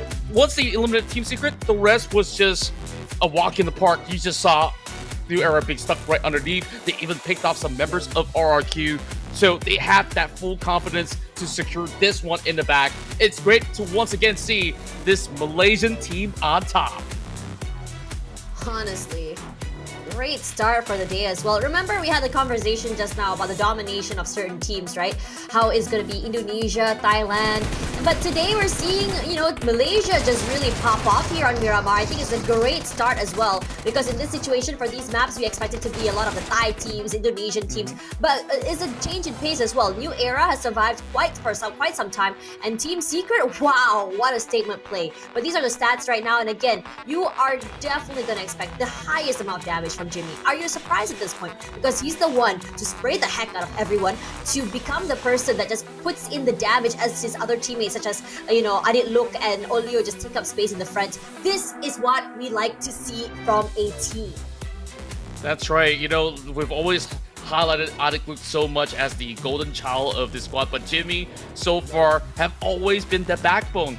He leads these fights very well. He even supports the team at the very same time when push comes to shove. And when it comes down to battles, Jimmy so far have never really missed the mark in many of all these occasions. And other than this chicken dinner, we see a consistent run, but we'll definitely want to check out the highlights before we dive in further.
And there you have it, guys. Phenomenal. Yeah, I think it's a great start for what we can expect from Miramar this entirety of the season right now, with CD Alliance just really setting the bar of what we can see. But at the same time, I think it's also really important to note the teams that had a slow day start to really pop off today. I'm talking about RRQ as well as New Era, because honestly today RRQ, they struggled a little bit. I think they had a little bit, I'm not sure whether or not they were on the same pages before or because they were still kind of like trying to get into that groove. But on this map, they looked great. They turned a lot of disadvantages to an advantage that they purely took advantage of. Wow, a lot of word advantage. Take a shot every time I say advantage. Crazy. But anyways, they managed to really, change the tides on how exactly, bad situations and turn it into a good situation. Now for New Era, I'm loving the fact that for them, it's all about that patience. It's all about just waiting for the right opportune moment to really strike. And that's exactly what we saw from them against MEC, who tried to go a little bit too aggressive for their own good. And I love to see teams getting punished in this fashion. I want to see more of that. But regardless, it's going to be Jimmy that finally gets his name up here. Usually we see Adit look, but Jimmy this time around, I'm loving to see a lot of his name really shine up today, because for him, it's all about putting in that damage. It's all about putting in that hurt. He's not really out there to just really take eyes away from that from the whole team. That's Adit Look's job. He's going up close and personal, going aggressive alongside Olio. But Jimmy, you're gonna see somewhere around, if you're not careful, you're gonna see him just flank you from the side and just completely pepper you with bullets, and next thing you know, you're dead. Yeah, I love the spot on analysis coming from you. Kind of got my tongue for a little bit, but CD Alliance, wow, that was 21 points. I wasn't really counting the numbers that they were accumulating, but it all adds up. You saw how decisive they were when they do strike, and we had a lot of all these interesting scenarios inside Miramar where multiple teams were locked directly next to each other. And out of that outcome, you look at OSJA, VOIN Donkey, Team Flash, they were the people in the villages, right? They only walked away with those 3 points, which I thought it would have been so much more, but it is what it is because they can't afford to even step out. And now we have a new king on the throne right now, with Team Secret taking over, overtaking Vampire Esports by just merely 1 point. So, Vampire Esports, what does it take for them to reclaim it? Is it time for them to fight for a chicken dinner? I don't know, but 2 teams here definitely were outstanding in getting those kill numbers, or should I say elimination numbers. So far, BTR has not secured a chicken and still remains to be on the top 3. It's been so competitive, especially on that first page. The margins were tiny. It's just by like 10 points between that first 8 plates, I believe, right? TM managing to just launch themselves out forward. I'm still quite surprised at Alter Ego, because I believe they started off very, very strong in the beginning of Miramar, and then suddenly everything just started to fall apart here. They had the high ground, they had a good hold on the area, they were kind of putting in those bullets into every single rotator. But my question now is, like, how are they not able to secure a kill despite having that good start, despite having that nice little area, that nice little hold on the area? Because for me personally, I think they are just over, showing their hand. They're going a little bit too aggressive, they're showing the presence too early, and teams are just so happy to oblige to take these fights. True enough, and when they do get those good positions, they have lost too many members at the very same time. Started off well, but you know what? You guys can also explore Sandy Dunes in the Memory of Sand update here in the PUBG Mobile version 3.7 that will be beginning from March onwards. So make sure you guys log in and have a whole lot of fun with your friends. If you haven't got your hands onto downloading these games, what are you doing? Head over to Google Play or the App Store and download right now. Man, I can't believe we're already coming to the end of today. I mean, it's day number 1, but it almost feels like toward the mid side of the season or even the final week, given how aggressive these teams are. And granted, I hate that I'm answering my own question, but it's because of the change of the format. Every single round counts, every single game counts, especially if you want to qualify for that super weekend, because out of all the teams, only 16 teams can qualify, and you don't play every day, so every day also matters. Technically, I think you have 2 days to play total, if I'm not mistaken. And that's why it's so daunting that just 12 matches to dictate. You have 3 bad rounds. You're shaking. Like, do I get into the top 16? Are the other groups going to perform much better? So that is definitely a lot of pressure, especially now up against Alter Ego, who's not really in their prime form for today at the very least. So hopefully, they got another day to spare. I think they're really trying to find, again, it comes down to the identity. When you're so used to playing your same style of game, the same style of play, you are definitely going to struggle. And I think out of every single team, Alter Ego didn't really go through a major reshuffle if you think about it compared to the rest. But I am going to be holding my judgment on Alter Ego so far because I believe that this is the last game. So there is definitely going to be a major change either in mindset or style of play. So I'm giving it to them, and I'm hoping that this pressure could kind of urge them on a little bit to catch up. Yeah, I really do hope so too. Meanwhile, I think all my picks kind of have proven themselves to be heavy hitters on the block for almost every other round. They have an average of at least like 3-5 kills. I can't really say the same about RQ, but you saw RQ. This is their very favorite map for very good reasons. Despite like what you said, the odds against them, they always find that nuke or cranny to be able to outlast everybody else when they are not having those advantages. But when they do have advantages, take a look at what they did to FaZe Clan. They just gave them a little bit of schooling for themselves. So dang, schooling! Yeah, a little bit of schooling. I love that word. But I agree with you completely. I think that it's really important to really think about these situations, and I think we've seen a lot of blunders, not even blunders per se, but these are kind of like oversights, right? You don't check one corner and suddenly one player just gets two eliminations out of nowhere. We see a moment where you're too tunnel visioned onto one team and then suddenly you get third partied. That's been the recurring theme of today. And the thing is, we're not really seeing active third partying either. We're not seeing teams just wait around like we did in the previous seasons and then they go up on top. I think a lot of teams, they're showing their hands early. They're going and taking these fights very, very early. And I think I understand why. Because if you wait too long, you have no clue who is going to be around. And given the fact that you have no clue which team, what team is playing how, you also have to really establish your dominance or your presence really early in that area. Alter Ego tried. They got punished for it. Let's see whether or not this would change them. But I think in this situation, when you think about teams right now, I am really loving how BTR looks. And I think personally, in the last few seasons, I mean, okay, in-game, they're great, right? But I really didn't really see this personality really, show up on the screen. Same like Team Secret as well. And I'm a firm believer if that your team has good chemistry, you are definitely going to see it happen outside of the game as well. And BTR is showing us just that. Yeah, and I really love the bond that they have with Federalis. This little brother just got brought in from the Philippines, now joining with the rest of the whole Indonesian roster. And it just feels like he fits perfectly at home. Everyone's treating him with so much kindness and friendliness that I hope that eventually we will get an interview with Federalis to know whether has he had enough time to pick up enough Bahasa Indonesia just yet. And who knows, maybe a full Bahasa kind of interview is up in lines. We'll see. Why not? Why not, right?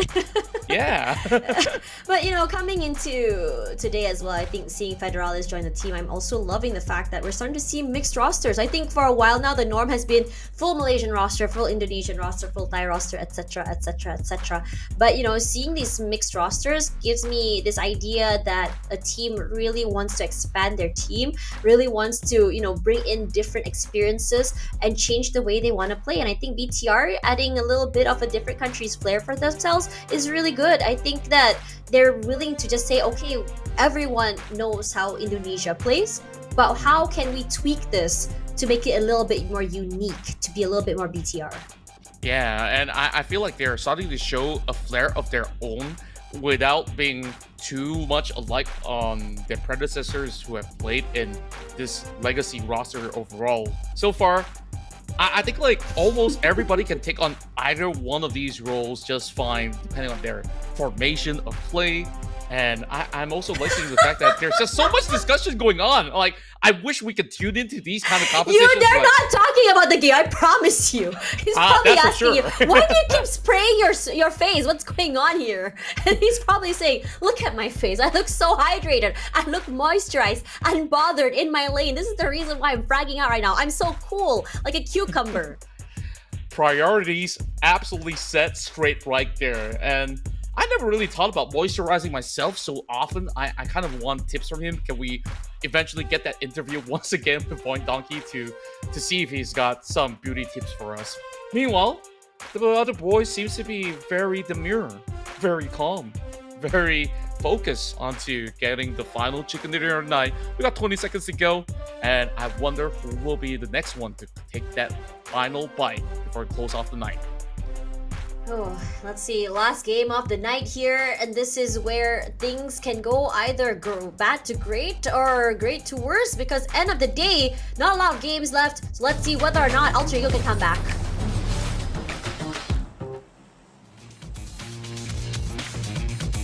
It's the final match of day one here in the group stage of the match between Group A versus Group C.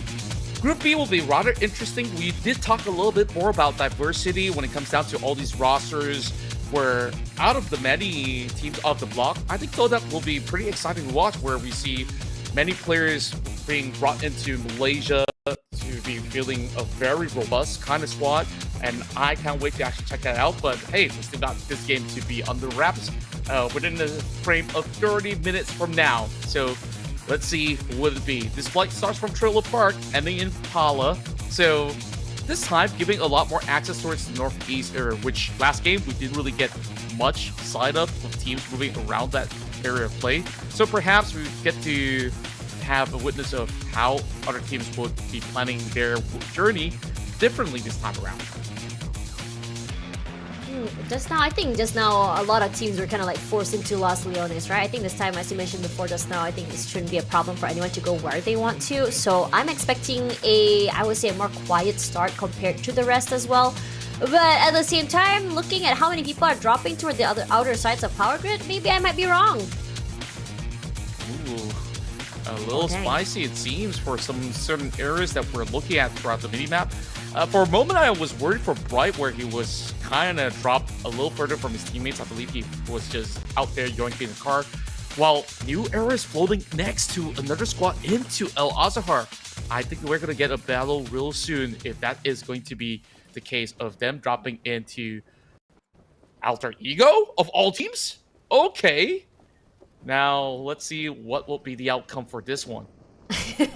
I mean, in this situation, I think I'm understanding for Alter Ego. I think that they really want to take these fights very early. New Era, I think maybe they're hoping that they can get a little bit more aggressive. They are a newer team here in the league, and they're hoping the inexperience would kind of like give them that edge. But it seems that for New Era, Zully with the opening, that's huge. And this is the fastest one today. Immediately dropped and immediately getting a kill at 1 minute and 37 seconds. I'm loving this change of pace. Thank you so much. Wow. The ex-member of Yudu Gang. Yes, not Yudu Alliances yet. And here we go. Another drop of a body coming in. So it's a 1-for-1 trade out. It's getting a little glimpse over onto the side of Alpha, but he's holding a 2 versus 1. God. Won't last for too long, though. Gotta give it to New Era. This is a very, very ballsy move. They picked up a weapon. They decided to gamble and go very, very early for these fights. And it worked out so well in their favor. Not having a Rosemary very early means it's already crippled a big part of their firepower, and it's only leaving Hans For You alive. And I think they're just kind of waiting around right now, hoping that Hans For You would kind of be baited to revive his teammate. But for Alter Ego, I'm sorry, despite it being the last match of the day and you needing all of these points, losing this crucial fight so early, not being able to survive, with at least 3 to 4 of your members very, very early is already quite devastating. And hopefully, I'm praying that Hans For You can survive a little bit longer, perhaps toward the mid side of the game, or maybe surviving until maybe the last few circles. Who knows, right? Because we've seen it happen before. But like it or not, he has to do something to bring some points for his team. Yeah, it is very, very vital for him to at least walk out with maybe 3 points for them to still have a solid shot into the next play day. Tomorrow, it could just be a different group that is playing other than Alter Ego. Maybe they need that little bit of break as well, if ever given the chance, because today, nothing's been working out for Alter Ego. In that instance, when you're dropping into the same city, ideally, you want to stick together as a unit, right? And you saw Alter Ego was dispersed onto different locations. Everyone's isolated, making things a little easier for the rest of New Era. But all in all, impressive from New Era. They managed to execute very, very cleanly. So that's props to him. Or should I say the entire squad, in essence. Yeah, I think that it's also a really important thing to say. I mean, New Era, given the fact that they're very, very new to Tier 1, the players, I mean, not necessarily all of them are very new as well, but I have to say that they came into this league, they looked very fresh. I think if you want to look like patterns or before, teams that are new to the league, they tend to struggle. But New Era, they really show us the fight. They really show us why they belong to be up here on this tier 1 stage. Now for VPE, moving on to them as well, they started the day great. They looked dominating, but the last 2 maps have been quite devastating for them, in my opinion. This is not the form that we expected to see from Vampire Esports, but at the same time, I really applaud the teams that take these fights to their home grounds, to not allow them that space, and just really chunk them down to say, okay, you may have a brand new star-studded roster, but we're not going to allow you to just completely dominate. We are here to play. We are here to fight. And this is the competition that I wanted to see, instead of like one-sided, like in some seasons before, one team just dominate the entire thing, not even close for other teams to catch up. This is competitive. Yeah, this season it's absolutely stacked from all these teams. And yeah, you talk about all these changes coming from VPE. Surely we don't really see perfect games coming from Vampire Esports, but all in all, look at the amount of points they back, even despite not reaching top 5 sometimes. It's still like 7 pointers, 8 pointers, 5 pointers. That level of consistency is not easily found by all the other teams out there, evidently. And even the Malaysian teams that you mentioned who are new kids on the block, look at where MEC is at. They're at top 8. So this debut is absolutely big news for this brand new roster who came in alongside with New Era, who are looking to breach into the top 10 as well. Speaking of which, they are loitering in the blue zone for a moment. I wonder what they're up to. I was gonna say, MEC is really exciting for me, given the fact that Tam and Mikiel together in Sem 9, and then they got dropped out, right? And I think for quite some time, Tam and Mikiel struggle to find a new org to bring him in. Because for me, I thought that Mikiel and Tam were both phenomenal. Tam did eventually get picked up by TODAK after a while, but Mikiel, I think, spent 1 year orgless, trying to find his way to see whether or not he can get back into the league. I'm just excited to see him back in pro play, and so far today, I think he's been proving himself. He's been putting in a lot of impact, putting in that damage, or a lot of support for his teammates as well. And I just want to say a big welcome back to him, as well as Zully as well, because it's so great to see these old-timers come back. Yeah, and it's a long time coming, right? Like 1 year of no action, and some of these other players also might take longer than a year to bounce back into top level play. So that's definitely a story to be told for the ages as well. If they do manage to succeed to get into the finals, definitely they'll be crying tears of joy just by being there. But if they were to lift that title of the championship home, I'm pretty sure that everyone will be raving. Well, of course, that's one team. There's many teams out there as well that are hoping to get the glitz and glamour of winning the title. We're still maybe weeks away before the grand finals, which will be happening in Allied City Mall. Yeah, about 2 weeks. I mean, it's not very long if you think about it. I'm so used to having 4-week leagues, So it feels so short that even though it's just 1 week difference, it does, change the trajectory of how each team starts the game, how each team starts, to go into the super weekend as well. So, it's a pro and con. I think for us viewers, we're blessed to be getting a little bit more of aggressive style play, getting to see more quality games. But for the players, you have to be really quick on your feet. Yeah, definitely. And that also is due to the fact that this year's esports calendar probably looked a little bit more jam-packed, which is why the duration is slightly shortened up. I mean, with EWC, right, coming up very, very soon, and I'm very excited as well, because EWC is going to put a different standard of play, especially for PUBG Mobile. I think, for a while, we've been looking at Southeast Asia, but international play, though, like going up against the bigger league, like this is where you really see a big shift in how styles are in different regions. True enough. Of course, we will, involve players from the South Asia region, from the PEL region at the very same time, and not forgetting a lot of all the big names from the West as well as MENA. When you put all these top-tier teams from all over the world, it's only going to be bangers after bangers of a round to be played out. So definitely looking forward to Esports World Cup. Is it a couple of months away? I got to check my calendar once again. But of course, focusing back into what's going on here. OSJA, this is another team who got promoted, right? Yeah. And look at where they're at, top 5. It really felt like they are so comfortable being here in the PMSL. I agree. I mean, it's just so exciting seeing them here. I mean, for a while now, they've been playing in Tier 2, and I think as much as people don't really, people always say that, okay, Tier 2 is a little bit more of a quiet league, is a little bit more of the Mickey Mouse league. I disagree.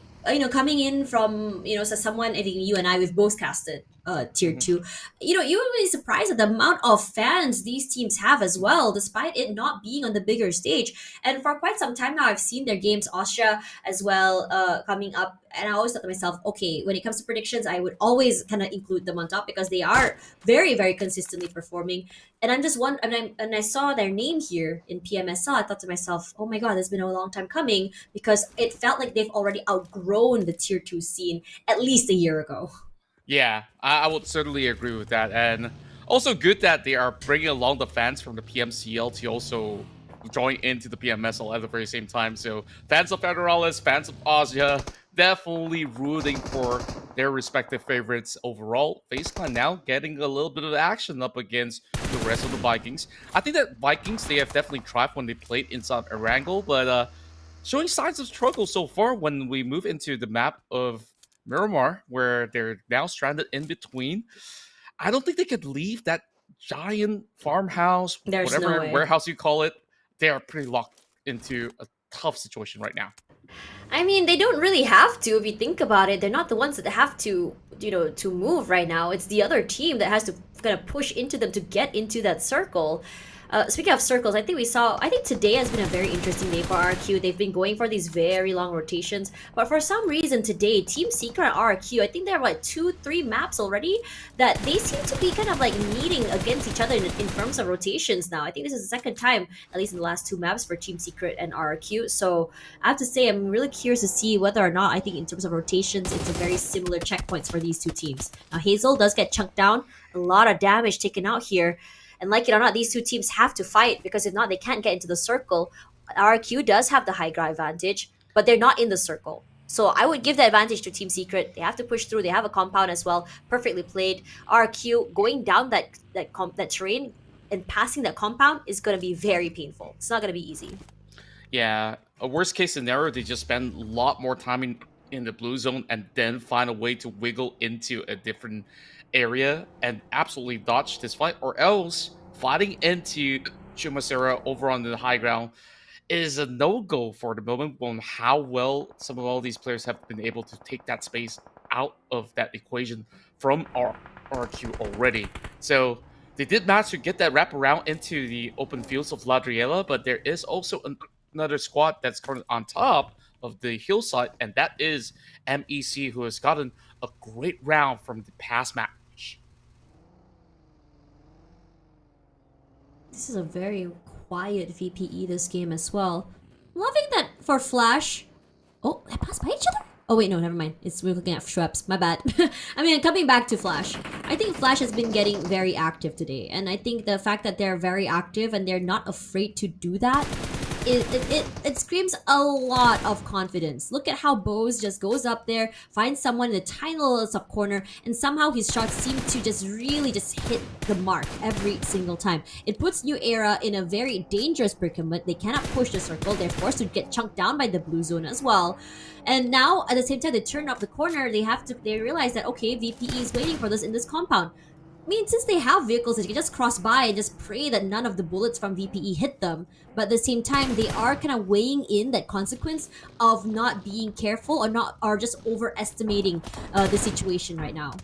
Yeah, and being stuck in the middle of nowhere with no vehicles for that player out there is a little bit of a daunting task for them to slowly navigate throughout the course of the fight. Vikings now pushes out, trying to look for Tree Touch as well as Kim Tony on the other side.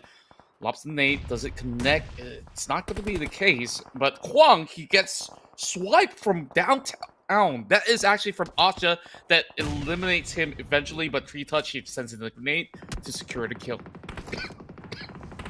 Great movement as well for them. Great reaction time as well, just taking their time. But the Vikings aren't done quite yet. They're trying to put in a bit more pressure to FaZe.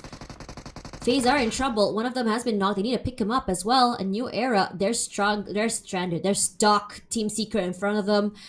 as VPE gonna get active finally, kind of taking out the members of the other team. But it's New Era that decides, okay, let's take this fight to Team Secret. Team Secret, the way they've positioned themselves does not really allow them for crossfires or follow-ups. But at the same time, that is what I was talking about.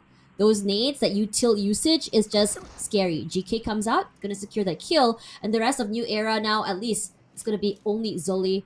And I think for Zoli, as much as he is a veteran player, there's only so much he can do for the team. And I think for him, he's just going to hunker down and wait for the right possible moment. As the rest of Team Secret, they're going to go for a hunt right now. They have no idea where he is. Zoli going to cook those nades, hoping that someone will just walk into it. But Break is coming from the other side and perfectly flanked and just corralled into each other's crosshairs. Yeah, despite him falling out, he has done just about enough damage towards GK as well as Trang, but the rest have arrived to the scene to steer clear away the threat overall. So great effort coming from New Era. They back quite a plentiful points, 3 points to at least secure before they end. So it's not going to be all too worrisome for them to still give chase once they get back into the action on the coming days. Meanwhile, Vikings, that was a long fight that they were in, and they've already lost a couple of members. Still trying to adjust to the level of competition for the brand new kids from Thailand. Well, actually not from Thailand, from Vietnam, excuse me. But wherever they turn right now, it seems like teams are still surrounding them for the moment. Kim trying to push upwards towards the kill side, battling up against GK. They managed to go in an eye for an eye for a trade out. Actually? That's crazy. Fact of the matter that he's able to still get a pick off before he goes down is disgusting. You go down with me, I guess. Mikhail's not done as well. All eyes onto that long range terrain. Want to stop anyone from trying to get into the circle. A lot of damage onto them as well. MEC. They need to take these fights. They need to go and pick up their teammates here. Tron gonna go aggressive here. Gonna secure those kills. That point is gonna be massive. Mikhail secures one, and Tron gets another for MEC. So an eye for an eye, as you mentioned before. Tron pushes through, and Kim will also fall. In this situation, Team Secret, despite the bad situations, they seem to manage to at least say, okay, silver lining, we get a pick off. Silver lining, we got another kill to ourselves here. And now he pushes, take this fight face to face. He's a man. He's trying to go for it. A bit more aggressive. Tom falls, but at least Mikhail is close, and this is a dynamic duo they want to see. Wow, Trang, he just went in for the last stand. He knows that he's the only one player left, and whatever chance you get to stack points, you will try nonetheless. And that was a valiant effort. Look at Team Secret. Despite bowing out, they are currently holding the top position. Just 1 point up ahead.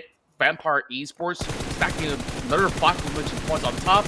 We'll see where the Vampire can actually last out, or else Team Secret will take over that #1 position for now. RRQ, they got their glimpse onto teams who are playing by, and RRQ will try their best to stop MEC on their tracks, and this could be the Malaysian side being absolutely vulnerable. I believe that they have already gotten a clear idea of where RRQ is also positioned, so it's just them sharing that spine of the hill for the meantime. But once this stage 4 ends, there's still a long journey ahead for the squads over the south. And look at that flock.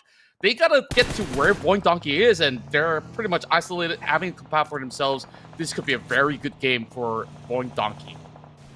I'm quite surprised at how empty the northern side of that circle is, and understandably so. Right. There's not a lot of terrain as well. Oh, RQ is here. MEC gonna be happy with this pickoff. And somehow MEC, they've been quite lucky in a situation where, okay, 2 of them just left. Let's just wait right now. Ooh, Mikhail.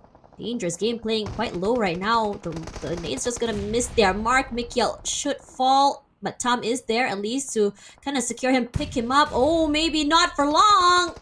Eating a lot of nades right now. RQ with that pressure. And Apreko is going to push, but not before. Goff 3 will be the one saying, hey, back off right now. But it's all right. Straight into my crosshair. You're in trouble. Tom, alone, no teammates, no friends, a nice little spray. He gets 1 knock forward. That is nasty. Genfos is close. He has to go for that reset. But CD Alliance, excuse me. They're there. They want to push up forward. Tom at least somehow snags another pickoff onto Lapar. He's putting in the hurt, putting in the pain. Tom not able to revive his teammate. He's going to be all alone here. Genfos meeting 2 members of CD Alliance, and somehow manages to get 2 pickoffs. What a spray from him. That is disgusting work. Clearly in this situation, movement should be his name right now. As for GenFoss, he's so low, waits for the right time to just push. But Talon this time around, they managed to survive a little bit longer than usual. Tom staying very quiet. I don't think they are aware, but Tom, he doesn't want to show his hand quite yet. He's just waiting,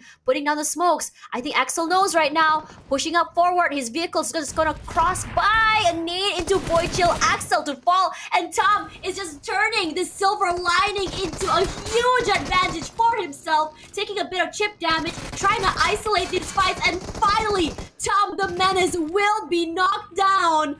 6 eliminations, but what a round for MEC. It's just crazy. How many last stand plays are we getting? We last saw RRQ going at it with that double knock and then securing those 2 players out of CD Alliance. And then you have Tom, who lasted more than enough time and still get that pick up against Axel. Now, the threat is upon Olio. They came in late, and now he's all alone. Is this going to be another heroic play? It seems like he managed to hide inside, but not for long. Sharp eyes coming in from Misery that will eventually deplete CD Alliance, but the battle continues though. There is another threat on the top end of the hill, and that is Vampire Esports, ready to take them on. Fights after fights, this south side has already been cleared up. Plenty of space for Talon to just swerve towards the left, but immediately BTR responded, trying to stop them entering to the shacks, and Misery does not even set foot into the houses. Disgusting stuff from Federalis, honestly, and BTR does what they do best here on this map. This high ground has been in their control for quite some time, but they're not as active as the previous map here. They're just waiting for anyone to rotate before they go aggressive, and then immediately that spray will be the one to take Misery out. But in this situation here, we see Frankie still very much alive, and most of these teams are going to have to push up north here. BTR is still very safe, genuinely, I think, for them. They don't really have to move quite yet down that terrain, but VOIN Donkey is the team to say, okay, we haven't moved since the beginning. I don't think we have to move now. Kit rendered so low right now as VPE. This time around, they're showing a different kind of aggression. So much space taken, and I have to say for Tony K, this is a very, very dangerous play. He's all alone here, takes a 1v2, and will be punished for it. Unfortunately for him, Onza's not able to follow up, but barely survives that fight, gets a knock, gets a kill secure, but Helton, he tag teams back, so Onzas will be the next one to fall, as VPE will be eliminated at 7th with 5 kills, and I think they're going to be happy with this, as BTR this time around, they're going to go down this terrain and take this fight to Talon. Fights upon fights. BTR hoping to eventually strike down the rest of HOMEBOIS, but they've managed to spot out Linux over the back. That poses a threat as he eventually knocked down Snape. Well, there's Snipes as well as Snape, but Snape, he's still surviving, but it's going to be really hard for BTR to go for the rescue, where he will still go in, battling it all out, and Helton brought down low. He managed to still go in for the knock, takes down Federalis, but is it going to be enough? Satar under threat as Frankie gets spotted out. He tries to respond in time, but this is way too much for BTR to handle. HOMEBOIS comes up ahead.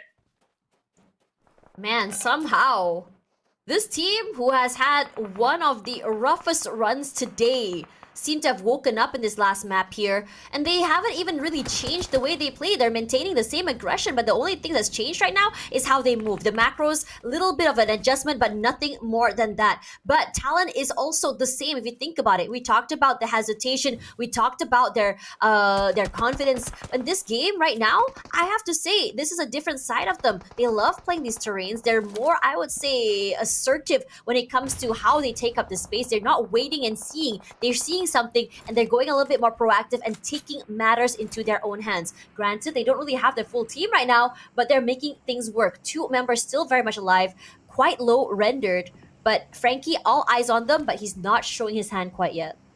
Yeah, they could just slowly work things out. HOMEBOIS, they do have a little bit of that numbers advantage, and for the matter of fact that Talon is pushing through up against Tem, they still have a full squad. It is time for them to make their measures right now as Tem pushes through. There are another couple of players wrapped around these wings as well. So Talon, they are forcing the fight up against HOMEBOIS yet again. Managed to go in for an exchange. Boy still now knocked down. There's no time for the rescue as Tem is chasing on his tail. Can he actually outlast this battle? I don't think it's going to be the case as Esozip secures it. Only 1 point in for the side of Tem. And now we have our top 4 locked in for the final fight.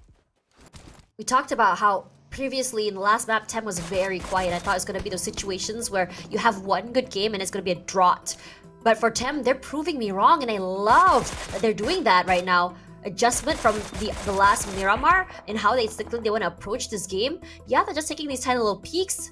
One of them did take quite a bit of damage to the head, but it's okay. They're done. They didn't get knocked down. All they have to do is just wait for that reset. So in this situation right now, they do have a 2 packages they can work with. They can go a bit aggressive and take it, and I think they want to right here. But in this situation with 3 teams still very much stacked, ooh, it's gonna be hard to say which team comes out first, right? Because everyone is just so separated right now. They have to go for that pickup here. And I think for OSJA, understanding what has been knocked down, they want to go and take this fight. But as OSJA tries to push forward, VOIN Donkey wants to get active too. They want to catch them in the midst of the rotation as they're pushing up into Tem. Good information gathering for VOIN Donkey. They have not really left this space for the longest of time. Now they find themselves by the edge of the upcoming circle. So they will defend this compound for the longest of that they can hold out. Meanwhile, SOZIP primes in the good nade, just almost hitting the mark. Red Bull still hiding inside the smoke, so he can try to push through, but he has to be wary on where exactly Secret is hiding out. This form of a dip throughout these terrains have been working wonders for the side of OSJA. With this 2-2 split going on, things are still looking to be a little scary from how they are positioning themselves, but Tem, so far, they have all the resources possible. Still 15 grenades in the back if they really want to lob it into the dip at this current moment. Blind shots all around here, and Red Bull gonna catch one in the midst of that rotation, knocks him down, cannot answer back. So Zip will be the one next to fall here. Tem, a great start for them, but now they're just down by a man. They do have a lot of util to work with, so they can just take their time, but getting caught out in the open like this is something that they have to really be aware of, because you have no clue how many people are in each smoke. So OSJA, they're playing to their advantage, using you know, surprise as a weapon, if I can say that. But Frame XZ, he answers back, he puts in the pain, the damage as well. Gyoe takes a lot of damage as well, forced to reset, forced to kind of like just play back at the same time. But for VOIN Donkey, they have a thorn in their side. It's called Frankie, and Frankie, he's being really sticky right now. He's not showing himself outside there in the open. He's just trying to be as, I would say, as annoying as possible if he wants to. Maybe getting a frag or 2, making it very difficult for other teams, maybe becoming the, you know, the kingmaker if he wants to. Who knows? Well, there's only so much time to be bought from Frankie's end, but at the very least, that's currently being covered, but the rest of VOIN Donkey is not going to wait for much longer. Frankie now has to find a little bit of leverage, but one shot is all it takes. Coming in from Zeta, it always has to be him to really lead the charge. Now VOIN Donkey shows their presence for a little bit. OSJA might actually receive a little bit of that information. Temp Entertainment playing a very defensive hole on that high ground, but you take a look at the mini-map right now. A big portion of it is being controlled by OSJA Esports, so that's gonna be a no-go zone. But VOIN Donkey, they're taking at least 50% of the map, so they can dictate who really gets to really last long if they were to try to swerve around that area. It is down towards who makes the first move first in this battle, and it won't be the third team to strike gold if that's going to be the case. Wow, great shots are coming in from Secret. He took a mad risk there. Got the knock, but never really getting to secure those kills because no one's really willing to fully commit to these fights here. Yui gonna show his presence, gonna show his hand. I would say it's quite a big risk because his terrain that he's playing with isn't necessarily the most safe, but Frame XZ is taking a lot of pressure right now. That's 2 different angles, and somehow he's managing to stay very, very still. But the one to fall is not him. Well, finally he does. Is TEM gonna fall here? Only 1 elimination, a more quiet game, but still, the 3rd place finish is a really good finish for them, given the fact that they started the day all the way at the bottom side of the ladder. Yeah, much needed points added to the table. Red Bull just tries to drive through. I mean, that's going to be Yui out there trying to look for Potato. He does get the knock through, though. Vexy, he tried from long range. Not quite enough to take Yui down. But here comes those grenades. It might just be just about enough to be secured by Vexy, first and foremost. On the other end, the other member of OSJA is being absolutely well. That is going to be a big catch from Zeta. All that it takes right now is to find the final member. It's all down to Red Bull, and Red Bull is putting up a challenge up against Zeta as he tries to dance all around, and now the blue zone's coming right through. No place to move, no place to go. Oh, that's very dangerous. He pops his head up, but somehow he's putting a lot of damage onto the members with the blue zone. It's too much to deal with. VOIN, Donkey, what a day for them. That's 2 chicken dinners, the beginning and the end. It starts with VOIN Donkey and it ends with them as well. A perfect day for the Indonesian squad that have been resilient throughout it all. And you just saw how methodical they actually took up that fight. They isolated Frankie. He knows that he's going to be the Torn. Take that out of the way and then focus onto some of all these members of OSJA as well as their opponents that were on the lower ridge. And then things were eventually sorted out. They already controlled 50% of the portion map, and just like that, they dictated the pace of this final map of Miramar. What a great day for them, and what a way to just really say, hello, this is me, this is my debut into the bigger stages. And you guys should really watch out for me, because clearly having a dynasty is not enough anymore.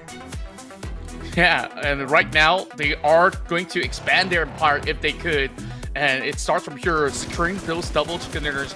We take a moment to take a look at the final blow where the battle was back and forth between TEM as well as OSJA Esports, and then they start to notice the biggest threat is not exactly these two names. It's actually VOIN Donkey that has been here in the zone for the longest of time. They barely need to move their muscles, so they know what's going on across the map. And once again, Zeta so far putting outstanding damage numbers as well, and this time he kind of acts like a tank. He received 478 damage, and how is he still alive to the final zone? Beats me. You know, I was quite surprised at the situation. I think in this, for VOIN Donkey, I think for them today, consistency is key, right? And somehow they have this nice little sweet spot between aggression and survivability. I'm not too sure how they did manage to find this, but we don't really see them going super aggressive. We're not seeing them go all out to take these fights either. It's just a nice little slow pace, and they said, okay, people push to us, let's go a little bit and push a little bit more. And I think for me personally, I love the fact that you have Zeta all the way in the backside, and his whole team just plays a little bit more in the front, and he gives that cover fire. Regardless, here are the highlights of just now's game.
And that is a wrap for the final game of the night. But of course, we still have to break down all the stats to find out who is the kings of day one here. VOIN Donkey so far securing their second chicken dinner with incredible numbers to book out this match, but not forgetting all the rest of the teams that have definitely put in just about enough effort to make a good top 4 run here in this final match of Miramar. OSJA, Thailand, so far finding another top finish. Once again, this time, they really put in a whole lot of effort to seek out for teams to battle up against, as they have the highest damage numbers to book out of this match, alongside with, you know, interesting names such as HOMEBOIS as well as TALON, who have seen certain struggles in the past early rounds, but in the final few matches, they finally get themselves back on track, ready for the upcoming days to come.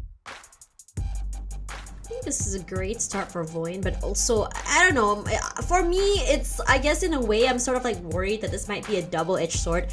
You show your cards very early, you're showing your strats very early, teams readjust. My question is whether or not VOIN will have another, you know, page in the playbook to just say, okay, clearly what we're doing on day number 1 is not working anymore. How can we pivot off this? But seeing how they are today, just taking their time, really figure out their net smooth, I have a lot of, I would say, confidence that this will be key, because I have to say, VOIN, you might have a new fan in me. Regardless, coming into this one, it's going to be Vexy that we're going to be looking at here, given the fact that how much damage he's put in, as well as how he's been able to just survive for this long. I am liking the change in pace seeing from this team, because, I mean, just now when we looked at, you know, the MVPs, right, it's like high amounts of damage, high kill participations, right? But for VOIN, you can really tell because of, I mean, the numbers aren't super high, but you can tell why, because they're so, I would say, is very circumstantial whether or not they want to go aggressive or take up fights. And I think in this particular map, they didn't go aggressive until the last possible few circles.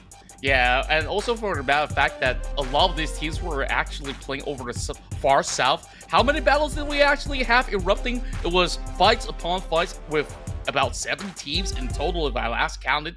And you see great distribution of points in this very final round, where the high point average is about 3 to 5 points, even all the way down to 13. New Era still walks away with those 3 eliminations, whereas the struggle continues for Alter Ego. I guess they really gotta get a good night's sleep and really think about what they have to do moving forward, because they only got 6 more matches to play out when they do get this game time.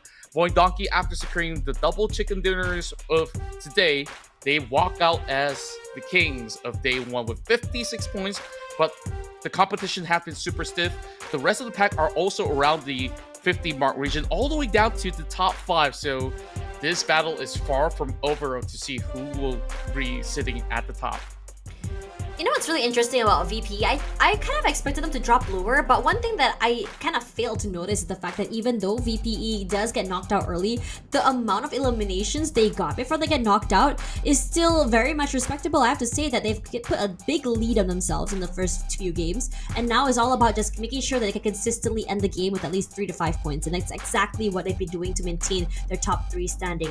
Now, there's still a lot of question marks for me. I mean, for New Era and the Vikings, understandable, because again, they're still trying to adjust into, you know, this bigger stage, but I have to say that their performance has been impressing me.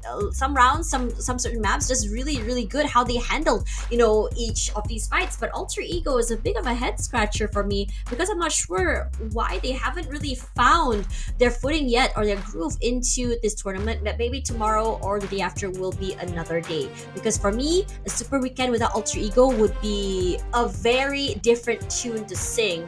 But the daily MVP for today is going to be Zeta, and honestly, Contra, are you surprised? I'm not surprised at all. I was basically basing it on stats, on how he has high average kills per round or eliminations, to say the very least, and the damage output. He's definitely been up there on the charts. If it's not him, I believe it's going to be Mormon that takes the title very closely, and the rest, I guess they can eventually contend to see if they can get anywhere close to Zeta. But overall, Zeta has been perfect on how he executes every single round possible. So VOIN Donkey, we will have an interview with them.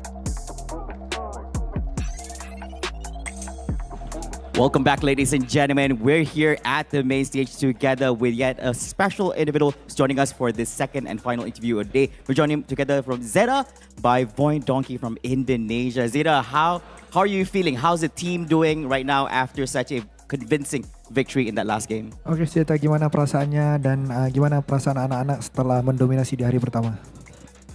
Ya biasa aja sih, main kayak biasa, nyantai, chill, udah.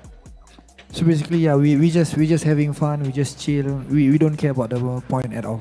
Oh wow, so I guess they have their own things coming out in their mind. And of course, ladies and gentlemen, if you do miss out on all the action, they have secured two winner chicken dinners for today, one at the start and one at the end, the first and the sixth game of the day itself here in game one of week number 1. Now, looking at the leaderboard, do you think your team is clearly ahead in terms of strength, or are there still teams out there that you see as a real threat? Okay, jadi setelah kita lihat hasil leaderboard sekarang, apakah kamu ngerasa tim kamu udah cukup kuat lah untuk menyaingi di lobby ini, ataupun ada beberapa tim yang kamu ngerasa masih lagi bisa dibilang pesaing terberat buat kalian lah? Nggak ada. Nah, so basically we just focus on ourselves. I don't feel that there's other teams that gonna be a threat for us. Okay. Your translation longer than what he said. Is that true? Yeah. Okay, great. Just checking. Now, finishing at the top of day number 1 sets the bar very, very high. Now, do you see this as an advantage, or does it put extra pressure on your team moving forward in the next remaining weeks? Okay, dengan hasil hari ini, dengan skor hari ini, apakah kamu ngerasa tim kamu punya advantage lebih lah, ataupun dengan skor ini membuatkan kamu ngerasa lebih pressure? Mungkin dengan hasil yang lumayan bagus hari ini bisa ngebantu kita sih buat hari ketiga nanti kan, biar bisa dapat poin lebih maksimal. Okay. Yeah, of course I feel that with our current score right now is going to give us advantage on the day 3, because at the end of the day you just need to get a lot of points in order for you to qualify to Super Weekend. So yeah. Very splendid and convincing answer from Zeta over there. And of course, I do want to ask this, was there any specific preparation coming into this first day itself by the whole team, or were you just focusing on playing your natural game? Okay, jadi apakah dengan hasil hari ini kamu mempunyai secret recipe lah, ataupun preparation yang rahasia, ataupun kamu cuman main kayak biasa seperti yang VOIN sering lakukan? Ya, main kayak biasa aja sih udah. Nggak ada persiapan lebih atau apapun, itu nggak ada, main biasa ya. Yeah, we don't really have a extra preparation. We just gonna focus on ourselves, just play like normal. Right, and of course, last but not least, we have to ask you this. Anything you want to say to all those fans out there who is rooting and cheering for you guys here at PMSL? Jadi sedikit kata-kata buat fans di luar sana yang dukung VOIN. Buat fans VOIN Esports, jangan lupa dukung kami terus sampai di grand final nanti. Semoga kita bisa bawa piala pulang ke Indonesia. Amin. Yeah, to all our fans out there, especially for VOIN Esports, just keep supporting us, keep praying for us, and I hope we can bring trophy back to Indonesia.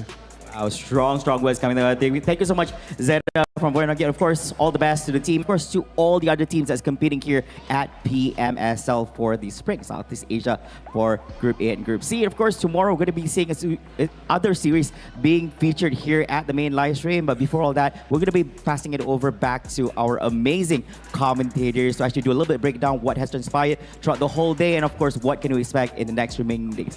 Back to you guys.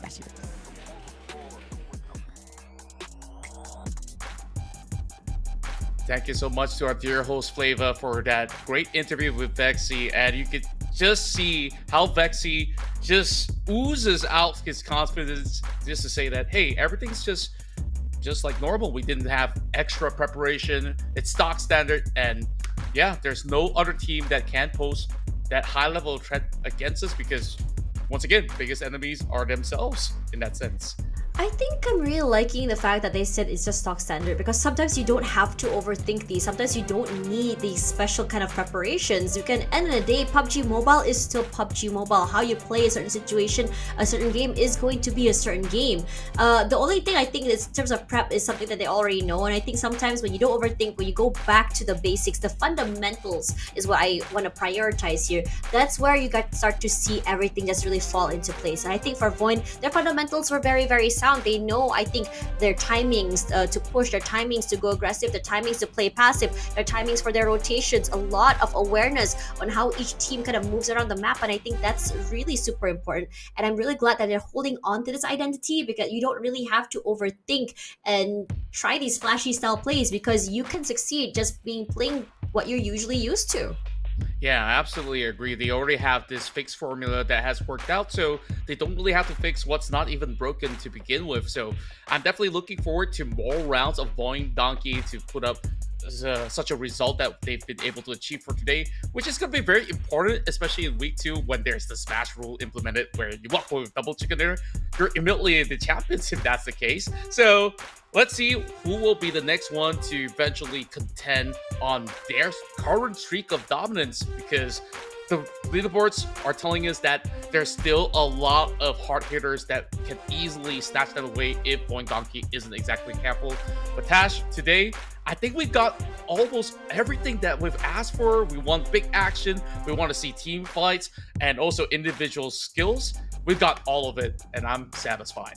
I'm very satisfied. I think it's a great bar to see what we can expect to see throughout the entirety of week number 1. So for you guys here, welcome back to the season, and it'll be the end of day number 1. Tash alongside Contra, your casters today. We'll see you guys tomorrow, same time, same place. Let's see whether or not the newer group playing tomorrow can reach up to the same potential. See you guys tomorrow.